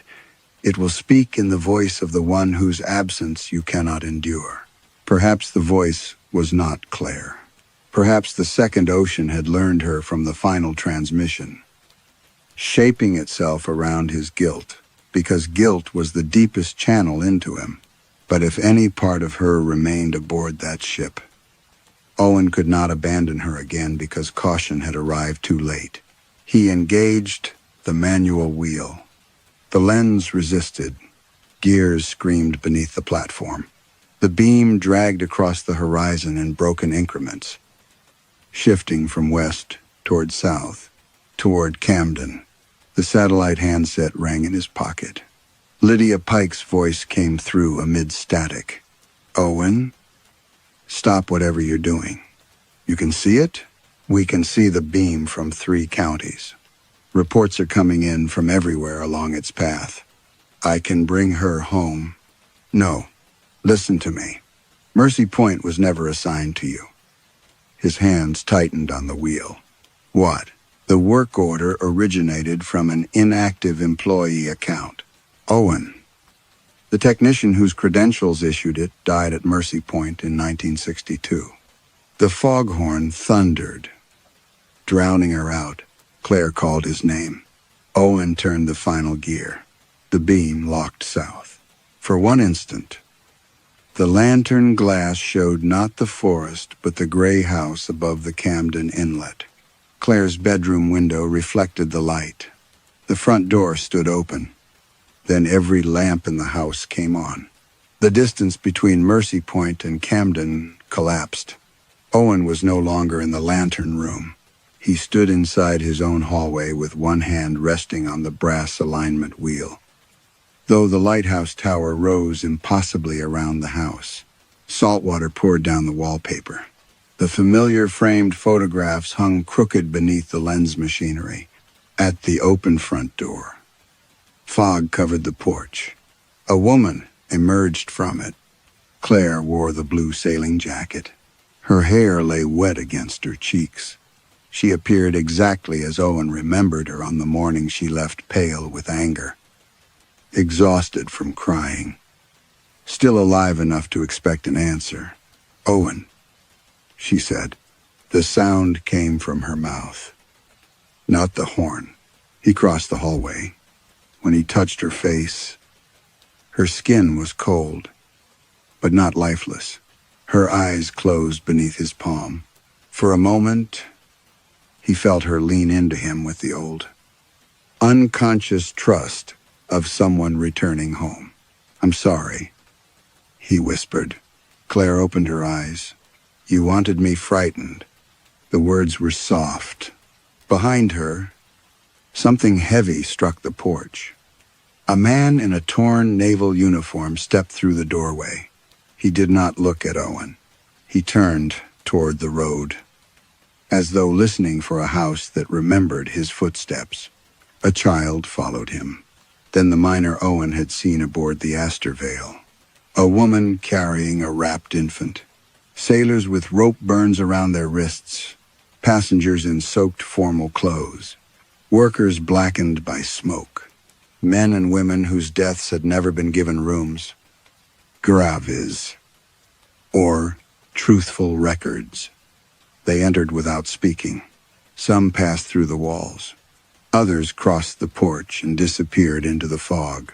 Each one carried the smell of a different hidden place: coal dust, burned cloth, frozen earth, hospital disinfectant, river mud. Outside, doors began opening along the road. A porch light flickered on at the neighboring house. Farther away, another answered. The dead were not choosing homes at random. They moved toward grief, denial, loneliness, and every room where someone had preserved a place for a person who would never return. Claire remained beside Owen. "Close the passage," he said. "You're home now. Help me close it." Her expression filled with something deeper than sorrow. I was never the destination. The hallway darkened. Beyond the front door, the bow of the Astor Vale emerged through the fog, followed by countless black ships filling the streets behind it. Claire took Owen's hand and placed it against the wet wall. The entire house pulsed beneath his palm. "You were at dawn." The lighthouse was gone. Lydia Pike reached Mercy Point with 2 Coast Guard officers and found the access road ending at open sky.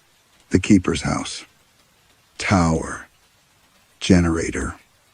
Service truck. And cliff path had vanished together, leaving a circular hollow in the headland nearly 100 feet across. Its sides were smooth and wet. Far below, waves moved inside the wound. Although the Atlantic remained beyond an unbroken shelf of rock, the water rose and fell to a different tide. Each retreat exposed fragments embedded in the stone: a brass stair tread, a child's shoe, a ship's nameplate, and pale hands withdrawing before anyone could photograph them. No trace of Owen Bell was recovered. His satellite handset lay at the edge. The final transmission contained Lydia's warning: machinery under strain. And one last sound after the beam turned south: a front door opening. By then, emergency calls had begun across Camden. Salt water filled Owen's house from the inside. It poured through cupboards, electrical sockets, and framed photographs, rising without any visible source. Neighbors saw people leaving through the open front door before sunrise: sailors, miners, children, hospital patients, and men and women dressed in clothes from forgotten decades. Some walked toward nearby houses. Others crossed fields and disappeared inland. The gray house stood empty when responders entered. Owen's tools were scattered through the hallway. Claire's bedroom had been stripped bare, except for her yellow rain hood. Folded on the bed, the walls were covered in wet handprints. 2 sets remained clearer than the others. One belonged to a woman with narrow fingers. The second was pressed over it from behind. Officials blamed a ruptured main, until engineers confirmed there were no water lines beneath the property. By noon, the house had drained. Salt remained in every room, along with a dark line 9 feet above the floor. The front door could not be closed. Whenever someone forced it shut, 3 knocks sounded from the other side. Long, short, long. Reports spread west over the following weeks. Families saw missing relatives at bus stops, in fields, and behind rain-streaked windows. People who invited them inside were often found alive but altered quiet, soaked, and unable to explain why their houses smelled of deep water. Others disappeared. In each abandoned home, investigators found damp footprints leading away from a bedroom or basement. The prints never continued outdoors. They ended at walls, foundations, or floorboards where no opening existed. Lydia studied the Mercy Point records until the Federal Archive removed them. Before they did, she copied the map Owen had photographed below the tower. The dark channels no longer converged on Maine. They were moving. 1 month later, a farmer outside Salina, Kansas, reported a white tower standing in his winter wheat. It had appeared overnight without tire tracks, foundations, or disturbed soil. Its stone walls were slick with salt. Every window faced inland. County officials arrived before sunset. They found no entrance and no electrical lines near the field. At the top, behind black lantern glass, An enormous lens waited in darkness. That night, the foghorn sounded beneath 3 neighboring houses. The families heard it below their basement floors. One woman heard her dead son asking to be let upstairs. Another found seawater dripping from the fuse box. A child woke and said ships were sailing under the wheat. Just before dawn, the lighthouse beam activated. It did not sweep across the field. It passed beneath it. For several miles, basement windows filled with pale light. Furnaces went silent.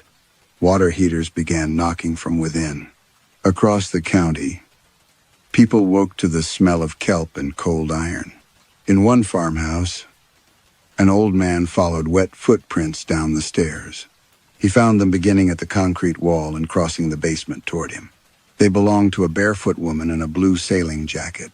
She stopped at the bottom step and raised one hand.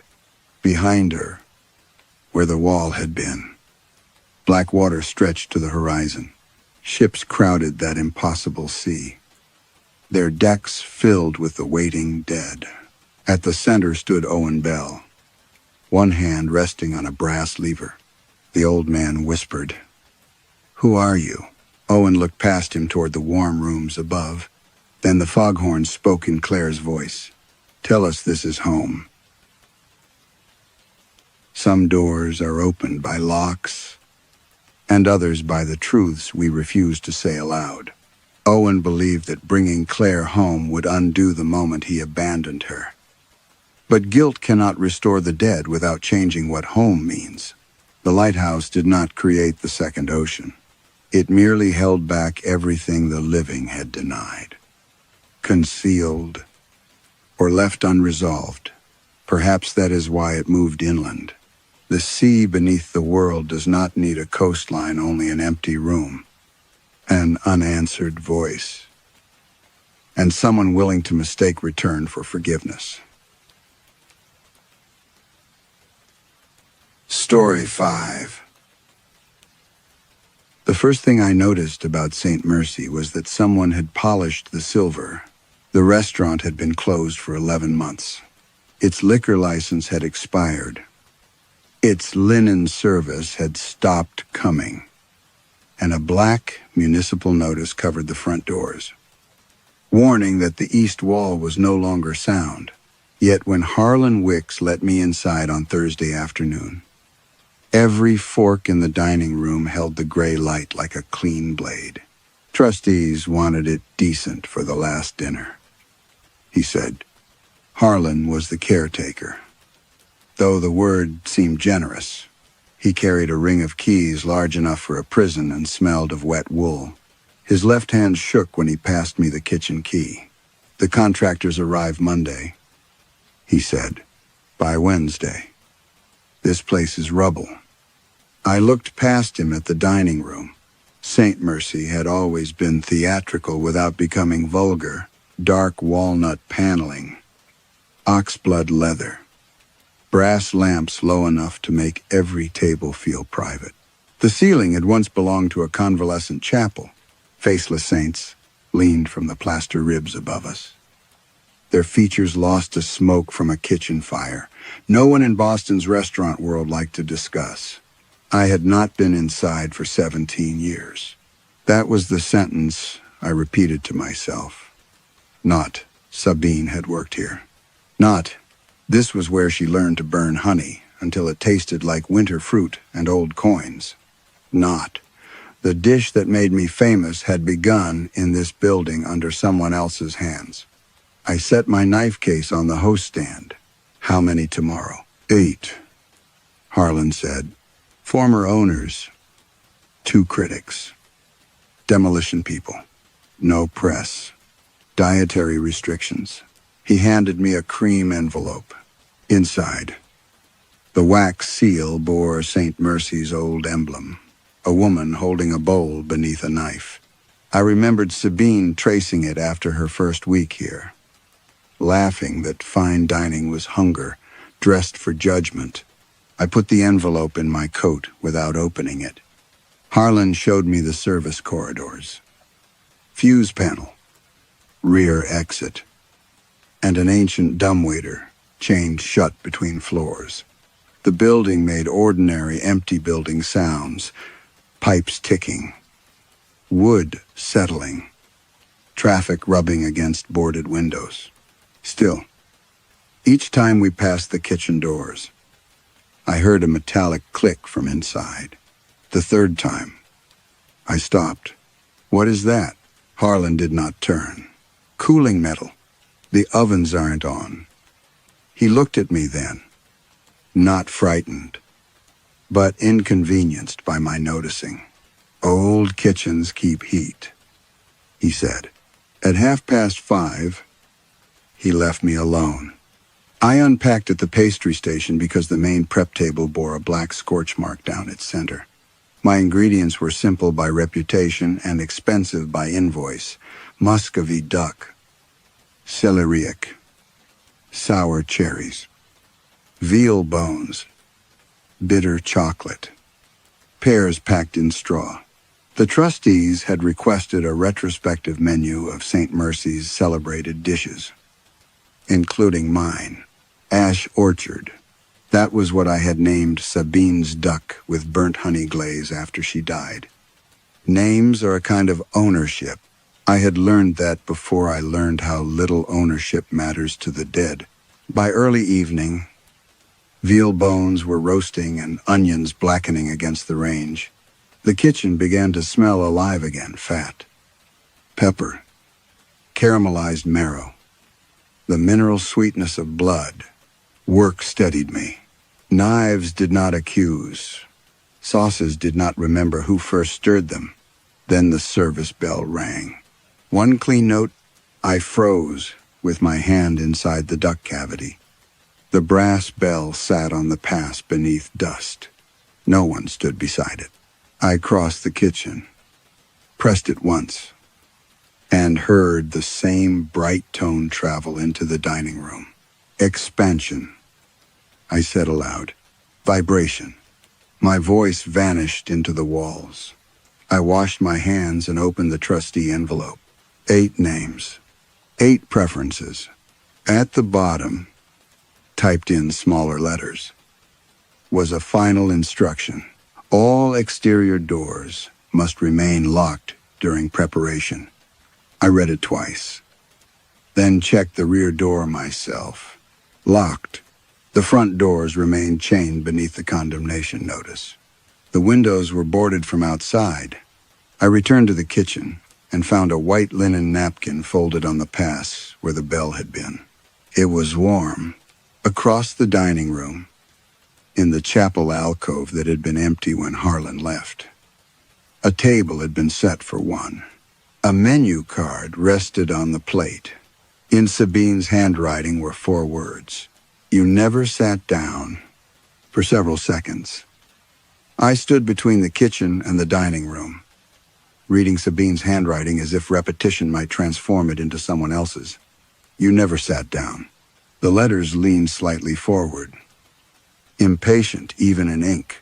Sabine had always crossed her T's late. After finishing the entire word, I knew that because I had watched her write prep lists beside me for 6 years. I touched the card. The paper was dry. The ink did not smear. The table itself had been dressed with 1 wine glass, 1 water glass, and 3 forks arranged in St. Mercy's old pattern. Beneath the linen, the wood was warm, as though someone had recently rested both hands there. I carried the card back into the kitchen and placed it beside the trustee envelope. Then I called Harlan. He answered on the 6th ring. "Did you set a table in the chapel alcove?" Silence gathered on the line. "Harlan? No. You were the only other person here." "I didn't set it. The linen is warm. Don't touch anything you didn't bring." I looked toward the dining room. "That would have been useful advice before you left. Is the bell ringing?" The question was too quick. It rang once. Another silence. "Harlan, what is this?" His breath moved against the receiver. "If it rings again, leave it alone." "Why?" Because it isn't calling the kitchen. He ended the call. I should have left then. Any sensible person would have taken her knives, telephoned the trustees, and refused to work inside a condemned building with an evasive caretaker and a table that arranged itself. But sensible people rarely become famous chefs. They become rested chefs, solvent chefs, chefs whose names do not appear on cookware, frozen sauces, airport restaurants, and bottles of burnt honey glaze sold beneath a signature that never belonged to them. I returned to the range. Ash Orchard required 2 days of preparation. Though most diners believed it was simply roast duck with fruit, that misunderstanding had helped make it famous. Sabine had first cooked it in our apartment in Somerville. During the winter, St. Mercy dismissed her. She came home carrying 3 bruised pears, half a duck, and a jar of honey scorched nearly black. She did not speak while she worked. She salted the meat, ground juniper with the heel of a chipped mug, and burned the pears until their skins split. The kitchen filled with smoke. "What happened?" I asked. They said the sauce tasted angry. That sounds like praise. They didn't mean it as praise. She laughed then, but only once. When she finally served the duck, the glaze tasted sweet for an instant, and then bitter, smoky, almost medicinal. The pear held the flavor of cold cellars. The meat tasted of hunger made elegant. I said nothing after the first bite. Sabine watched me across our small table. "Well, it needs acid." That was the first theft, not the recipe. Not yet. The theft was refusing to tell her that she had made something I could never have imagined. Years later, after her death, I added sour cherry, changed the plating, and called the dish Ash Orchard. Reviewers described it as autobiographical. They praised its grief. They praised my courage. No one asked whose grief it was. I began the glaze at St. Mercy just before 8 that evening. Honey darkened in a copper pan, moving through gold, amber, mahogany. The room took on the smell of hot flowers and charred sugar. When the smoke reached the ceiling, the faceless saints above the dining room seemed to darken with it. My hands knew the sequence without thought. Juniper, black pepper, vinegar, duck stock, sour cherry. I tasted the reduction for 1 second. It was perfect. Then the flavor changed. Under the honey and fruit came something thin and salty, canned broth, overcooked onion, stale crackers softened in liquid, a sick room soup. I spat into the sink. The service bell rang. This time it rang twice. I kept my hands on the edge of the counter. It rang a 3rd time. "Leave it alone," I whispered. The dining room lights dimmed, not all at once. One lamp after another faded from the entrance toward the chapel alcove, leaving a path of weak amber circles across the carpet. A chair moved. I heard its legs drag slowly over the floor. When I looked through the kitchen doors, an elderly woman was sitting at the table. She wore a brown wool coat buttoned to the throat. Rain glistened on her white hair. Though the night outside was dry, her hands rested on either side of the empty plate. The front doors were still chained. The windows were still boarded. She looked directly at me. "You are late," she said. I did not move. "Who are you?" Her expression held neither anger nor confusion, only exhaustion. My son said he wasn't hungry. The kitchen behind me filled with the smell of boiled onion. The woman lifted the empty soup spoon. "Please," she said, "make what he refused to share." The woman did not look like a ghost. That was the problem. Ghosts, in my private understanding of them, were supposed to arrive with some useful failure of reality. Translucence. Blood. A smell of earth. Eyes turned the wrong way. This woman had rain caught in the seams of her coat. A thread hung from one glove. Her lower lip trembled slightly when she breathed. A trespasser could be explained. A hallucination could be endured. So I cooked. "What kind of soup?" I asked. She looked down at the spoon, the one with the onions cut too large. That answer irritated me more than it frightened me. I returned to the kitchen and found myself assembling ingredients I had not chosen: a yellow onion, 2 potatoes, a heel of celery, a tin of chicken broth from the back of a cupboard I had not opened. The label was faded. The expiry date had been rubbed away. I set a small pot over flame. The first slice of onion released a smell that did not belong to St. Mercy. It belonged to linoleum floors, radiator heat, and cheap detergent. By the time the broth began to simmer, the kitchen around me had changed without moving. The steel tables remained. The ovens remained. But beneath the hum of the refrigerator came another sound. A young man breathing through his teeth. I said, "I'll come Sunday." His voice came from the dish pit. I turned. No one stood there. Metal struck metal. A plate shattered.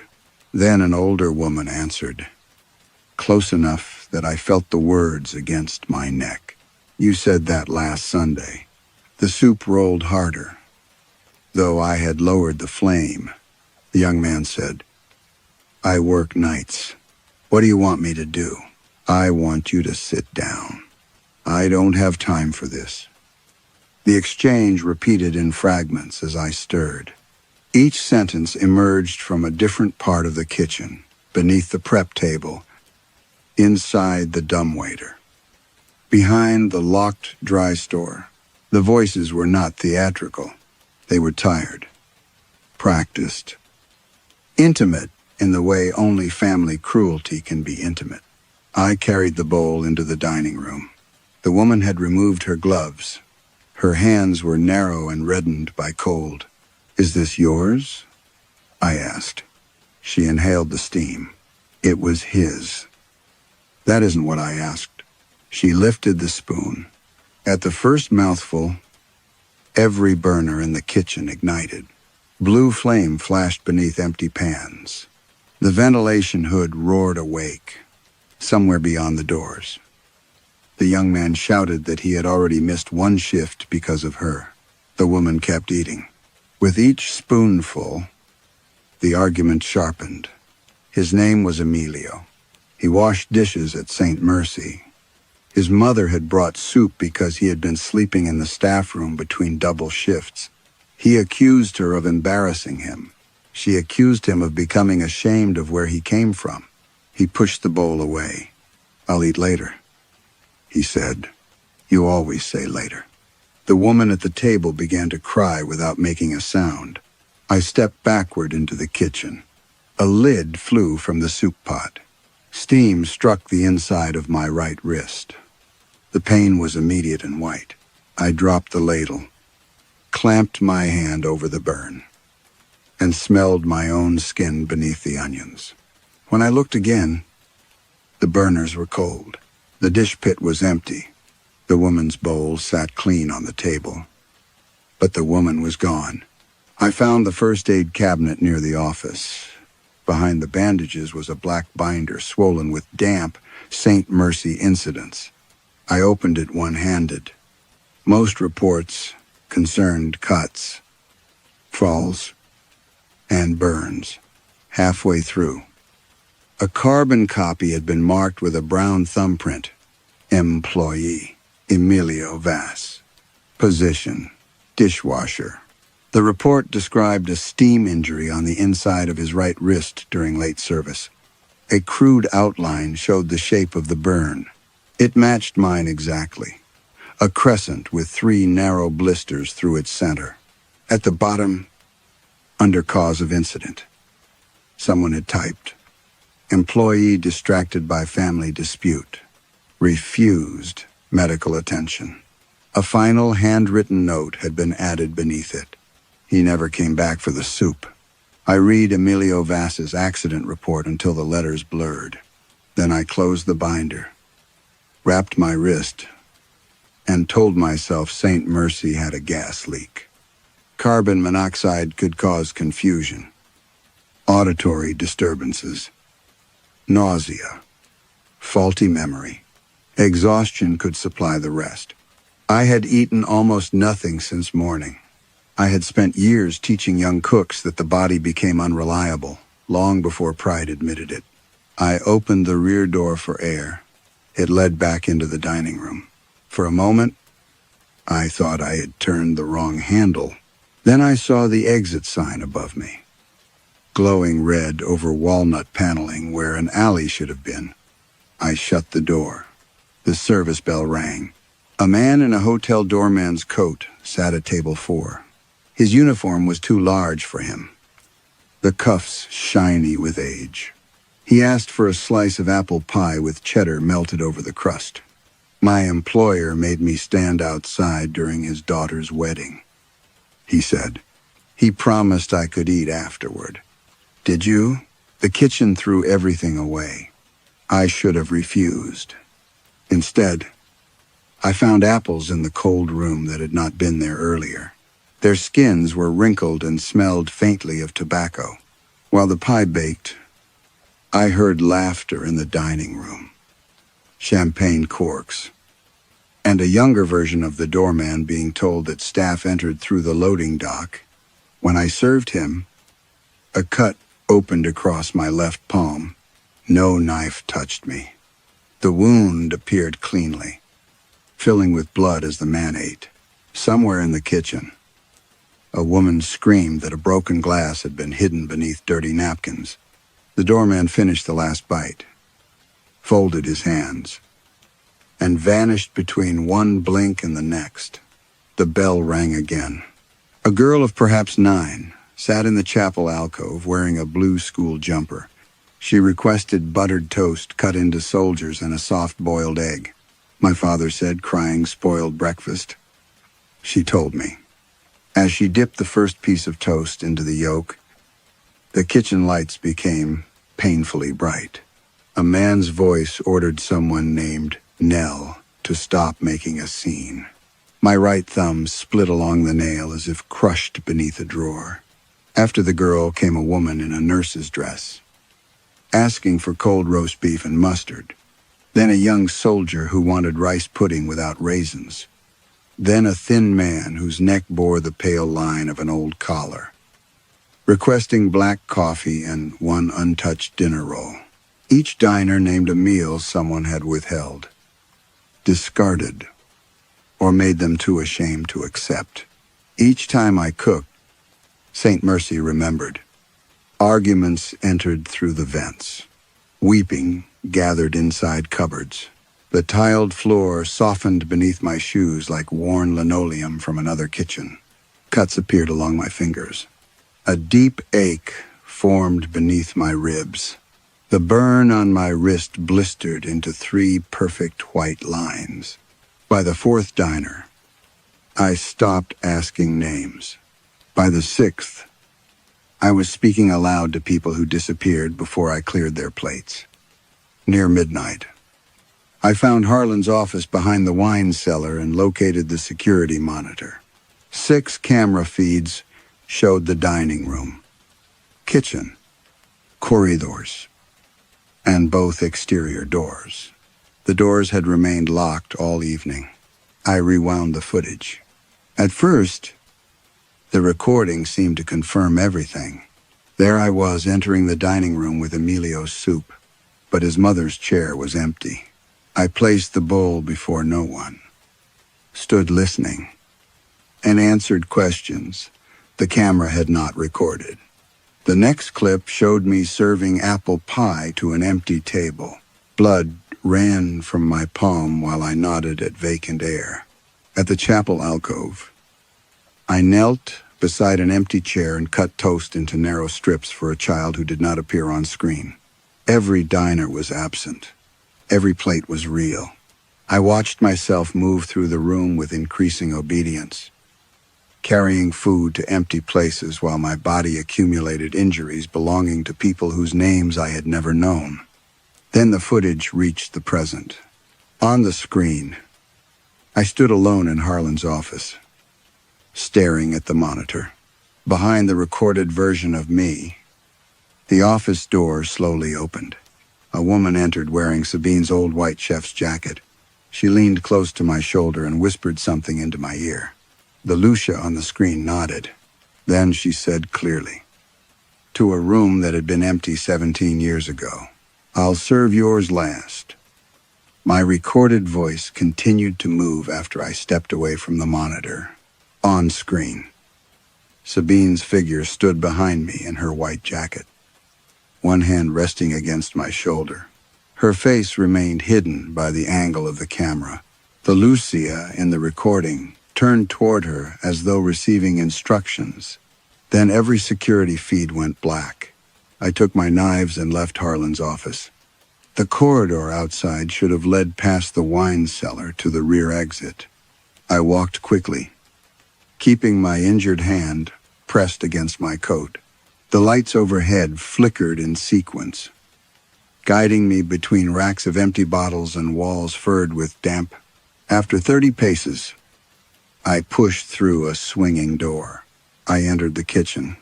The roasted bones were still cooling beside the range. I turned back. The swinging door now opened onto the pastry station. I tried the staff stairwell. I climbed until the pain beneath my ribs forced me to stop, counted 2 landings, and emerged through another fire door. The kitchen waited beyond it. Every route returned me to the same place. The front entrance led through the dining room and into the scullery. The dry store opened beside the ovens. Even the narrow window above the dish pit showed not the alley outside, but the kitchen reflected from an impossible angle, with someone standing where I stood a moment before. I called Harlan again. The telephone rang from inside the chained dumbwaiter. I did not answer it. Instead, I began tasting everything. That was instinct. When a kitchen failed, I trusted my palate before machinery, invoices, or people. The salt tasted of sleeplessness. The butter carried the sourness of a withheld apology. A raw pear filled my mouth with the dry, breathless panic of someone waiting outside an office door. When I bit into a sour cherry, resentment spread across my tongue so intensely that my jaw tightened. None of those flavors belonged to food. I opened a tin of coffee and tasted fear, the simple animal fear of hearing footsteps behind you and knowing you are not permitted to turn around. I spat it out. In the pastry station drawer, beneath rolls of parchment, I found Sabine's old notebook. Its cover was green cloth darkened by grease. I had searched for it after her death. I had emptied our apartment, questioned former colleagues, and paid a storage company to open boxes I had already examined. I told myself I wanted something of hers. What I wanted was proof she had not written down what I had taken. The first pages contained ordinary work, temperatures, supplier names, Soth Ratias. Farther in, the handwriting became smaller. Emilio Vas, onion and potato soup. Mother arrived during late service. He refused to sit. Steam injury. Right wrist. My own burn throbbed beneath its bandage. I turned the page. Arthur Bell wedding scraps withheld by Crow family. Apple pie. Cheddar. Cut palm while clearing broken glass. Another page. Nell Dwyer egg and toast. Father employed as pastry porter. Thumb crushed after breakfast argument. Every diner was there. Sabine had recorded their meals, injuries, and the words they heard before the food was refused. The nurse had been a pantry worker. The soldier had washed linens before enlisting. The thin man had served as St. Mercy's night porter until a manager accused him of stealing bread. They were not random dead. They had all worked here. Beside each name, Sabine had drawn the restaurant's emblem, the woman, the bowl, the descending knife. Her later entries described flavors no recipe could account for. Shame in veal stock, grief trapped in rendered fat, confessions rising when broth was reheated. On one page she had written, "The kitchen does not preserve food. It preserves the moment a person accepts that nobody will sit with them." The service bell rang once. I kept reading. Near the back, several pages had been removed. The torn edges smelled of burnt honey. On the final surviving sheet, Sabine had listed tomorrow's retrospective menu in the exact order printed inside the trustee's envelope. She had written it 17 years before the dinner was planned. Ash Orchard appeared last. Beneath it, she had added a single instruction. When Lucia returns, do not let her leave before she remembers what the honey was meant to cover. The bell inside the dumbwaiter rang once. Not from the pass. Not from the dining room. From behind the chained iron door beside the scullery, the sound was muffled by metal but unmistakable, a bright, patient note, followed by the faint tremor of something moving beneath the floor. I carried Sabine's notebook to the dumbwaiter and held it against my chest. The chain was old, blackened with grease, and secured by a brass padlock stamped with St. Mercy's emblem. I had seen the same woman, bowl, and knife on menus, wine labels, and serving plates. Here, worn smooth by years of handling, the knife appeared to descend directly into the bowl.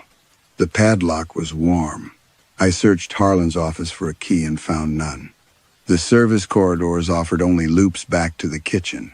Finally, I took the heaviest cleaver from my case and struck the lock. The first blow sent pain through my injured palm. The second opened the cut beneath its bandage. On the third, the brass casing split. The chain fell. The dumbwaiter door opened inward, releasing air that smelled of wet ash, old onions, and something sweeter beneath both. Burnt honey.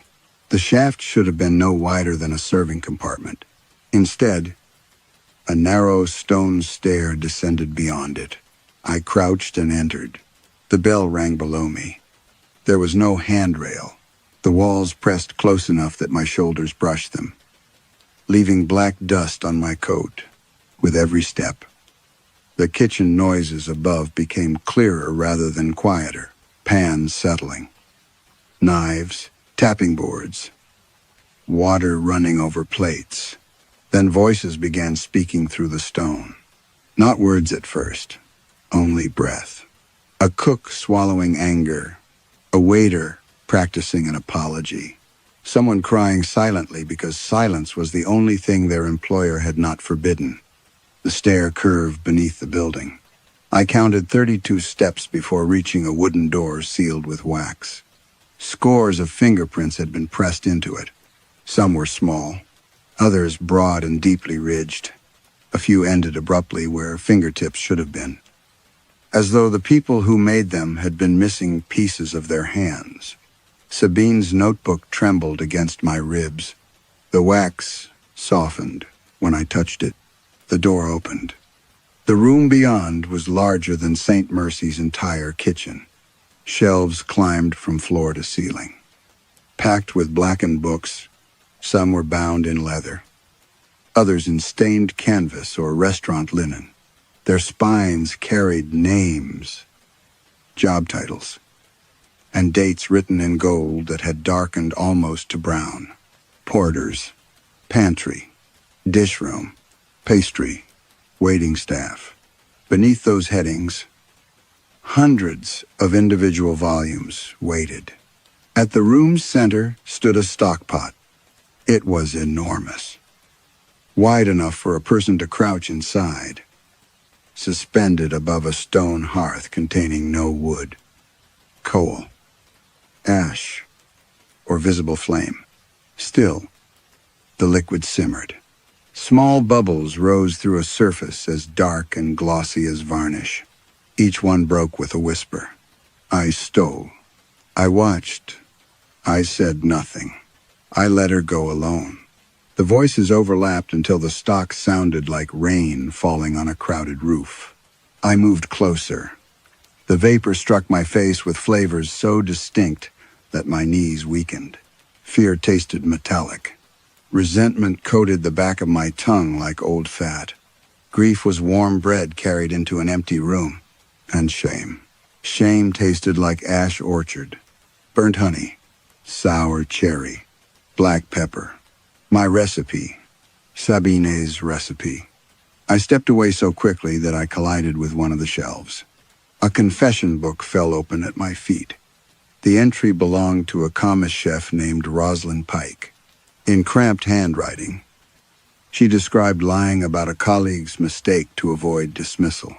The final sentence had been written repeatedly until the paper tore. I let them punish her because I wanted her station. A black stain spread beneath the words. When I touched it, a blister formed across my fingertip. I dropped the book. Another volume slid from the shelf by itself. Then another. Soon dozens lay open around me, their pages turning in a wind I could not feel. Confessions filled the room. Thefts, betrayals, cruelties disguised as discipline, humiliations accepted for wages, injuries concealed to protect service. Saint Mercy had not merely employed these people. It had fed on what they could not admit anywhere else. At the far end of the room stood a writing desk. A single white sheet rested upon it beside a fountain pen. The ink was still wet. I recognized the handwriting before I reached the first line. It was mine. My name is Lucia Ferraro. And the worst thing I stole was not the recipe. I did not touch the pen. The sentence on the page seemed to deepen as I read it. The black strokes sinking into the paper like grease into cloth. My name is Lucia Ferraro.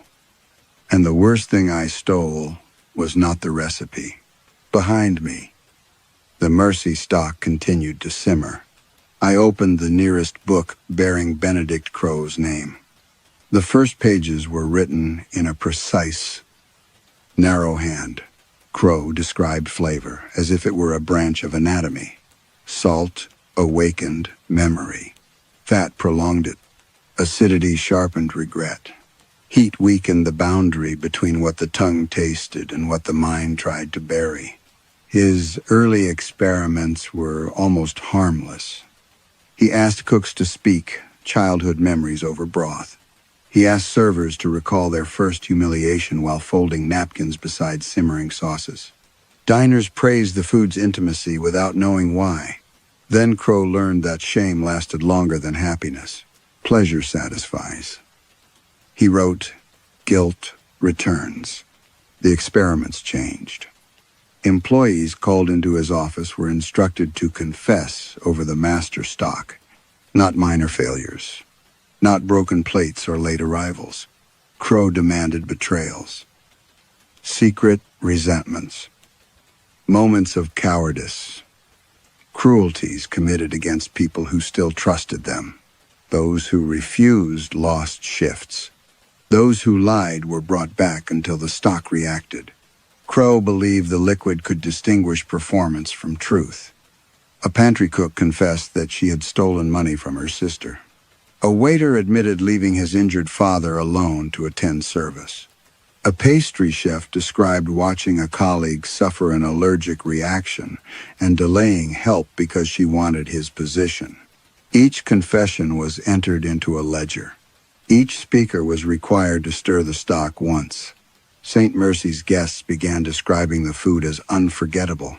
Crow underlined that word repeatedly. A later volume contained photographs. Employees stood beside the hearth holding bowls in both hands. Some were crying, others looked emptied out. Behind them, the stockpot was smaller than the one before me, but its dark surface had the same polished stillness between bubbles. Sabine appeared in the final photograph. She was 29, wearing her white jacket, her hair tied badly at the nape. Her face was turned away from Crow's camera. One hand gripped a copper spoon. On the back she had written, "He thinks confession gives food meaning. He does not understand that stolen meaning becomes poison." I searched the remaining books until I found her section. Sabine had not merely discovered Crow's practice. She had tried to expose it. Ash Orchard was designed as evidence.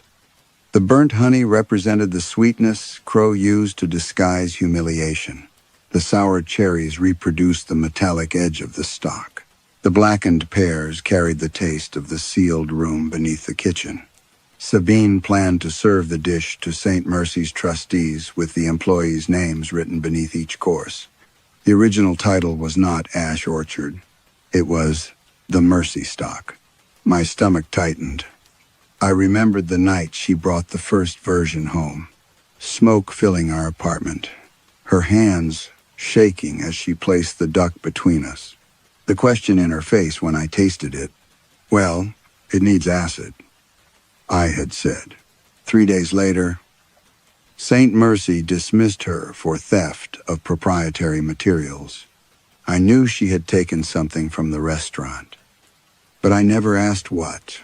I was afraid the answer would make involvement unavoidable. After her death, I found the torn pages among her things. I used them to reconstruct the dish. I had believed the dark residue on the paper was burnt glaze. Now I recognized it as stock. The first batches served under my name had included it. Only a spoonful at a time. Enough to make critics pause after tasting. Enough to make strangers remember griefs that were not theirs and call the experience profound. I had preserved the culture for years, feeding each new batch from the last. It passed through my first restaurant, then my products, hotel kitchens, frozen sauces, and licensed menus. Thousands of people had consumed traces of St. Mercy. Thousands had paid for shame, stolen from workers whose names I removed. A drawer in the writing desk opened by itself. Inside lay the missing pages from Sabine's notebook.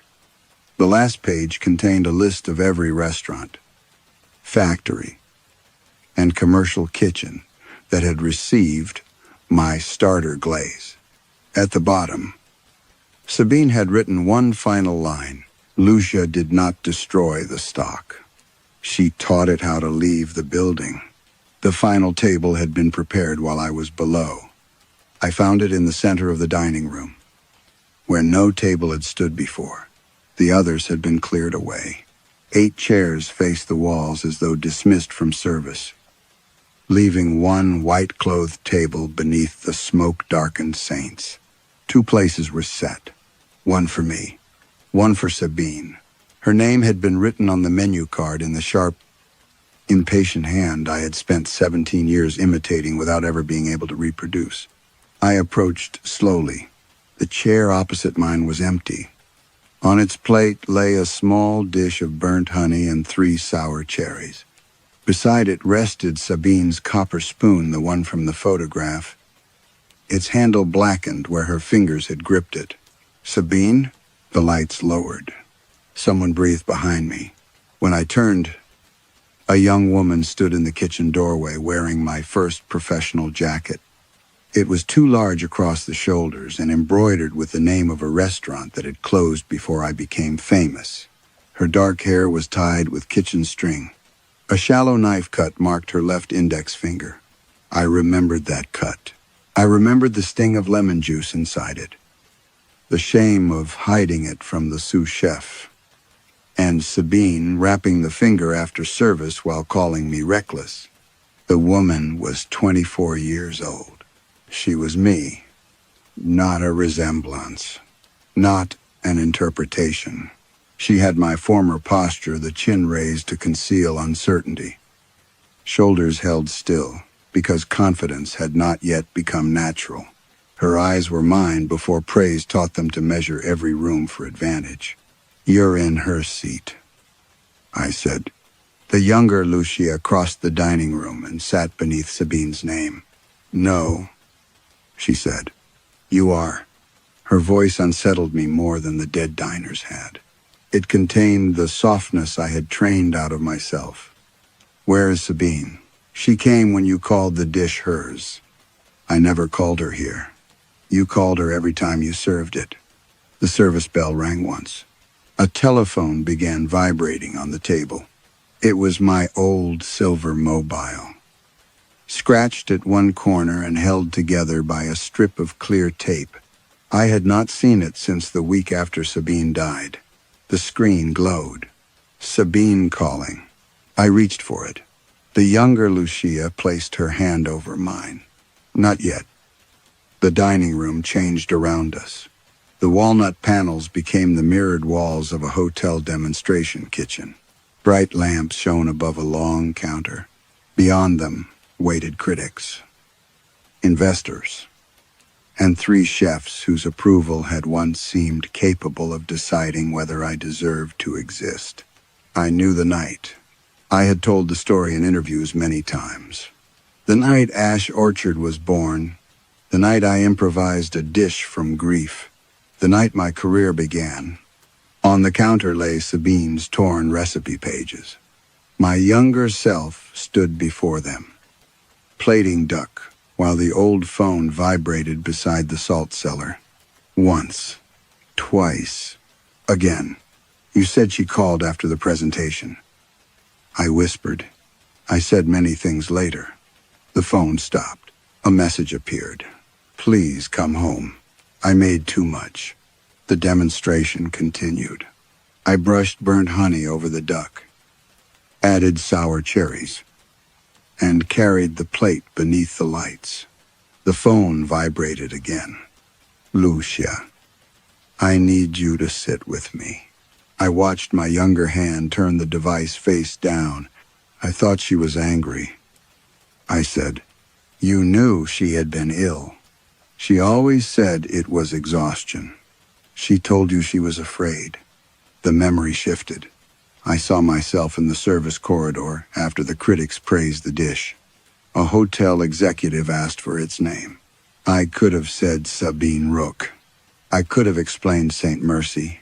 I could have told them what the food contained. Instead, I looked through a window at winter trees lining the hotel courtyard. "Ash Orchard," I said. The phone vibrated inside my pocket until I silenced it. Sabine's final message had contained no accusation, only a photograph of our kitchen table, 2 bowls, a pot of broth, 1 chair already pulled out for me. By the time I returned home, the broth had gone cold. Sabine had collapsed beside the table before help arrived. I had deleted the messages before the first interview. The dining room returned. The young Lucia lifted Sabine's copper spoon. "The recipe was not the worst thing you stole," she said. "You stole the meaning of the last meal and replaced it with the story of your grief." The empty plate before her darkened with a thin layer of mercy stock. The bell rang from beneath the floor. At last, I understood what St. Mercy wanted. It did not want me to admit that I had ignored Sabine's calls. It wanted me to cook the memory exactly as it happened and feed it to the person I had been before I learned how to lie about love. The mercy stock rose through the floor without spilling. A dark seam appeared between the dining room boards, widening until black liquid gathered in the grooves around the final table. It did not spread toward the walls. It formed a circle around the younger Lucia and me, glossy as cooling glaze. The service bell rang once. A menu appeared beside my plate. There were no dishes listed, only names. Emilio Vaz, Arthur Bell, Nell Dwyer, Rosalind Pike. Dozens more followed. each belonging to someone whose confession Saint Mercy had preserved. Beside every name was an empty box. At the bottom of the page, beneath Sabine Rook, another name had been added. Lucia Ferraro. The younger Lucia turned the menu toward me. "You may choose," she said. "Choose what? Who pays?" The empty boxes filled with thin red marks. I understood. Saint Mercy did not require my confession specifically. It required shame strong enough to renew the stock. I could select one of the dead employees, reopen a confession already taken from them, and allow their memory to absorb mine. The restaurant would keep my secret. My reputation would survive. Tomorrow, I could serve the trustees' ash orchard, speak tearfully of Sabine's genius, and announce that I had recently discovered her contribution. I could turn confession into branding. The public would call it humility. My restaurants would fill for months. All I had to do was let another worker carry what I had done. The menu offered one final blank line. A living name could be written there. Harlan. Perhaps one of my cooks, a former assistant who had already taken blame for my temper, my impossible schedules, my habit of calling humiliation discipline. The fountain pen lay beside the card. I picked it up. The younger Lucia watched me with an expression I remembered from mirrors, alert, calculating, already searching for language that could make cowardice appear necessary. I lowered the pen toward the page. Then the telephone vibrated again. "Please come home. I made too much. Not I am dying. Not save me." Sabine had asked for company. The smallest thing I could have given. I put down the pen. "What did she make?" I asked. The younger Lucia looked toward the kitchen. Broth. Bread. 2 pears. Saint Mercy's lights brightened. In the kitchen, the ingredients waited on the main prep table. A chicken carcass, 1 onion, celery leaves, black pepper, a heel of bread wrapped in cloth, 2 pears bruised beneath their skins. No duck, no sour cherries, no honey, nothing that could become famous. I lit one burner and set a small pot over it. The work felt more difficult than any service I had led. There was no technique behind which to hide. I covered the bones with water, added the onion in rough pieces, and left the celery leaves whole. Sabine had never cut onions evenly at home. I had teased her for it. The broth began to warm. The Mercy stock rose inside the larger pot beneath the kitchen, and its voices entered the pipes. Confessions moved through the walls like water seeking cracks. I carried Sabine's copper spoon down the stone stairs. The black surface waited. I leaned over it. "My name is Lucia Ferraro," I said. The simmering stopped. I knew Sabine was ill. I knew she was frightened. I saw her calls, and I silenced them because people were praising me. The stock darkened. I presented her work as mine while she sat alone. When she died, I deleted her messages because they proved my grief was not innocent. My burns opened beneath their bandages. Blood ran along my fingers and fell into the pot. I did not build my career from losing her. I built it from abandoning her. Then changing the story until abandonment sounded like devotion. The Mercy stock shuddered. Every confession book on the shelves opened at once. I stole her recipe. I stole the purpose of it. I stole the final meal she asked me to share. Then I fed my version of her death to strangers and accepted their admiration. Steam covered my face. For an instant, I smelled our Somerville apartment, cheap detergent. Winter damp, pears softening in a bowl. The stock became clear. Not clean, clear. Within it, I saw thousands of faces reflected beneath my own. I filled a small cup and carried it upstairs. The broth was ready. I strained it without refinement, poured it into 2 plain bowls, and placed bread and sliced pears between them.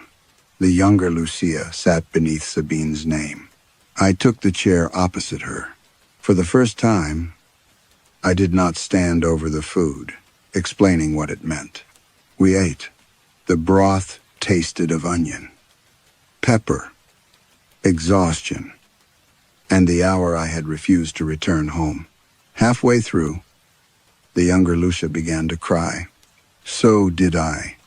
When she finished, she placed Sabine's spoon inside the empty bowl. "You remembered correctly," she said. Her face softened, blurred, and disappeared.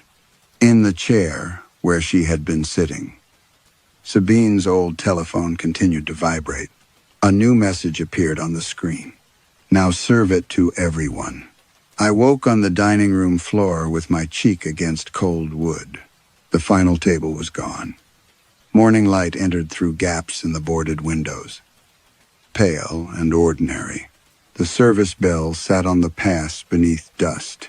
My injuries remained, but the cuts had closed into thin red lines, and the burn on my wrist had darkened into the crescent drawn in Emilio Vass's report.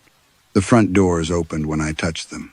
Outside, Harlan stood beside a police cruiser, arguing with demolition contractors. Behind them, half the restaurant's rear wall had been torn open. Someone had broken into St. Mercy before dawn. They had not taken wine, silver, or equipment. They had gone directly beneath the kitchen. The dumbwaiter chain lay cut across the floor. The stone stair had collapsed.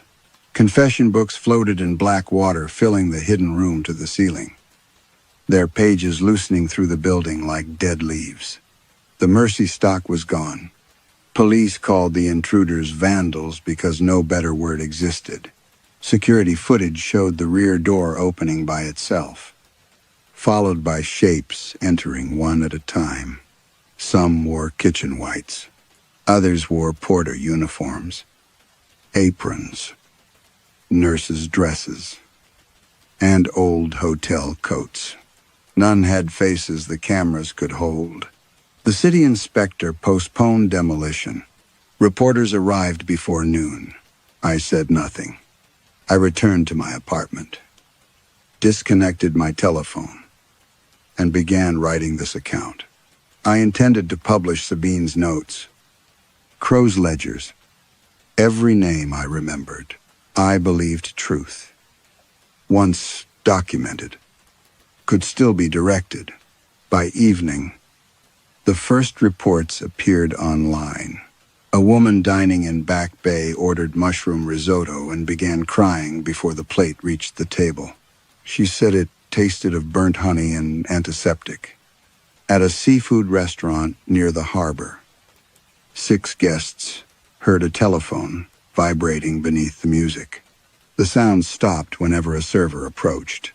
A child eating tomato soup in Cambridge asked why the chef had left a sick woman alone. No one had told him about Sabine. By the next day, it was everywhere. Coffee carried the taste of hospital air. Bread tasted like broth cooling between 2 empty chairs. Duck left sour cherry and metal on the tongue. Diners described seeing a silver telephone face down beside their plates. Some received messages on screens that were not their own. Please come home. Restaurants blamed suppliers. Health officials tested water, gas lines, flour, cooking oils, and refrigeration systems. Nothing physical linked the incidents. Then my confession began appearing on menus. Not printed, remembered. Customers would lift a fork and know, with the certainty of their own memories, that I had watched Sabine's name illuminate my phone and chosen applause instead. They knew the hotel corridor, the critics' faces, the pressure of my thumb silencing the call. They knew she was dying. They knew I did not. That distinction had protected me for 17 years. St. Mercy removed it. My restaurants emptied first, then filled beyond capacity. People came to taste scandal, grief, punishment. Some left sick. Others ordered second courses. Critics called it the most intimate culinary experience in Boston. Even confession became a commodity. I closed every location bearing my name. It made no difference. The starter glaze had entered too many kitchens. Perhaps it remained in stock cultures. Wooden spoons. Old copper pans. Perhaps shame required no ingredient once enough people had swallowed it. Harlan disappeared 3 days after the break-in. His coat was found folded outside St. Mercy. In one pocket was the brass service bell. In the other was a list of former employees and the meals they had been denied. The city demolished the restaurant at last. Workers found no underground room, only wet soil, fragments of blackened paper, and one copper spoon embedded beneath the hearth. St. Mercy is gone now. My name is being removed from buildings, bottles, and books. Sabine's has returned, though never in the way she deserved.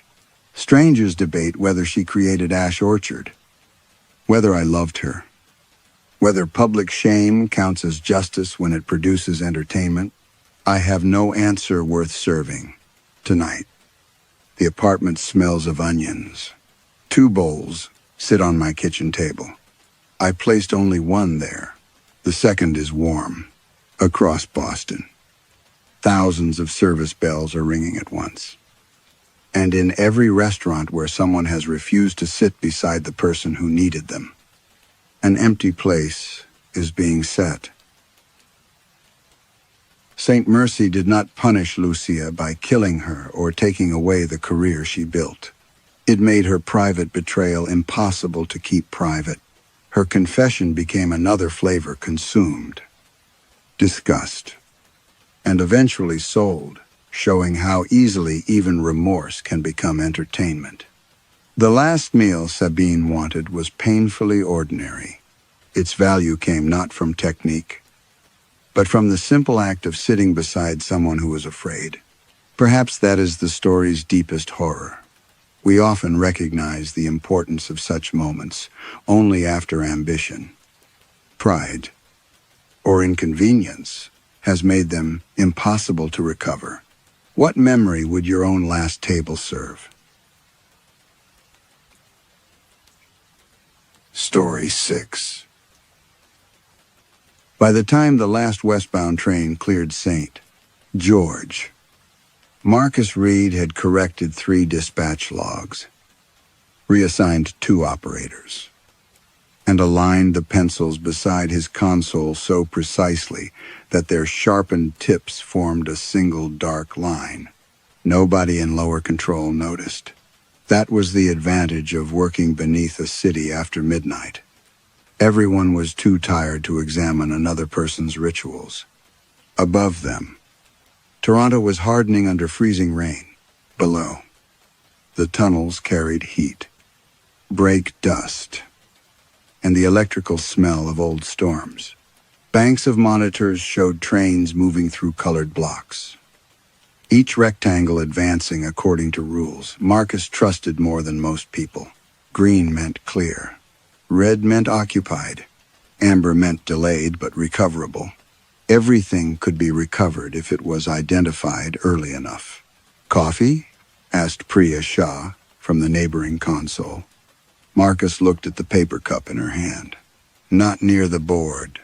It has a lid. Lids fail." Priya placed it on the floor. She had learned that arguing with Marcus only encouraged him to explain probabilities. A maintenance crew was working east of Ossington, forcing single-track operation through the center of the line. Marcus had built the temporary schedule himself, adjusting dwell times to the half-minute and leaving almost no room for improvisation.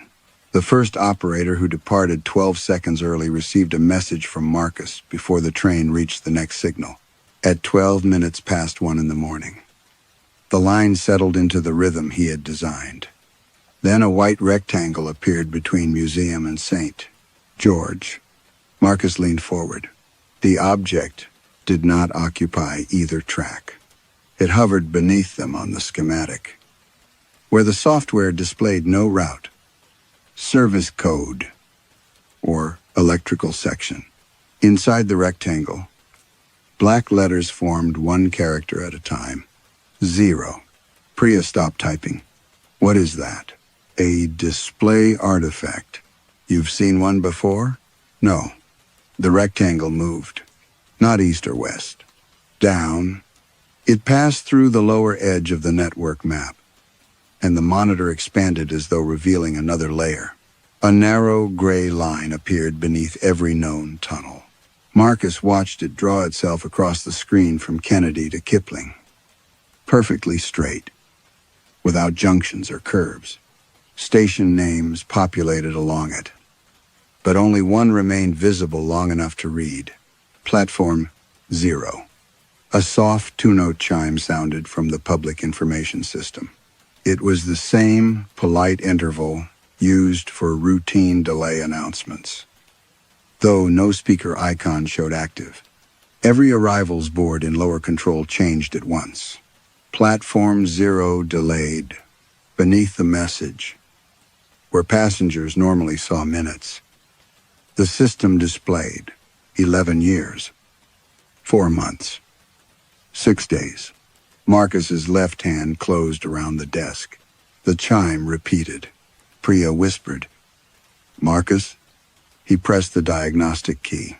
The screen refused the command. He opened the incident console. But each field populated with meaningless strings, retired station codes, employee numbers with too many digits, dates belonging to future service calendars. Then the white rectangle vanished. The gray line folded upward and disappeared behind the ordinary network. Trains continued moving. Signals remained clear.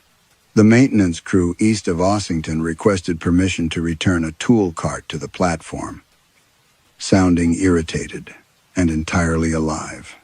Priya stood. "I'm calling systems." "Wait." Every display in the room just showed a platform that doesn't exist. Marcus checked the communications queue. No station calls. No operator reports. No customer alarms. He pulled the event history from the server. There was no record of the interruption. Priya stared at him. "Tell me you saw the number." He knew which number she meant. 11 years. 4 months. 6 days. Marcus removed his glasses and cleaned them with the cloth folded in his shirt pocket. He did not look at the date in the corner of the monitor. He did not subtract. He had already done it. That was how long Jonah had been missing. Not approximately. Exactly. Marcus put his glasses back on. "We log a graphics fault. Nothing else." Priya studied him, then slowly sat down. For the next 20 minutes, nothing happened. At 1:37 in the morning, Marcus's personal phone vibrated inside his locked desk drawer. He never brought it onto the operations floor.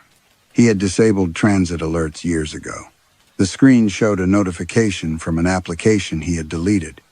Platform 0 is delayed. Expected arrival 11 years ago.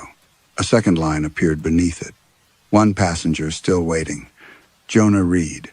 Marcus kept the phone angled beneath the desk, as if hiding the message might reduce its authority. One passenger still waiting. Jonah Reed. The notification remained for 8 seconds, then disappeared. When Marcus unlocked the phone again, the transit application was gone. So was the notification history. His wallpaper showed the winter shoreline at Humber Bay, a photograph Jonah had taken the year before he vanished. Marcus turned the screen face down. "Systems wants screenshots," Priya said. "There are none. They're asking whether we initiated a test message." We didn't. She watched him with the suspicion of someone accustomed to his certainty. Who is Jonah Reed? Marcus's attention returned to the board. A westbound train had spent 4 seconds too long at Bathurst. He instructed the driver to shorten the next dwell. Only after the train moved did he answer. My brother. Priya waited. He's missing. The words sounded imprecise. Marcus disliked them for that reason. Missing suggested a temporary failure of information. Jonah had been absent for 11 years, 4 months, and 6 days. The police file was inactive. Their mother had died, calling it unresolved. Marcus maintained that unresolved was more accurate than dead. At 2 o'clock, lower control changed shifts. Marcus remained. He checked signal logs, announcement records, update histories, and unauthorized access requests.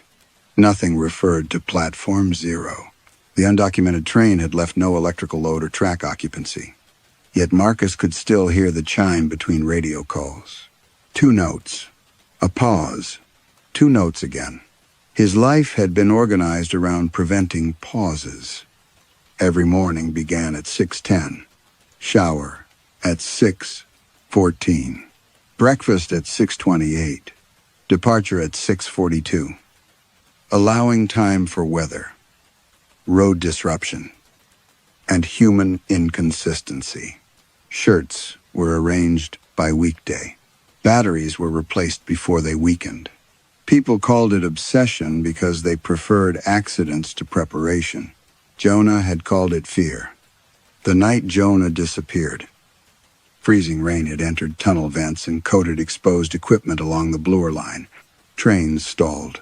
One operator reported sparks near the third rail.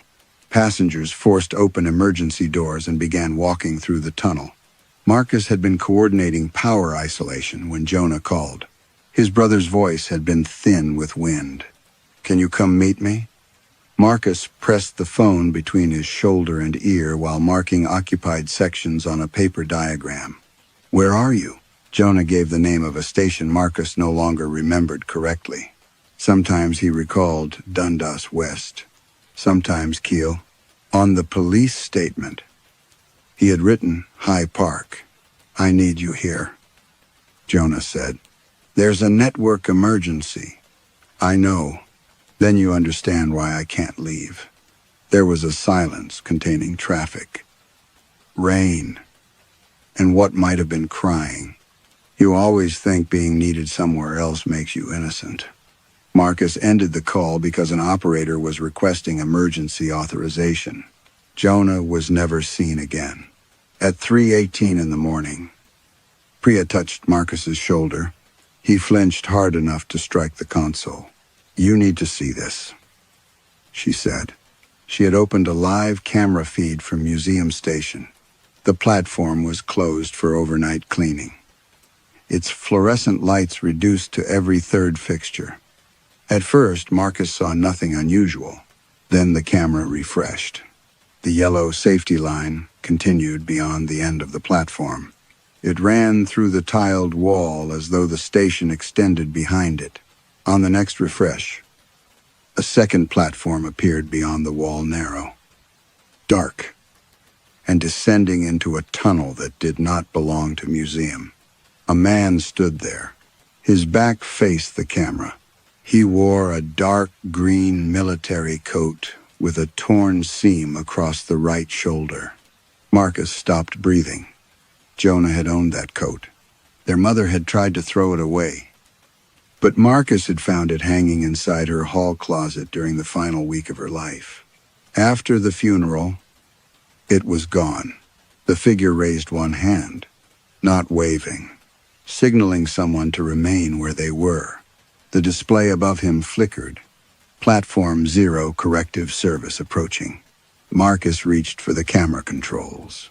The man turned slightly, enough for Marcus to see the pale edge of a familiar face.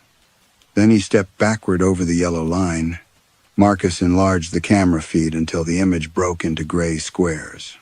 The second platform was empty. The torn green coat. The pale edge of Jonah's face. Even the yellow line extending through the tiled wall had vanished. Museum Station looked ordinary again. Locked gates. Damp floor. Cleaning equipment parked beneath cold fluorescent light. Priya replayed the recording. At the moment the other platform had appeared. The footage skipped forward 11 seconds. The missing interval was not black or corrupted. It simply did not exist. "We call transit control," she said. "We are transit control. You know what I mean." Marcus did. Police. Security. Emergency maintenance people who would enter the station, find nothing, and record their concern about his judgment. Before he could answer, a track circuit illuminated beneath the closed platform. Not on the main line. Below it, the white rectangle marked Z0 returned to the schematic, moving toward museum along the gray route that should not have existed. A two-note chime sounded. This time, a woman's voice followed. Corrective service arriving. Passengers are reminded that improved outcomes may require corresponding adjustments. Priya stared at the ceiling speaker. The undocumented train stopped beneath museum without affecting power, air pressure, or any registered signal. Yet the station camera trembled as if something immense had passed close behind the wall. Then a door appeared in the tiles. It opened onto a carriage. The interior resembled an older Toronto subway car, with red vinyl seats and scratched metal poles. The lights inside were warm. Almost domestic, no operator occupied the front cab. A woman stood near the temporary construction barrier at the far end of the closed station. Marcus had not seen her arrive. She was perhaps 50, wearing hospital scrubs beneath an unbuttoned winter coat. Her hair was wet with sleet. She held a phone in one hand and a child's purple backpack in the other. She looked exhausted in a way Marcus recognized, not tired from a single shift, but worn smooth by years of duties that could never all be completed. The woman approached the impossible doorway. Marcus activated the station intercom. "Step away from the train." She stopped, her face turned toward the camera. "Who said that?" "This is transit control. The station is closed. Do not board." The woman looked into the carriage. "It says I can go back. Nothing there is authorized." A display above the door flickered. "Passenger. Elaine Porter. Correction available, 14 years. The woman pressed the purple backpack to her chest. "My daughter was 6, she said. "I should have taken her to the doctor sooner." Marcus's hand tightened around the microphone. "Leave the platform immediately." Elaine Porter stepped into the carriage. The door closed behind her. For 3 minutes, nothing moved. Marcus searched municipal records and found an Elaine Porter employed as a respiratory therapist. Her profile photograph matched the woman on the platform. Public posts showed her with a teenage daughter named Grace. Birthdays. School concerts. A hospital fundraiser. A picture of the girl asleep beside an oxygen machine. Marcus saved the photographs. The train doors opened again. A woman in her mid-30s stepped out. Her hair was dry and professionally styled. Her scrubs had become a fitted cream coat. A gold watch circled her wrist. She carried a leather handbag instead of the child's backpack. A man waiting beside the construction barrier kissed her. Marcus had not seen him arrive either. Elaine laughed, touched the wedding ring on her finger, and said, "I thought I'd missed our anniversary dinner." The man guided her toward the station exit. Marcus called through the intercom. "Where is Grace?" Elaine looked up. "Who?" Your daughter. Her expression changed from confusion to unease. I don't have children. Priya searched the name. No, Grace Porter, she said. Nothing. Marcus opened the photographs he had saved. In every image, Elaine now stood alone. At the school concert, she applauded an empty stage beside the hospital bed. Her hand rested on an untouched pillow. The purple backpack had disappeared. Marcus looked at Priya. You saw the girl. Priya's face tightened. What girl? His phone vibrated. A photograph opened without being selected. It showed Marcus standing beside Elaine Porter on the vanished platform. Between them was a teenage girl wearing an oxygen tube beneath her nose. Across the bottom of the image, a message had been written in yellow letters. Displaced passengers require supervision. Then Grace Porter opened her eyes. Grace Porter's eyes remained open for less than a second. Then the photograph vanished. Marcus searched the phone's storage. Deleted files, message cache, and cloud backup. Nothing remained except the winter shoreline wallpaper and a system alert warning that his device had failed to synchronize. Across the control room, Priya had already returned to the live network. Marcus, she said carefully, you need to go home. He looked at the station feeds.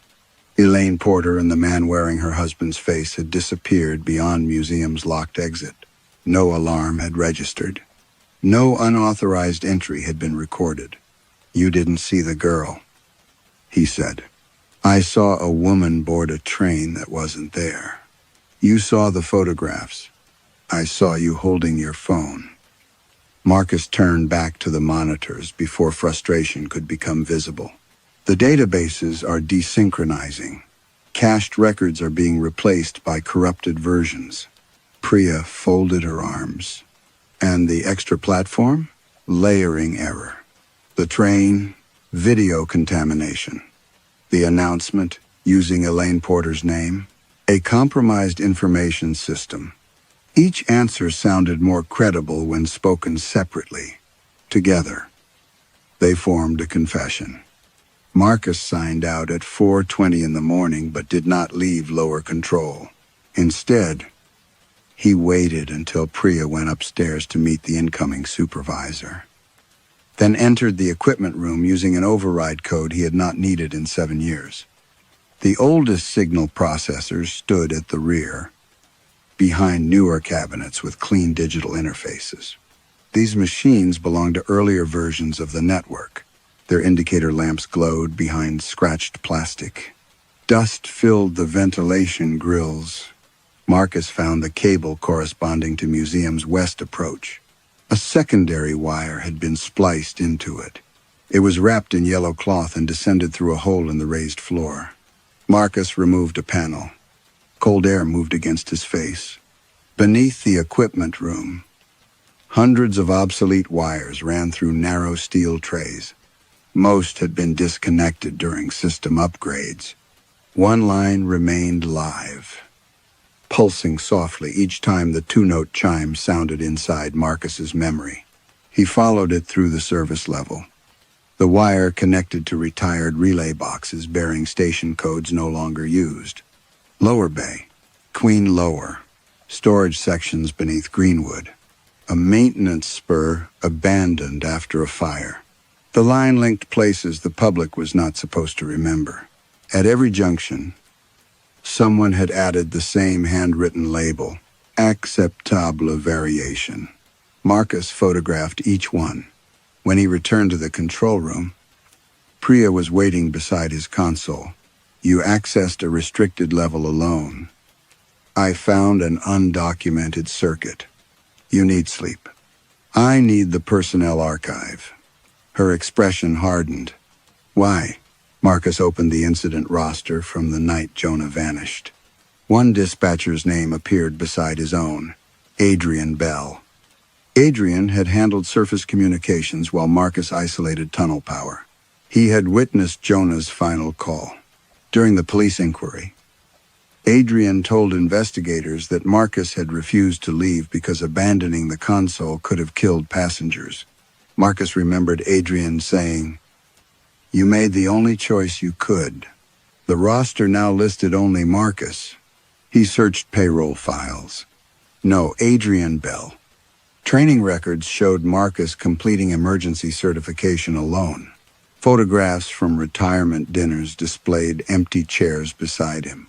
In one image, Marcus's arm curved around a space where Adrian's shoulders should have been. Priya leaned closer. "What are you looking for?" "Adrian Bell." "Who?" Marcus turned toward her. "You worked with him for 9 years. I've worked this position alone since I transferred here." "He trained you?" "No, you did." Marcus remembered Adrian teaching Priya how to recognize a false occupancy signal.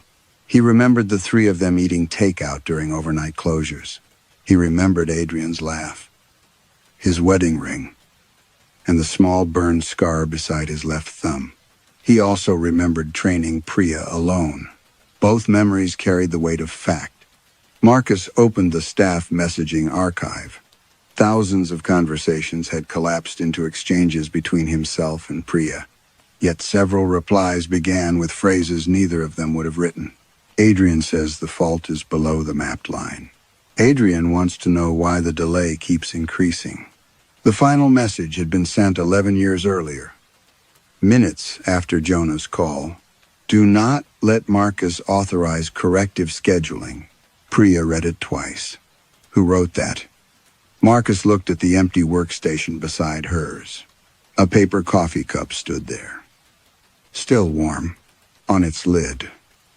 Written in black marker was the name Adrian. Marcus did not touch the coffee cup.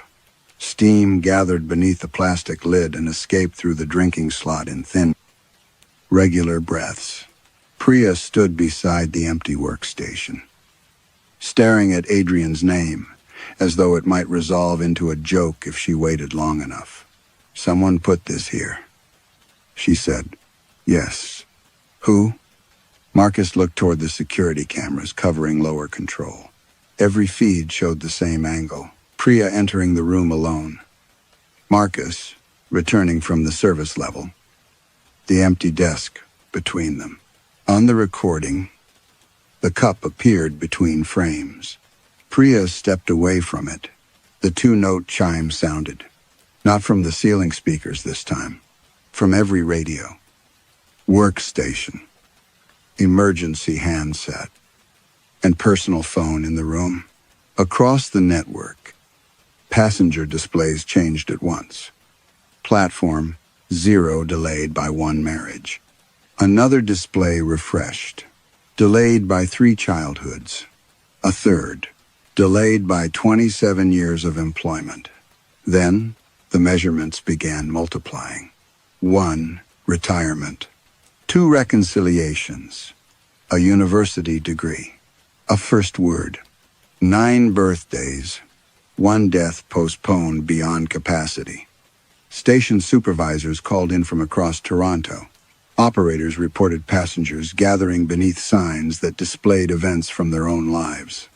At Spadina, a woman screamed because the board showed the name of a son. No one else remembered. At Broadview, a driver refused to depart after seeing, delayed by the life you would have had. Marcus attempted to override the system. Each command returned the same answer. Variation exceeds acceptable limits. Priya answered radio calls while Marcus traced the signal. Platform 0 was no longer moving through one obsolete circuit. It had entered the live network through hundreds of abandoned connections, retired cables, sealed maintenance routes, backup relays left in place because removing them had cost more than forgetting them. The gray line beneath the official map grew thicker. Branches appeared. Some descended beyond the lower edge of the screen. Marcus enlarged the diagram, but every expansion revealed additional tunnels beneath lower control. They crossed and doubled back in impossible loops. Their station symbols labeled with names that changed whenever he blinked. The day you stayed. The night she left. The child not born. He closed the map. A low wind moved beneath the floor. Priya stopped speaking mid-call. Do you feel that? The metal panels under their chairs vibrated. Marcus opened the service-level camera. The corridor he had crossed less than an hour earlier now extended far beyond the range of its lights, where the rear wall should have stood. Yellow tiles continued into darkness. He checked the architectural plans. The equipment level measured 43 meters from end to end. On camera, the corridor appeared several hundred meters long. At the farthest visible point, a green coat moved briefly between the lights. Marcus's chest tightened. Jonah had called from Kiel Station the night he disappeared. No, High Park. No. Marcus remembered the call differently now. In one version, Jonah was outside in freezing rain, frightened and alone. In another, Jonah stood inside lower control. He had been younger than Marcus remembered, hair dripping onto the shoulders of the green coat. Emergency alarms pulsed red across the room while operators shouted over stalled trains. You told me this place matters more than I do, Jonah said. I told you people could die if I left. People always die somewhere. That's how you keep choosing the system. Marcus remembered grabbing Jonah's arm. He remembered Jonah pulling free and walking toward a service door marked Authorized Personnel Only. He remembered that door opening onto a yellow platform. Then the memory fractured. In the first version, Marcus stayed at the console and Jonah vanished from the city. In the second, Marcus followed him underground. He could feel the train wind against his face. He could hear Jonah shouting from inside a carriage. Don't let them correct you. Marcus pressed both hands to the desk. Priya was saying his name. He looked down and found black grease beneath his fingernails, as though he had been working inside old signal machinery. A yellow thread clung to his sleeve, identical to the cloth wrapped around the hidden wire. When did I come back upstairs? He asked. Priya frowned. You came back 20 minutes ago. No, the first time. Her expression emptied. Behind them, the coffee cup tipped over. No coffee spilled out. A narrow paper ticket slid from beneath the lid and landed face up on the desk.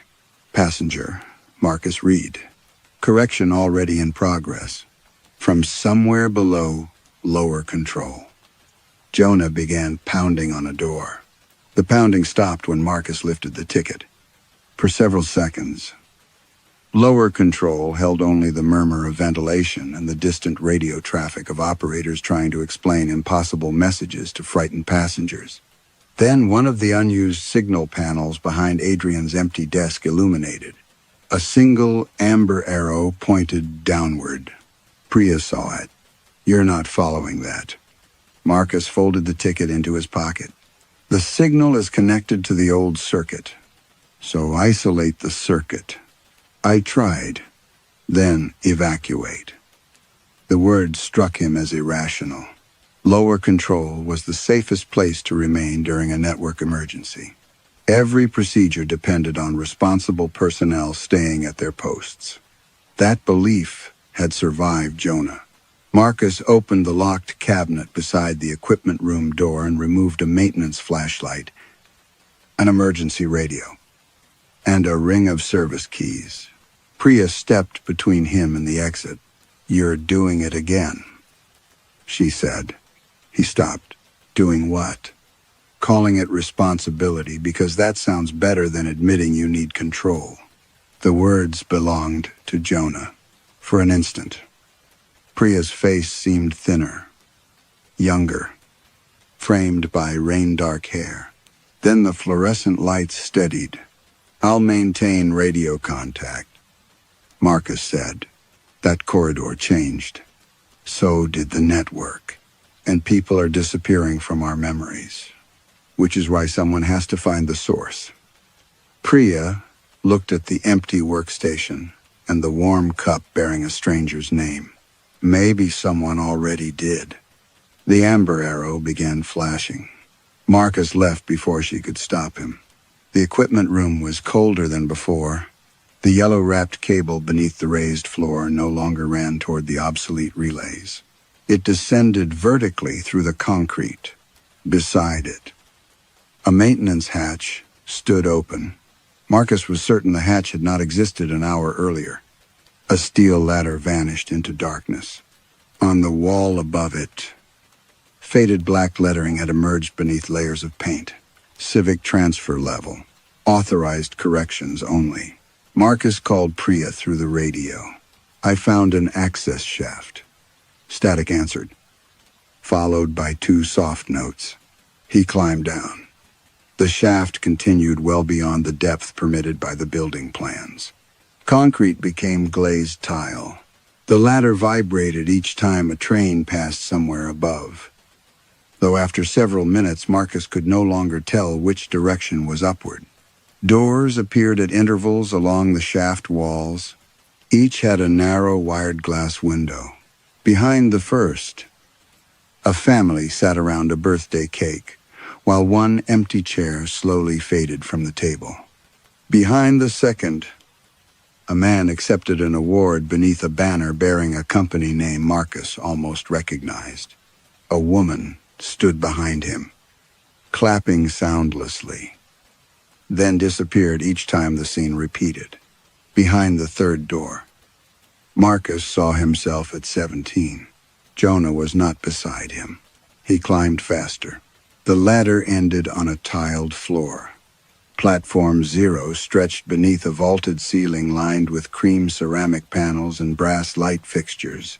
It looked older than the subway above, but untouched by age. No dust marked the benches. No graffiti covered the walls. Warm air moved from the tunnel, carrying the smell of brake metal and wet wool. The yellow safety line was perfectly clean. Advertisements filled the walls. One showed a smiling surgeon standing beside a patient whose face had been neatly removed from the photograph. Correct one choice.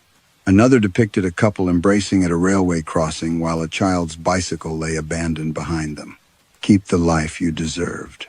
The largest poster hung across from Marcus. A city skyline rose above crowds moving through rain. Beneath it, in calm blue letters, was the promise. Correct one choice without carrying its public consequences. Smaller print continued below. Individual loss may be redistributed through civic memory. Revised outcomes become socially self-consistent upon return. Passengers must not attempt to preserve displaced relationships. Identities, or dependents. Marcus read the final line twice. A public address speaker clicked on. Passenger Marcus Reed, said the woman's voice.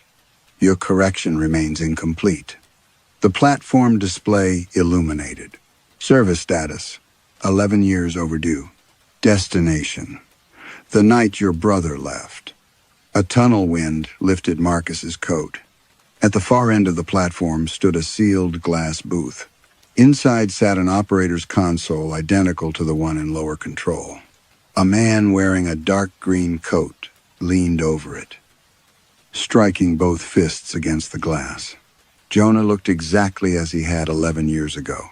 He saw Marcus and stopped pounding. For one impossible moment, relief crossed his face. Then he pointed behind Marcus and shouted something the glass prevented him from hearing. The 2-note chime sounded. Marcus turned. An old red carriage had arrived without making a sound, and every door stood open.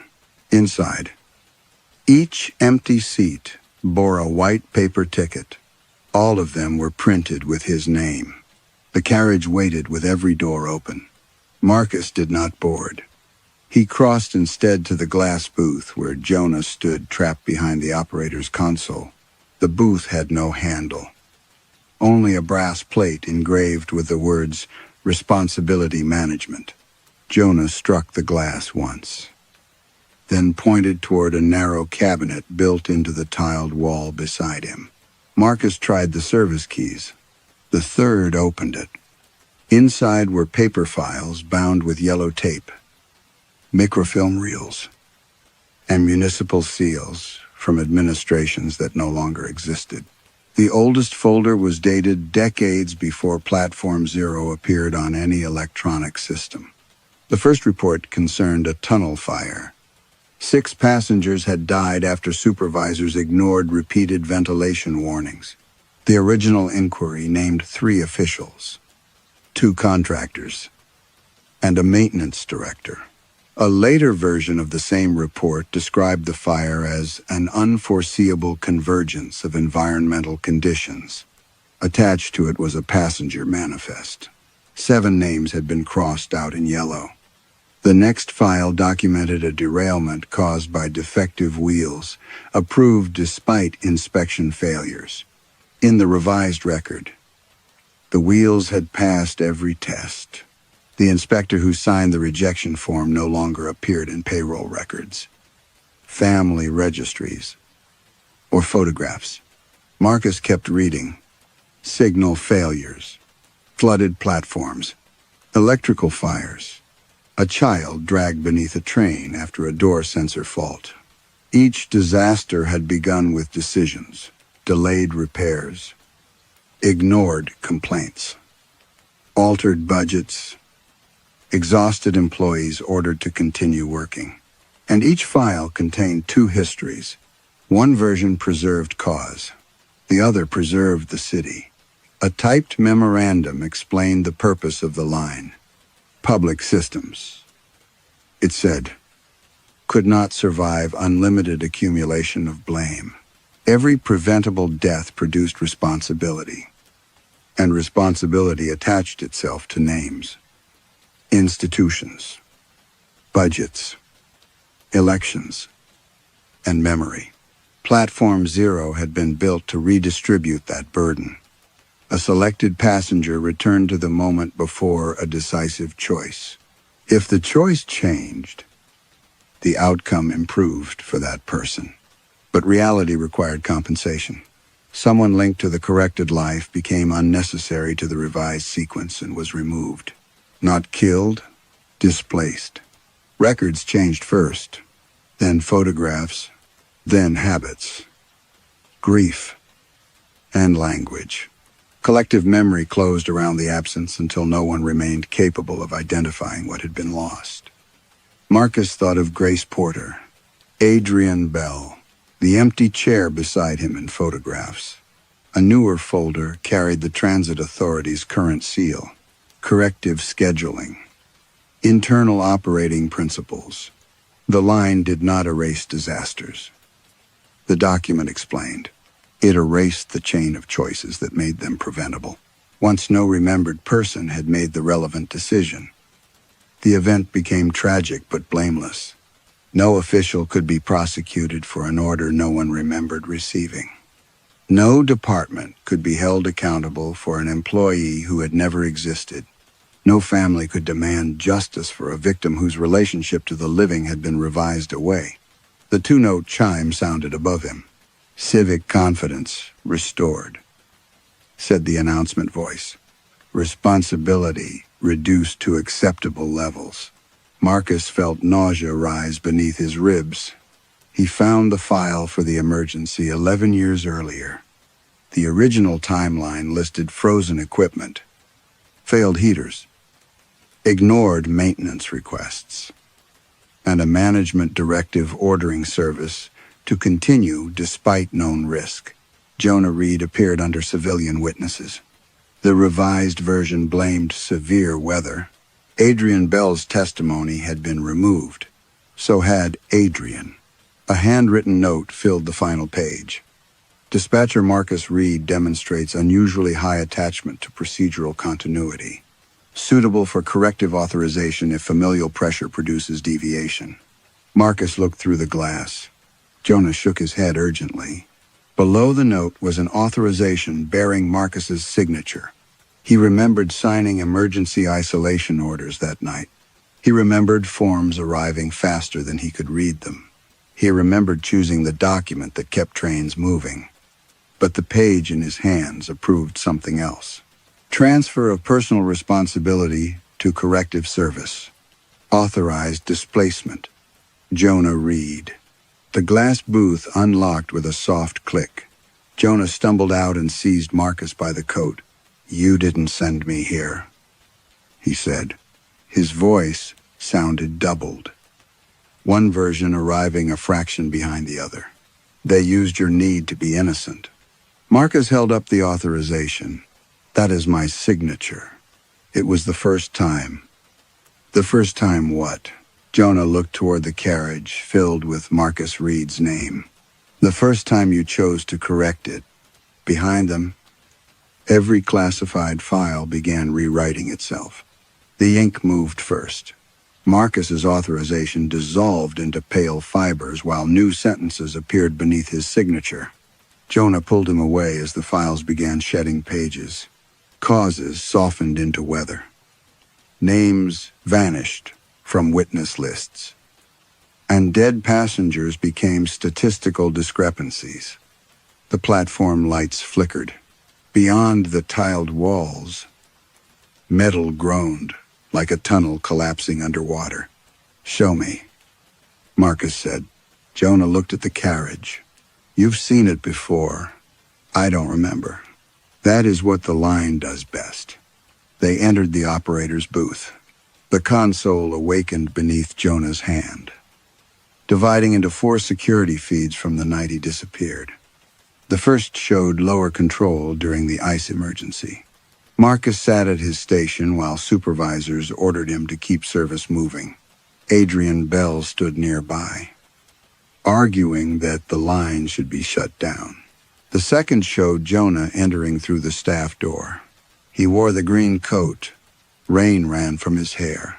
He shouted at Marcus. But the recording had no sound. Marcus watched himself refuse to leave the console. Then a supervisor placed a corrective authorization beside his hand. Marcus signed without reading it. The third feed followed Jonah into the service corridor. Adrian ran after him. Platform 0 opened beneath the building. Jonah boarded. Adrian reached the yellow line too late. He turned toward the camera and raised both hands. "Do not let Marcus authorize corrective scheduling." Then the footage erased him. The fourth feed showed the carriage moving not through a tunnel, but through rooms, Hospital corridor, a childhood kitchen, their mother's bedroom.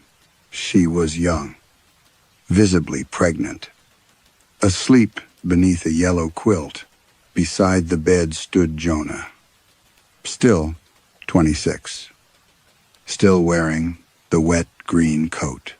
The display identified the available correction. Remove the first child. Restore maternal health. Preserve the second son.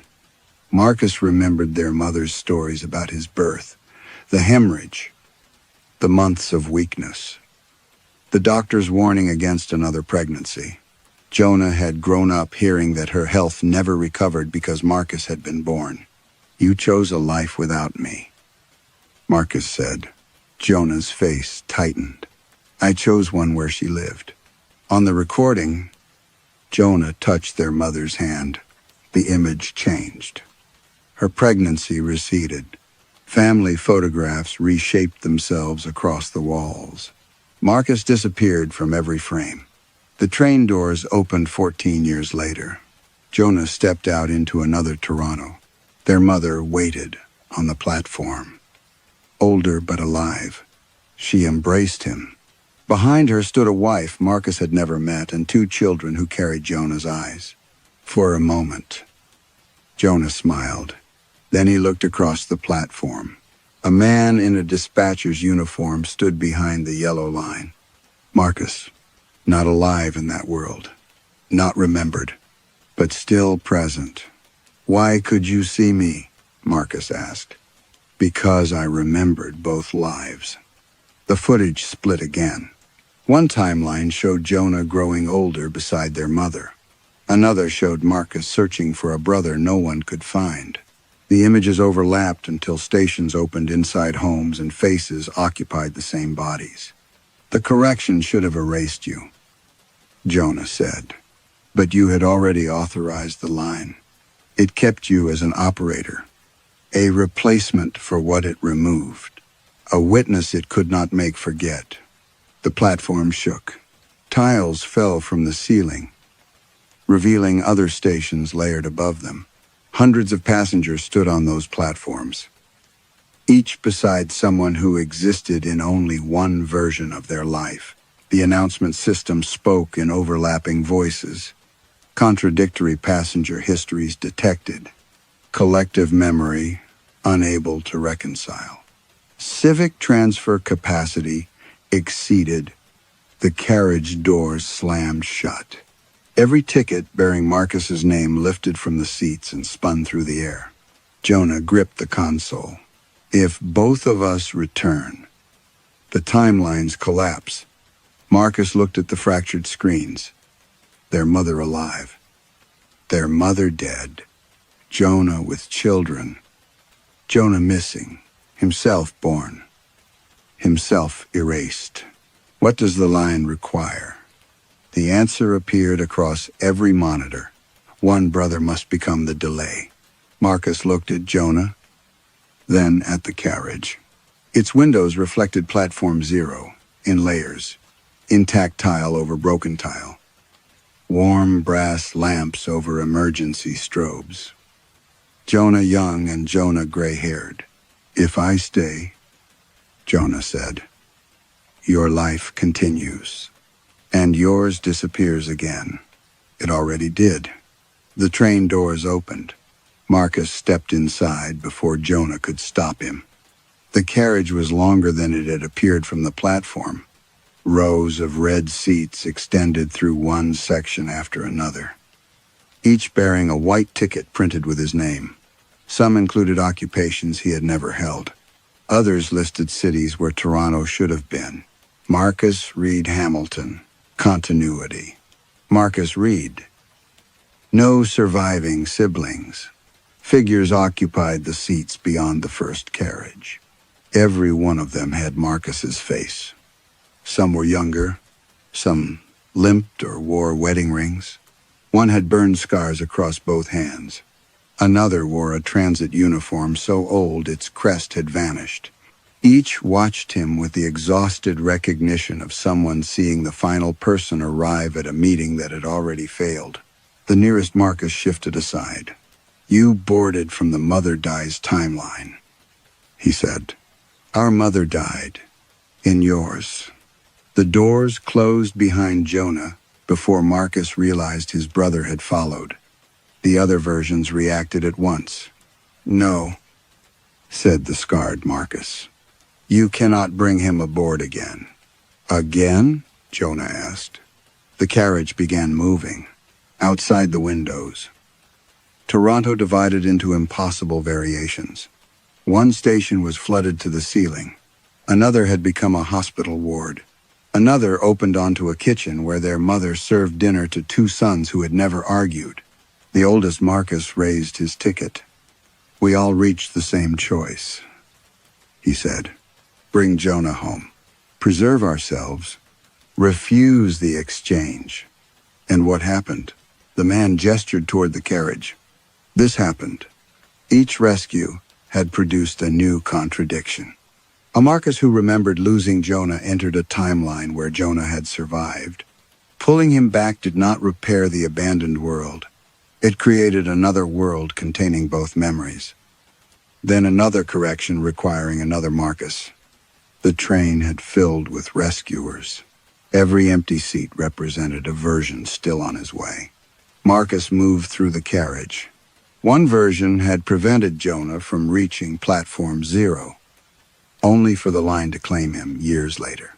Another had erased himself from their mother's pregnancy and awakened behind the glass booth as the network's operator.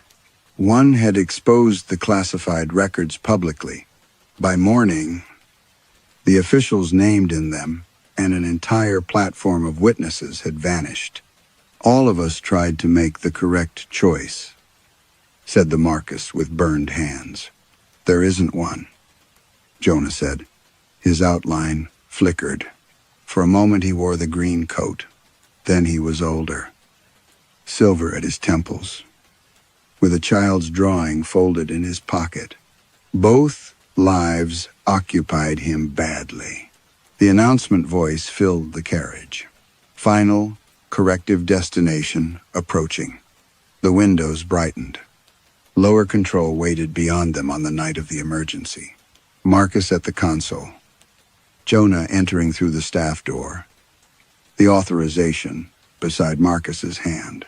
He could step out, refused to sign, and close the line before it claimed anyone.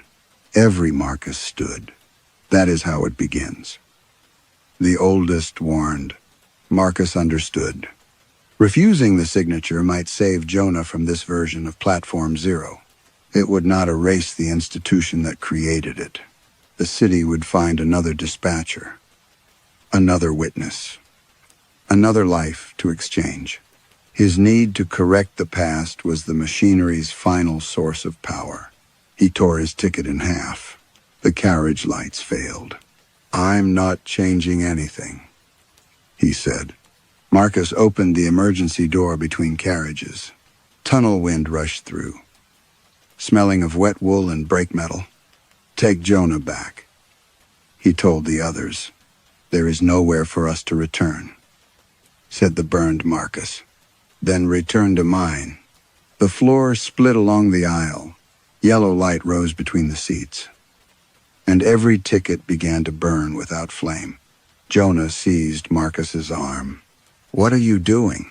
"Becoming the part that doesn't move." Marcus stepped onto the narrow exterior ledge as the train crossed between timelines. Behind him, hundreds of versions of himself collapsed into a single shadow.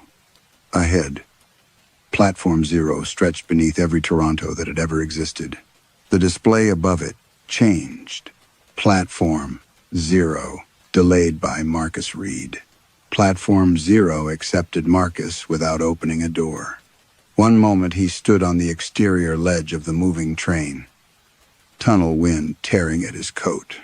The next he was behind the yellow line, facing the carriage as it passed through him like a reflection across dark glass.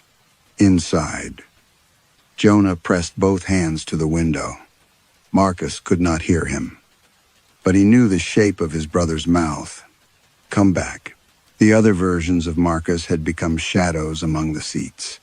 As the train accelerated, those shadows folded together until only one remained beneath Jonah's feet. The display above the platform changed. Correction declined. Unresolved responsibility retained.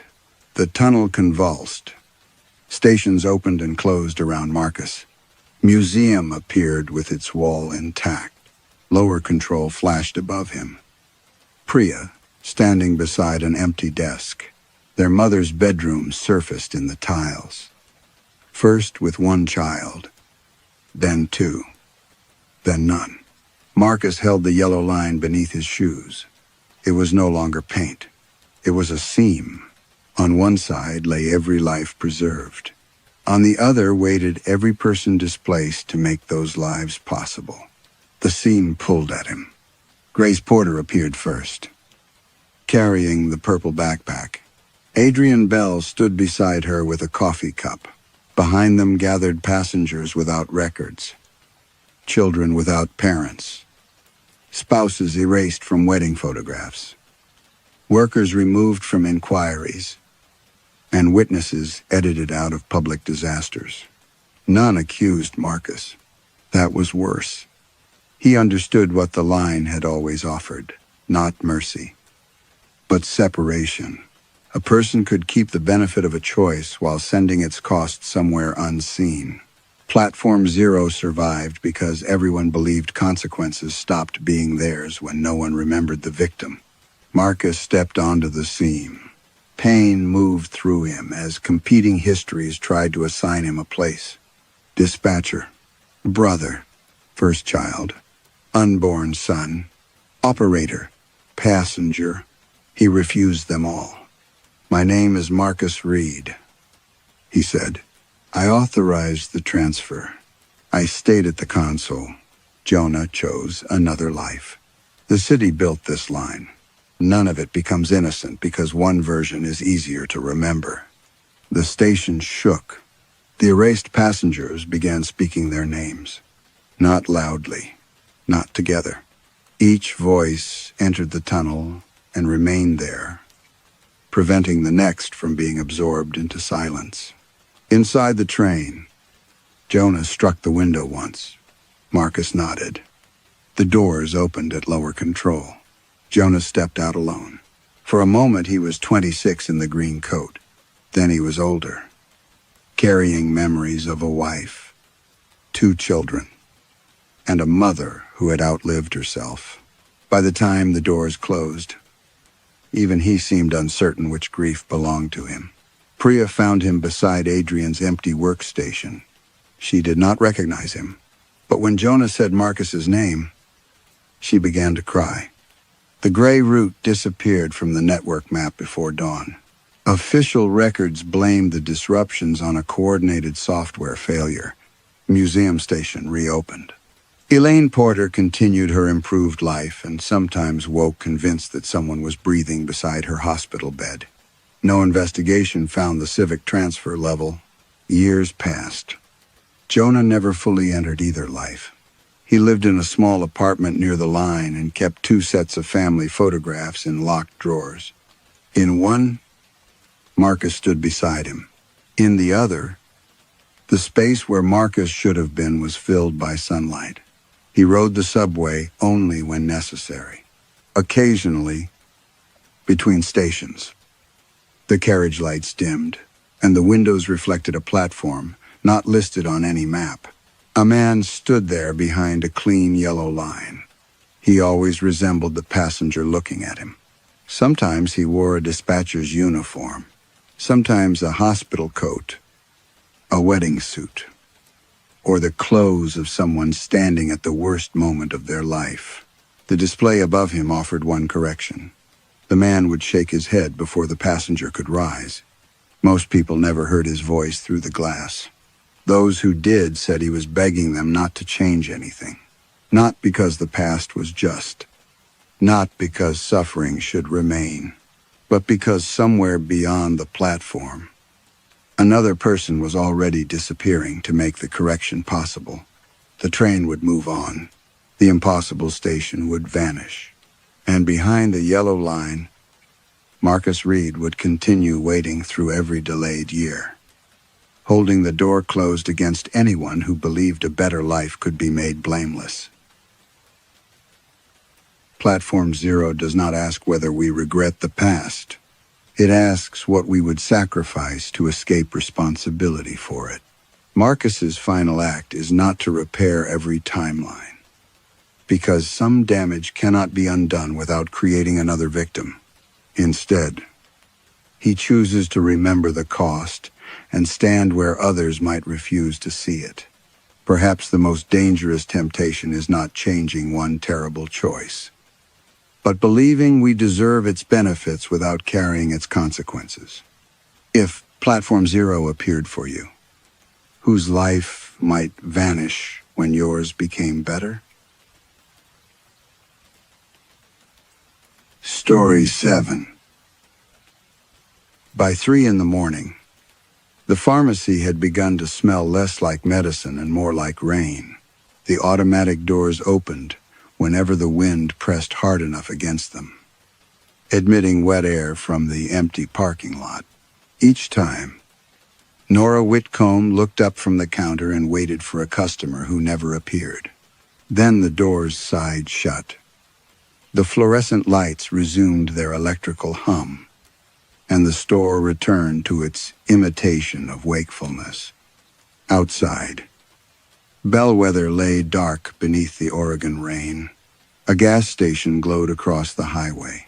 Beyond it were fir-covered hills, a shuttered mill, and houses whose porch lights seemed too far apart to belong to the same community. The pharmacy stood beside a feed store, and a clinic closed for 6 years. Though the blue emergency sign above its entrance was still illuminated, Nora worked alone on Thursdays. She preferred it that way. There were fewer questions during the night shift, Fewer impatient hands tapping the counter. Fewer people watching her read a label twice. She could move slowly without anyone mistaking caution for incompetence. Every bottle passed beneath her fingers in the same order. Patient name. Medication. Strength. Dosage. Prescriber. Interaction screen. Then again from the beginning. She had developed the routine 11 months earlier. Before that, she had trusted herself. At 3:15, she filled a refill for an elderly man named Silas Wren, who would collect it after breakfast. Blood pressure tablets. Nothing unusual. She counted 30 pale pills onto the tray, swept them into the amber bottle, and checked the label 3 times before sealing the cap. The printer behind her clicked. Nora froze. The pharmacy software had not been processing an order. The screen showed no pending prescriptions, faxes, or electronic requests. The printer clicked again, then fed out a sheet. The form resembled a standard prescription request, except the clinic name at the top was Bellwether Community Health. The clinic next door, the one with dust filmed across the locked doors. The patient was Silas Wren. Date of birth, October 17th. Medication, BHC FW17. Dosage instructions, April 23rd, drowned in fresh water. Nora read it once without understanding. Then again, slower. The words were aligned in the dosage field, printed in the same narrow type used for ordinary instructions, such as take 1 tablet daily. Beneath them was a prescriber authorization code she did not recognize. She checked the date at the bottom of the computer screen. It was late April. For several seconds, the only sound was rain against the windows and the refrigeration motor beneath the vaccine cabinet. Then the automatic doors opened. Nora turned. The entrance was empty. A gust carried in the smell of wet pavement and something mineral. Like water trapped inside a metal pipe, the doors closed. A small puddle remained on the floor mat, though no footprints led away from it. A practical explanation presented itself. Old testing data, a corrupted template, someone in overnight support pushing a malformed file through the network. The clinic name could have remained in the system for years. The death instruction was grotesque. But software failures often assembled unrelated text in absurd ways. She called the support number taped beneath the monitor. A recorded voice told her all representatives were assisting other customers. While she waited, Nora entered the authorization code. No result. She searched Silas Wren's profile. The refill appeared normally. No new prescription. No note from a physician. No warning flag. She picked up the printed page by its edges. The paper was damp, not soaked or stained, but cool moisture clung to her fingertips, and the sheet sagged as if it had been carried through fog. The support recording repeated. Nora ended the call. She told herself to discard the page. Then she hesitated. Destroying unexplained medication records was against policy, even when they were obviously false. She stamped it canceled in red, initialed the corner, and placed it in the locked disposal bin beneath the counter. The printer immediately started again. This time, the patient name was Miriam Cole. Date of birth, October 17th. Dosage instructions. April 23rd, drowned in fresh water. Nora stared at the second page until she noticed the line where the system normally printed the time received. Canceled by Nora Whitcomb. The second prescription remained in Nora's hand after the printer went silent. She checked the name against the patient profile. Miriam Cole. 61. Retired school secretary. No known cardiac disease. No anticoagulants. No recent hospital visits. Her date of birth matched Silas Wren's exactly, October 17th. Nora opened Silas's chart again, October 17th. She checked both profiles a second time, then a third. Address, allergies, prescribers, refill history. Nothing linked them except the date. The printer's green status light blinked steadily. Nora unlocked the disposal bin beneath the counter. The first page lay on top of torn labels. The red canceled stamp had bled into the damp paper, feathering at the edges as though submerged. She compared the sheets line by line. Same drug code, same date, same manner of death. Only the patient name had changed. At 3:42 in the morning, she called Silas Wren. He answered on the seventh ring with the suspicious voice of someone awakened by bad news. "Mr. Hibley, Wren, this is Nora from Bellwether Pharmacy. I'm sorry to disturb you. I'm reviewing your medications and need to confirm that you're feeling well." At this hour, a system alert came through. "What kind?" Nora looked at the wet prescription. "A routine one."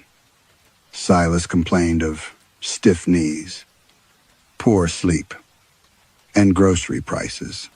No dizziness, no breathing trouble, no recent falls. He had not been near a river or lake in months and said he disliked water deep enough to cover his shoes. After the call, Nora documented every answer, then read the note twice before saving it. She phoned Miriam Cole next. Miriam answered quickly. A television murmured behind her. "I'm always awake when it rains," she said. "The gutters make that swallowing sound." Nora asked the same questions. Miriam was healthy. She took only thyroid medication and a calcium supplement. She had spent the evening reorganizing photographs and planned to meet her sister for breakfast. "Has someone reported me sick?" Miriam asked. "No." "Then why are you calling?" Nora's eyes drifted to the dosage line. "Drowned in fresh water?" "Because I prefer to check before there's a problem." After hanging up, she repeated both medication reviews from the beginning. It was what she did now whenever doubt entered the room. 11 months earlier, Lyle March had stood at the counter wearing a red logging jacket. He had brought in a new antibiotic from urgent care. Nora had checked the name, dosage, and allergy field. She had not reopened the interaction screen after the system froze. His anticoagulant had not appeared in the restored window. Lyle died 2 days later from internal bleeding. The state review called it a chain of contributing factors. The physician had failed to note the anticoagulant. The software vendor admitted a synchronization defect. Lyle had delayed seeking help because he thought the bruising was normal. No one blamed Nora as completely as Nora did. Since then, she checked every prescription until certainty became physical, a loosening in her jaw, a full breath, the sense of a door clicking shut. That sensation never came with the 2 pages. She searched the unknown code in the wholesale database. Controlled Substance Registry, discontinued product lists, and archived clinical trials. BHC FW17 existed nowhere. The initials bothered her. Bellwether Health Cooperative was the clinic's original name before it became Bellwether Community Health. The outline of the older lettering was still visible beneath the newer sign next door. At 4:19, she called the pharmacy owner, Gideon Pritchard. The call went to voicemail. By 4:30, water crawled beneath the automatic doors in thin silver threads. Nora placed absorbent pads across the entrance, then returned to find both prescriptions aligned beside the keyboard. She was certain one had remained inside the locked disposal bin. Now both were dry, Nora fed Miriam's page into the shredder. The blades turned, then stopped. The pharmacy lights dimmed. The refrigerator alarm chirped once, somewhere below the floor. Pipes knocked in a slow sequence, like someone climbing a staircase underneath her. The printer started. A third sheet emerged. There was no patient name, drug code, or prescriber. Only one sentence occupied the dosage field. Do not cancel the same death twice. Beneath it, in smaller type, was a line Nora had seen only once before on the incident report for Lyle March. Second check, completed by Nora Whitcomb. Nora did not go home when her shift ended. She locked herself in the consultation room, spread the 3 pages across the narrow desk, and photographed each one with her phone. In every image, the paper appeared blank. By sunrise, the sheets were damp again. For the next 2 days, no further prescriptions arrived. The printer behaved normally. Gideon Pritchard returned Nora's call and listened without interrupting while she described the unknown drug code, the matching birth dates, and the warning page. When she finished, he was silent long enough for her to hear his breathing. Destroy them, he said. I tried. Then forget them. The system referenced Lyle's incident report. That name appears in your account history. Software draws connections from stored data. You told me the clinic database was disconnected. Another pause. Take the weekend off. Nora. He ended the call before she could answer. She spent the weekend searching death notices, property records, and archived medical journals. Bellwether Health Cooperative appeared only in yellowed newspaper scans from the 1950s, where it was described as an experimental rural health program funded by several timber families. There was no mention of BHCFW-17. On Monday night, the printer produced a label. No prescription sheet accompanied it. The label simply slid into the collection tray shortly after midnight, already printed with Miriam Cole's name and the unknown code. The directions had changed. Take 1 capsule before April 23rd. Below that was a smaller instruction. Do not substitute. Nora opened the electronic inventory. A new product appeared between 2 common antibiotics. BHCFW-17. 1 capsule available. Storage location, basement reserve. The pharmacy had no basement. She checked the shelves. Refrigerator, narcotics safe, and expired medication bins. Then she noticed an amber bottle standing alone on the counter where Silas Wren's refill had been prepared. The bottle bore Miriam's label. Inside was a single blue capsule, translucent at one end. Something darker shifted within it when Nora tilted the bottle, moving with the sluggish weight of water. She did not dispense it that night, nor the next. On the morning of April 23rd, Miriam arrived shortly before dawn wearing a green raincoat and carrying a folded umbrella. You called me twice and wouldn't explain why, she said. Now your machine says I have medicine waiting. Nora had canceled the automatic notification, but Miriam showed her the text message. It had been sent from the pharmacy at 1 minute past midnight. Your prescription is ready. Failure to collect may affect another patient. Nora looked through the glass doors. Rain streamed across the parking lot, collecting in the gutters. Are you planning to go anywhere near water today? Miriam gave a strained laugh. This is Bellwether. Everything is near water. Nora considered refusing the prescription. She imagined another page sliding from the printer with Silas's name or the name of someone she had never met. She scanned the bottle. The system accepted the non-existent product. Miriam swallowed the capsule at the counter with water from a paper cup. For an instant, her throat seemed to ripple beneath the skin, as though she had swallowed something much larger. Then she smiled uneasily. "There, am I safe now?" Nora could not answer. At 7:30 that morning, Miriam drove away. At 8:12, her car left the county road, crossed a drainage ditch, and came to rest upside down in a flooded pasture. The water was less than 6 inches deep. According to the paramedics, the driver's compartment had somehow filled completely before they arrived. Water poured from the vehicle when they forced open the door.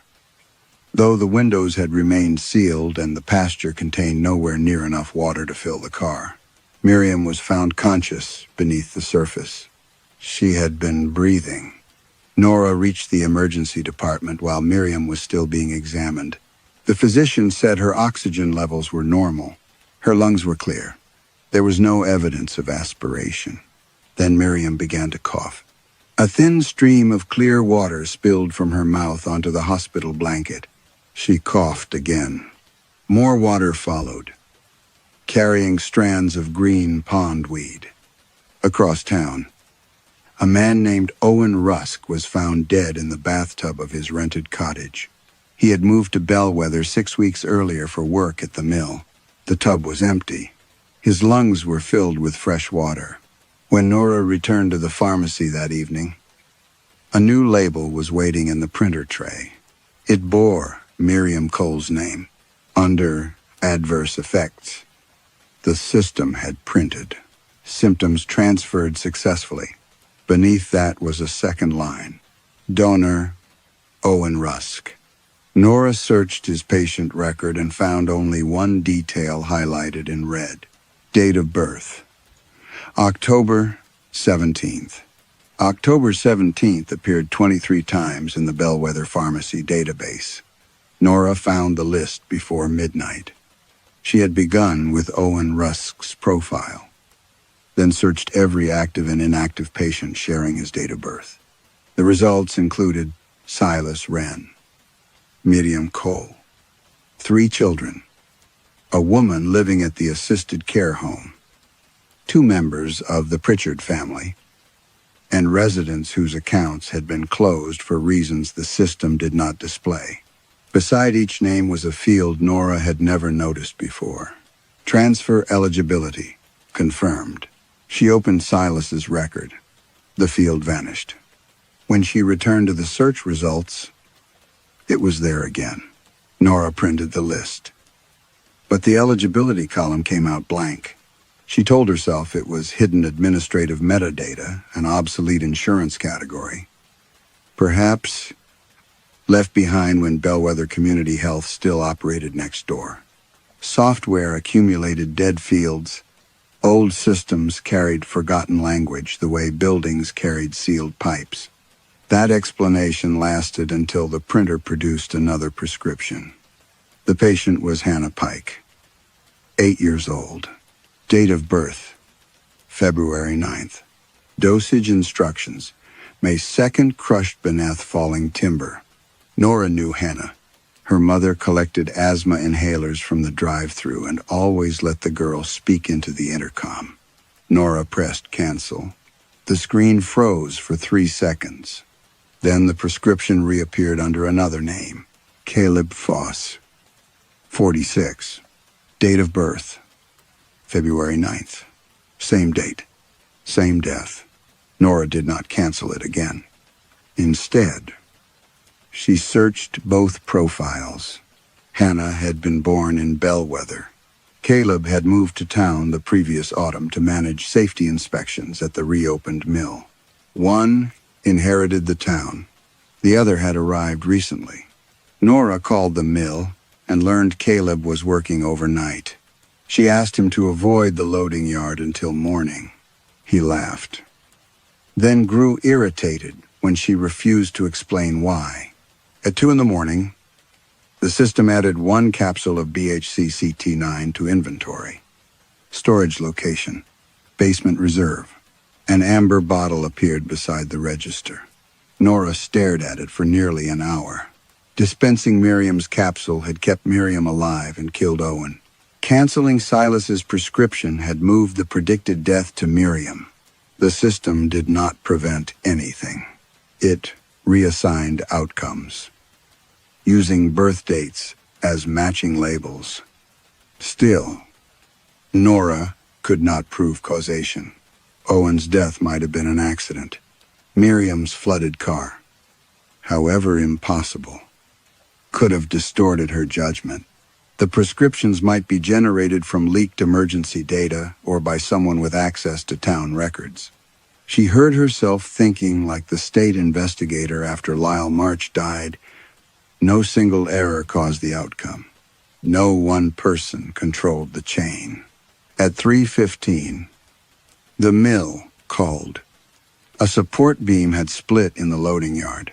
No one had been injured because Caleb Voss had refused to enter the area after Nora's warning. The printer began before the call ended.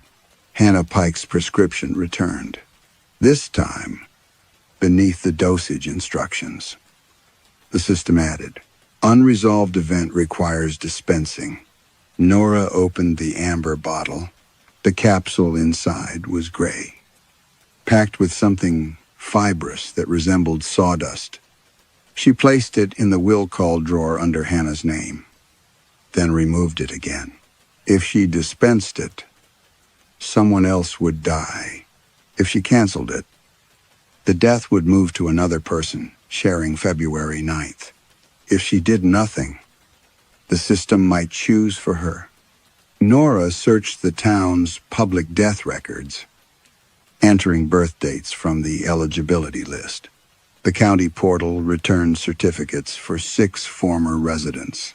4 had died in accidents matching instructions preserved in archived pharmacy notes. Then she noticed the filing dates. A drowning certificate had been entered 9 days before the drowning. A fatal fall had been certified 3 days before the victim fell from a roof. A woman listed as dead from smoke inhalation had signed for a prescription the morning after her death certificate was created. Nora checked the system clock, the county server time, and the document history. The dates did not change. The oldest premature certificate belonged to Lyle March. It had been created 11 months earlier. At 4:41 in the afternoon. Nora remembered that time because she had been standing at the counter, watching his red logging jacket disappear through the automatic doors. According to the certificate, Lyle had already been dead for 17 minutes. Then the printer produced his original antibiotic label. Across the bottom, beneath Nora's initials, a line had been added. Recipient selected before dispensing. The line beneath Nora's initials changed nothing about what she remembered. Lyle March had stood at the counter alive. He had complained about the rain and asked whether the antibiotic might upset his stomach. Nora had warned him to take it with food. She had watched him sign the screen. But the death certificate had already existed. The recipient had already been selected. Nora opened Lyle's archived profile and searched every concealed field she had learned to expose. Most contained ordinary insurance data, dispensing codes, and authorization records. Near the bottom, beneath a category labeled clinical continuity, she found an entry that had no place in a pharmacy chart. Source: family. Pritchard. Condition: hereditary coagulation failure. Recipient: Lyle March. Transfer status: complete. Nora read the lines until the words lost their meaning. Lyle had not died because she overlooked an interaction. The interaction had been arranged. Her error had not caused the chain. It had completed it. A noise came from the consultation room. Not the printer. A wit. Congested cough. Nora found Miriam Cole seated inside with both hands gripping the edge of the examination table. Her clothes were dry, but water had collected beneath her shoes. Each breath clicked faintly in her chest. "I didn't know where else to go," Miriam said. You should be at the hospital. They sent me home. Miriam opened her handbag and removed a glass jar. It was half filled with clear water. This came out of me since yesterday. Something green clung to the bottom. Nora listened to her lungs with the blood pressure station's old stethoscope. The left side sounded clear. The right contained the hollow rush of moving water. Miriam's oxygen level remained perfect. Across town, Caleb Voss had survived the mill accident. He had called Nora twice, leaving messages she had not answered. In the second, his voice was slow and strained. He said his ribs hurt whenever machinery moved overhead. Later that evening, Hannah Pike's mother arrived to collect an inhaler. Hannah walked beside her with one arm held stiffly against her body. "What happened?" Nora asked. "Nothing," her mother said. "That's the strange part." Hannah's shoulder was bruised from neck to elbow. The discoloration resembled the branching grain of crushed wood. Nora checked the will call drawer. The gray capsule was gone. The system showed that it had been dispensed under Hannah's name shortly before sunrise. During a period when Nora had been alone, the authorization signature belonged to Gideon Pritchard. By midnight, Nora had identified 11 surviving recipients. One woman developed burn blisters after another resident died in a house fire. A teenage boy began limping after a newcomer was killed beneath a tractor. Silas Wren, still untouched by the drowning assigned to his birth date, had recently started waking with water pooled inside his ears. The deaths belonged to strangers, seasonal workers, renters, and families who had moved to Bellwether within the past decade. The survivors belonged mostly to names engraved on the town hall, library, and church foundation stones. Pritchard, Wren, Cole, Pike, Val. The oldest families were not simply healthy. Their medical histories were unnaturally empty. No cancers, no inherited disorders, no fatal childhood illnesses. Residents in their 80s took fewer medications than newcomers half their age. Their suffering had not disappeared. It had been redistributed. Nora packed the printed records into her bag and walked toward the automatic doors. They did not open. She pressed the emergency release. Nothing happened.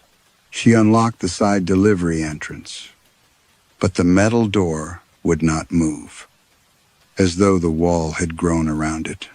Her phone showed full reception, yet every call connected to the pharmacy's own voicemail. Miriam began coughing in the consultation room.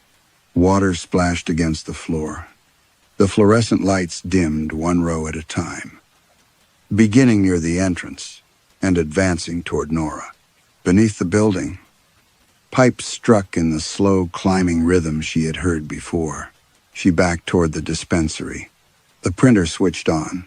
A prescription emerged, carrying Lyle March's name. Medication, BHCCF6. Nora searched the code. For the first time, the inventory system returned a complete result. BHCCF6. Condition: congenital coagulation failure. Source: Pritchard Family Reserve. Storage location: basement reserve. Dispensing pharmacist Nora Whitcomb. At the bottom of the page, the dosage field contained a final instruction: return unused portion below. Then the consultation room floor gave a soft metallic click. A rectangular seam appeared beneath Miriam's chair, and from somewhere under the pharmacy came the sound of thousands of glass bottles trembling together in the dark. The trembling beneath the floor continued after the lights stopped dimming. Miriam slid from the examination chair and pressed herself against the wall. Water ran from one corner of her mouth, though she no longer seemed aware of it. "What is that?" she whispered. Nora crouched beside the rectangular seam. The floor covering had separated along 4 perfectly straight edges. exposing a metal hatch painted the same gray as the consultation room. No handle was visible, only a circular depression near one corner. The prescription for Lyle March had instructed her to return the unused portion below. Nora pressed her thumb into the depression. The hatch unlocked with a pneumatic sigh. Cold air rose from beneath it, carrying the smells of rust, wet stone, and the medicinal sweetness of opened capsules. Set into the darkness was a narrow staircase. Copper tubes and faded plastic medication lines descended along both walls, bundled together with cloth tape that had yellowed with age. The lines should have supplied nothing. The pharmacy's dispensary system was entirely electronic, and the building plans showed only a concrete foundation beneath the consultation room. Yet liquid moved through the tubes. Some carried fluid as dark as old blood. Others held cloudy white sediment or small suspended threads that contracted when Nora's flashlight passed over them. Miriam gripped Nora's sleeve. "Don't go down there." Nora thought of Lyle's red jacket, Miriam's flooded lungs, and the gray capsule that had left the will call drawer without her consent. "If I stay up here, it keeps dispensing." She lowered herself through the hatch. The staircase continued farther than the building's height should have allowed. The pharmacy sounds faded above her, refrigerator motors, rain against the windows. Miriam, coughing. In their place came a delicate clicking noise from below. Thousands of glass containers tapping against one another whenever the pipe shuddered. The walls changed from poured concrete to old brick. White tiles appeared near the bottom, many cracked or darkened by moisture. Black lettering had been painted across them in careful block capitals. Bellwether Health Cooperative, Hereditary Dispensary. Authorized personnel only. Nora reached a basement corridor, wide enough for hospital carts. Fluorescent tubes flickered awake overhead, one after another, illuminating doors with enamel signs. Respiratory, cardiac, neurological, oncological, accidental trauma. Each room contained shelving from floor to ceiling. On the shelves stood amber vials, thousands of them. Some were no larger than perfume samples. Others resembled old laboratory bottles sealed with black wax. Their labels varied in age, from handwritten linen tags to modern pharmacy stickers.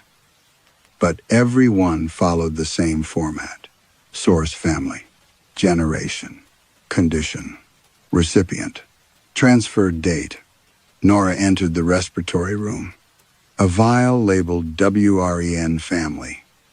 Generation 4 contained a pale vapor that pulsed against the glass.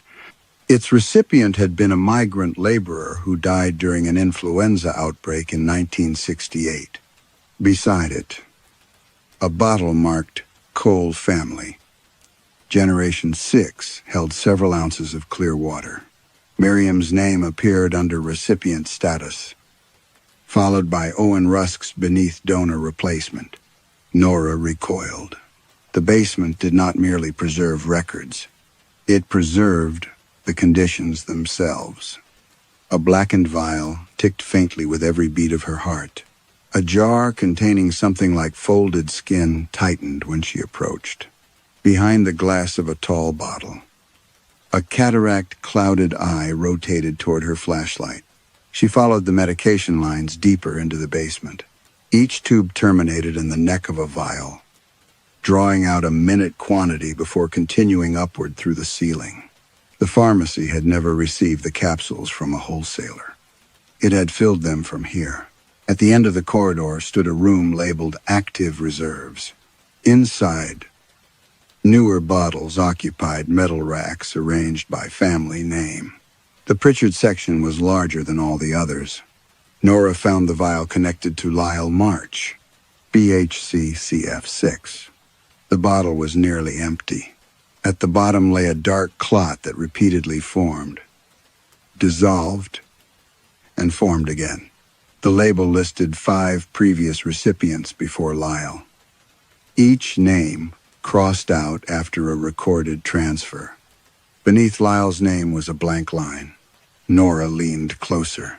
Fresh ink slowly appeared across it.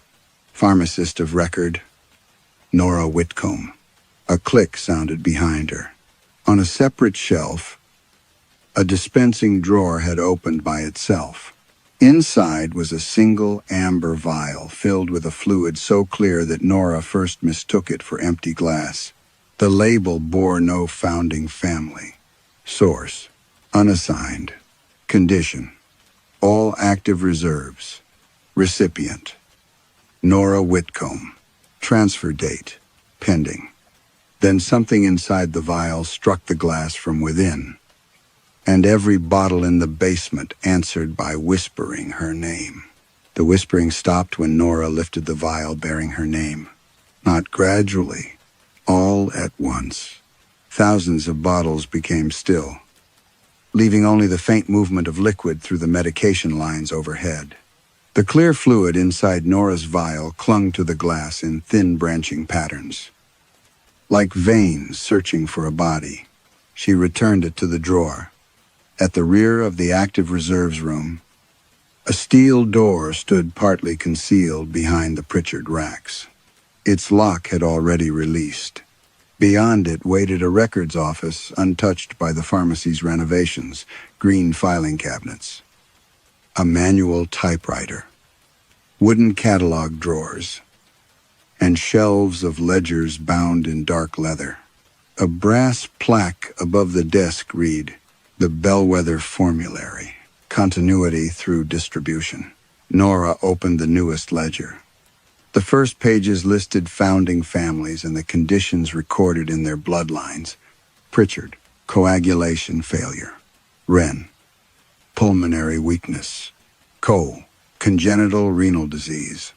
Pike, degenerative bone disorder. Vale, early onset malignancy.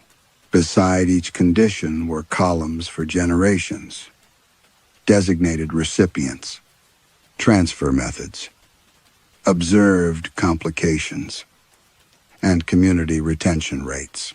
The language was clinical. No one had written murdered, infected, or sacrificed. They had written absorbed, reassigned, and successfully distributed. A historical summary in the first ledger described Bellwether as a controlled medical settlement established after the Second World War. The founding investors had recruited physicians, pharmacists, loggers, domestic workers, and displaced families with promises of subsidized housing and lifelong health care. New residents underwent blood typing, family history interviews, and what the document called compatibility registration. Birth dates provided the primary matching system. The program's architects believed that people born on the same date possessed sufficiently similar temporal signatures to exchange illnesses without immediate rejection. When no compatible resident existed, the system waited. Families were encouraged to attract workers, to know, and spouses born on required dates. Bellwether had not grown around the mill. The mill had been built to bring recipients into town. Nora turned pages faster. An influenza outbreak in 1968 had removed respiratory defects from 3 generations of Wrens. A school bus accident had absorbed neurological disorders from 5 Cole children. A house fire in 1984 had cleared hereditary cancers from the Vale family line. The disasters had not always been created from nothing. Sometimes the formulary used an approaching accident, redirecting its result.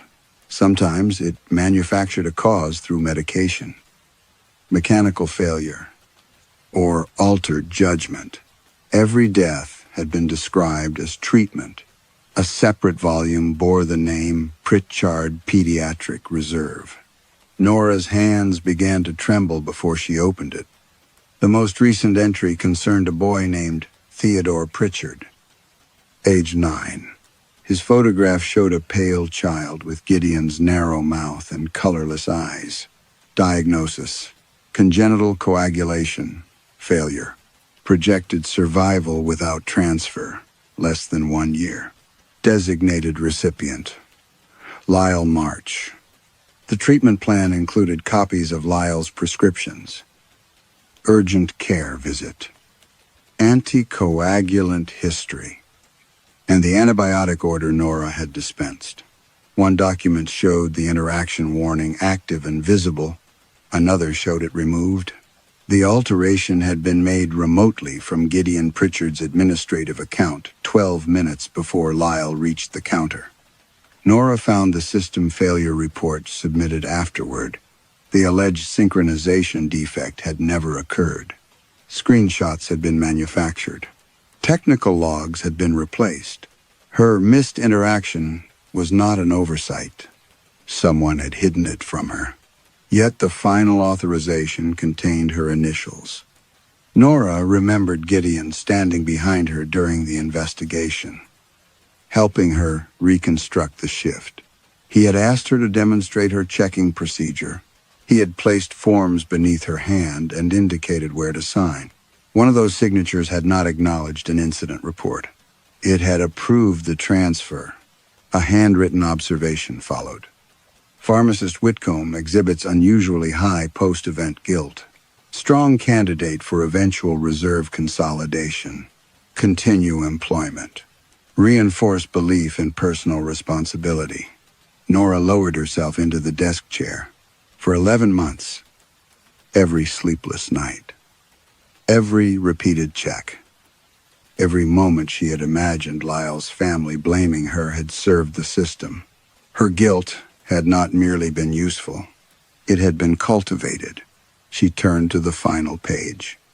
Theodore Pritchard's condition was marked transferred.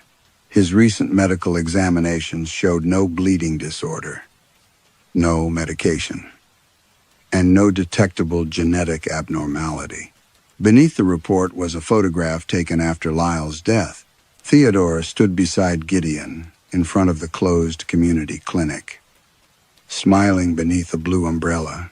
Behind them, reflected in the clinic doors, Nora could see herself inside the building. She was standing at the basement entrance. The photograph was dated 6 months before Nora discovered the hatch. A floorboard creaked in the records room. Gideon Pritchard stood in the doorway, holding the gray capsule Nora had refused to dispense. "You were never supposed to find the ledgers this early," he said. Then he placed the capsule on his tongue and swallowed it. Gideon swallowed the gray capsule without water. For several seconds, nothing happened. Then his shoulders jerked backward. A cracking sound moved through him, not from bone, but from somewhere deeper, as though dry timber were splitting inside his chest. He gripped the doorframe while dark bruises spread beneath the skin of his throat in narrow branching lines. The capsule had been prepared for Hannah Pike, crushed beneath falling timber. Gideon inhaled sharply and straightened. The bruises remained, but his breathing calmed. "Temporary exposure," he said. "A demonstration of transfer without completion." Nora stared at him. "You gave that capsule to yourself. I accepted its symptoms, not its outcome." Above them, the pipes shifted. The bottles in the adjoining room trembled in response. Gideon looked toward the ceiling. "It dislikes waste." Nora backed toward the desk. "What does?" "The formulary. That is a filing system." It was... Gideon entered the records room and closed the steel door behind him. His movements were careful, almost courteous. But he positioned himself between Nora and the corridor. "The first physicians believed disease was divisible," he said. "They imagined illness as a measurable burden that could be drawn from one body and placed into another. Fever, tumors, defective blood, failing organs. At first, the transfers required direct procedures. What procedures? Transfusions, grafts, inoculations. Some less defensible methods. The old fluorescent tube above them flickered. For an instant, Gideon's shadow seemed crowded with smaller shapes. They stored what could not immediately be transferred. He continued. Conditions accumulated in the reserve. Some came from children, some from the dying, some from families who refused to lose what they had built. Nora thought of the vials pulsing on the shelves. You kept diseases alive. We preserved them. Inside glass? At first, a wet clicking traveled through the medication lines. Gideon's face tightened. Over generations. The conditions stopped behaving independently. Pain recognized pain. Growths borrowed patterns from infections. Failing organs learned the rhythms of other bodies. Every illness carried memory of symptoms. Of fear. Of the host who resisted it. Nora remembered the eye turning toward her flashlight. They merged. She said, "We believe so." You believe? No one has fully controlled it for decades. The printer above the pharmacy began to run. The sound reached them through the pipes as a distant mechanical rasp. Gideon glanced upward. The formulary chooses recipients now. It studies records, bloodlines, births, habits, weaknesses. The software is only the language it learned to use. The prescriptions predict deaths. They assign them, and the town lets it. The town survives because of it.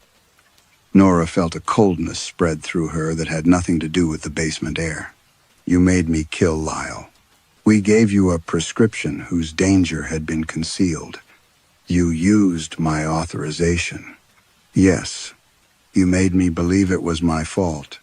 Gideon's expression remained composed. But something behind it seemed to listen. Guilt produces compliance more reliably than fear. A frightened person runs. A guilty person stays and checks again. Nora looked at the handwritten observation in the ledger. Strong candidate for eventual reserve consolidation. You kept me here for this. You kept yourself here. The cruelty of the answer struck harder because part of it was true. She had accepted every extra shift, refused vacations, rebuilt her life around the counter where Lyle had last stood. Gideon approached the open drawer containing her vial. The reserves are unstable. Too many transfers. Too many symptoms without complete deaths. Miriam survived. Hannah carries trauma that belongs to another body. The system is losing the ability to keep conditions separate. What happens when it fails? Every stored illness returns to its source families. Nora thought of Theodore Pritchard. Healthy beneath the umbrella. And my death prevents that? Your profile is unusually compatible. No inherited founding condition. Long-term exposure to the dispensary. Psychological acceptance of responsibility. I never accepted this. You accepted responsibility for a death that was not yours. The distinction matters to us, not to the formulary. The printer above stopped. A sheet slid through a tube in the wall and dropped onto the desk. Nora did not touch it. The paper was already damp. Patient, Nora Whitcomb. Medication, BHC AR1. The dosage field contained a single instruction. Take entire reserve before dawn. Beneath it, expected outcome, death of recipient. Therapeutic benefit, complete cure of bellwether population. Nora read the final line twice. Gideon opened the drawer and lifted the clear vial. One death, he said, for every life in this town. The fluid inside struck the glass. Then words began appearing beneath the promised cure. Faint at first, as though written from the wet side of the page. Gideon saw them and went pale. Nora leaned closer. The final instruction read, upon dispensing. All residents will become active hosts. The words continued darkening beneath Nora's name. All residents will become active hosts. Gideon snatched the prescription from the desk and tore it in half. Both pieces writhed in his hands. The paper did not rip cleanly. Wet fibers stretched between the halves like connective tissue, thinning until they snapped. A smell of stagnant water filled the record's room. "That is not the treatment," Gideon said. "It is the outcome. The formulary is confused. No, it lied in language you wanted to believe." Nora looked through the open doorway at the ranks of amber vials. Thousands of isolated conditions waited behind glass. Cancers, blood disorders, damaged nerves, fevers, failing organs, inherited deformities, injuries preserved from people who had died carrying someone else's suffering. The formulary had promised to cure Bellwether by placing all of them inside her, but the final instruction revealed the mechanism. Her death would not destroy the disease. It would disperse it. Every resident would receive a fragment. No individual body would carry enough to die, and no single vial would remain vulnerable to destruction. The consciousness formed from generations of pain would spread through the town as one distributed organism. Thinking through hundreds of nervous systems, Bellwether would become its body. "You knew this could happen," Nora said. Gideon's bruised throat worked as he swallowed. "We knew consolidation carried risks. You prepared me anyway. We prepared a recipient capable of containing the reserve. You prepared a delivery system." The bottles in the corridor began tapping against their shelves, not randomly. The sound traveled from room to room in organized waves. A signal passing through glass. Nora felt it in her teeth. Above them, the pharmacy printer started again. Gideon moved toward the steel door. "We need to isolate the active reserves." The door slammed shut before he reached it. The lights went out. In darkness, every vial emitted a faint internal glow. Red, yellow, blue-white. The basement brightened with diseased colors. Shadows moved inside the bottles like organs turning in sleep. Nora could hear Miriam coughing above them. Then another sound joined it. A child crying, a man gasping for breath, an elderly woman calling for someone to help her stand. The symptoms were beginning throughout the town. Gideon struck the door with both hands. "Open it." The glass answered in thousands of small voices. "Open us." Nora understood then that neither choice offered rescue. If she accepted the final prescription, the disease would enter Bellwether and become impossible to remove. If she refused, the unstable reserves would return to the founding families, and the formulary would select newcomers to absorb the resulting deaths. The system had been built so that every permitted action preserved it. Cancel, transfer, dispense, sacrifice. Every choice remained inside the pharmacy's logic. Nora turned toward the shelves. The clear vial bearing her name waited in its open drawer. Gideon followed her gaze. "You cannot survive the entire reserve. That is what it expects. You will die before half the conditions enter your bloodstream. Then it will have to decide what dies with me." She took the clear vial and removed its stopper. The liquid smelled of every hospital room she had ever entered. Disinfectant, overheated plastic, blood hidden beneath clean linen. Beneath those odors was something intimate and human, the sour breath of fear. Gideon seized her wrist. "You are not authorized to alter the dosage." Nora looked at his hand. For 11 months, she had imagined this moment differently. She had believed redemption would mean preventing one perfect mistake, making one correct decision where she had once failed. But Lyle had not died because she lacked vigilance. He had died because people like Gideon had made cruelty look like procedure. Nora twisted free and drank. The fluid was warm. Pain entered her body without sequence. Her blood thickened, then burned. Her left eye clouded. Her lungs filled and emptied with water. Something hardened behind her ribs. Her knees buckled as fever raced across her skin. The active reserve drawer began dispensing vials one by one. Nora drank the next. And the next. Gideon tried to stop her, but a tremor folded him to the floor. The bruises beneath his throat deepened into the shape of crushed beams. Nora moved through the rooms, opening bottles with shaking hands. Respiratory, cardiac, neurological, oncological, accidental trauma.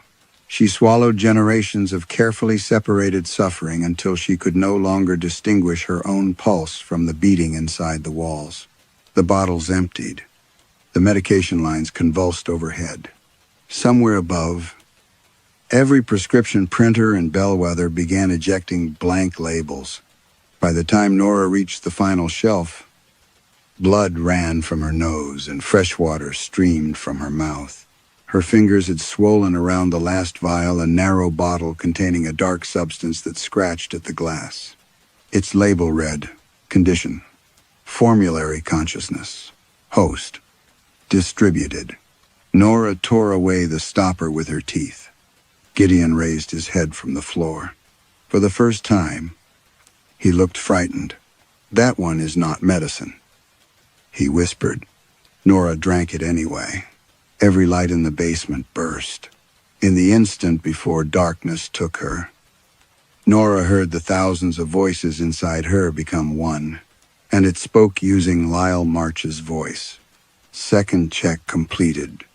The voice did not echo through the basement. It spoke from inside Nora's teeth. Then the dark folded over her. She awoke to rain, tapping against glass. For several seconds, Nora believed she was lying beneath the pharmacy floor, surrounded by empty vials and the warmth of Gideon's blood. But the surface beneath her was vinyl tile, cold against her cheek. Fluorescent lights hummed overhead. She was behind the dispensary counter. Morning had entered the store in a colorless wash. The automatic doors stood open to the wet parking lot, and two paramedics were kneeling beside her. One held an oxygen mask near her face. The other asked what she had taken. Nora tried to answer. Fresh water spilled from her mouth. The paramedic flinched. But Nora coughed once, breathed, and felt her lungs clear. Miriam Cole sat nearby, wrapped in a gray blanket. Her breathing was silent. The water stains beneath her chair were drying. There was no basement. One paramedic told the sheriff later. Nora watched from a hospital bed while officers searched the consultation room. They lifted the examination table, removed shelving, and tore back part of the floor covering. Beneath it lay unbroken concrete. No hatch, no staircase, no medication lines. Gideon Pritchard was found unconscious beside the printer with bruising across his chest and throat. He insisted that a support beam had fallen on him, though nothing in the pharmacy had collapsed. By afternoon, the bruises had faded. His blood tests showed no hereditary coagulation disorder and no trace of the condition his family had transferred for generations. He refused to speak Nora's name. Across Bellwether, symptoms vanished. Miriam stopped coughing water. Hannah Pike's bruises disappeared before her mother finished dressing her. Silas Wren woke without fluid in his ears. Residents from the oldest families received clean scans, normal blood work, and genetic results that contradicted decades of private records. The newcomers did not return. Owen Rusk remained dead. Lyle March remained buried. The town's cure had no power over those already used to create it. County investigators found altered files, premature death certificates, and corrupted pharmacy records. But every document connected to the formulary became unreadable within hours. Ink spread across paper in wet gray blooms, digital records filled with blank dosage fields. Bellwether Community Health was demolished before the investigation concluded. The Pritchards paid for it. Nora left town 3 weeks later. Doctors could not explain why she had survived. Her blood changed from one test to the next. One sample clotted before reaching the laboratory. Another showed signs of leukemia that disappeared by evening. A scan revealed fluid around her lungs. But a second image taken minutes later was clear. She felt no pain. That frightened her more than pain would have. Sometimes she heard breathing beneath the sound of rain. Sometimes, while checking her reflection, she saw shapes press outward beneath the skin of her throat and then recede. She stopped working as a pharmacist. She moved north, rented a room above a laundromat, and avoided clinics, drugstores, and the medicinal smell of alcohol wipes. She told herself that the formulary had died when she swallowed its consciousness. For a while, she almost believed it. Then a pharmacist in Idaho reported an unfamiliar prescription label attached to a bottle of antibiotics. The prescriber was Nora Whitcomb. The drug code did not exist. The directions contained the name of a healthy customer and the date of a fatal grain elevator accident. 2 days later, another label appeared in Nevada, then one in Kansas, Pennsylvania, Maine. Each pharmacy described the same details: the printer activating without an order, the paper arriving damp, and the sudden smell of fresh water despite clear weather. Federal regulators searched licensing databases and found no active prescriber by Nora's name. The labels continued. Some pharmacists destroyed them. Some canceled the prescriptions. Some dispensed what appeared beside the register. Nora learned about the reports from a late-night news article. As she read, the laundromat machines below her stopped one after another. The printer on the landlord's desk began to run. A label emerged bearing the name of a woman in another state whom Nora had never met. Below the dosage, instructions was a new line: prescriber location, distributed. Nora touched the damp paper. Across America. Pharmacy printers woke in the dark, and from inside her body, thousands of carefully separated voices whispered together, ready for the next patient. Bellwether survived by treating suffering as something that could be reassigned rather than endured. Its founders called the process medicine because clinical language made sacrifice easier to accept. Nora broke their system, but she could not erase the generations of pain that had learned to think inside it. Perhaps that is the final danger of passing our burdens to strangers. What we refuse to carry does not disappear. It accumulates, remembers, and eventually chooses its own direction. If saving your community required an unknown person to suffer in your place, how many times could you call it treatment before it became murder? And now, my dear friends, tonight's story has come to an end. Thank you for staying with me here at Chilly Midnight. Before you sleep, please take one final moment to check that you and your loved ones are safe, especially if wildfires or heavy smoke are affecting your area. Follow local warnings. Keep your phone charged. And never risk your life for anything that can be replaced. Wherever you are tonight, I hope the air soon becomes clearer, the fires are brought under control, and every family and emergency worker remains protected. Now, let your thoughts become still and allow your body to rest. Good night. My dear friends, stay safe, sleep peacefully, and wake to calmer news.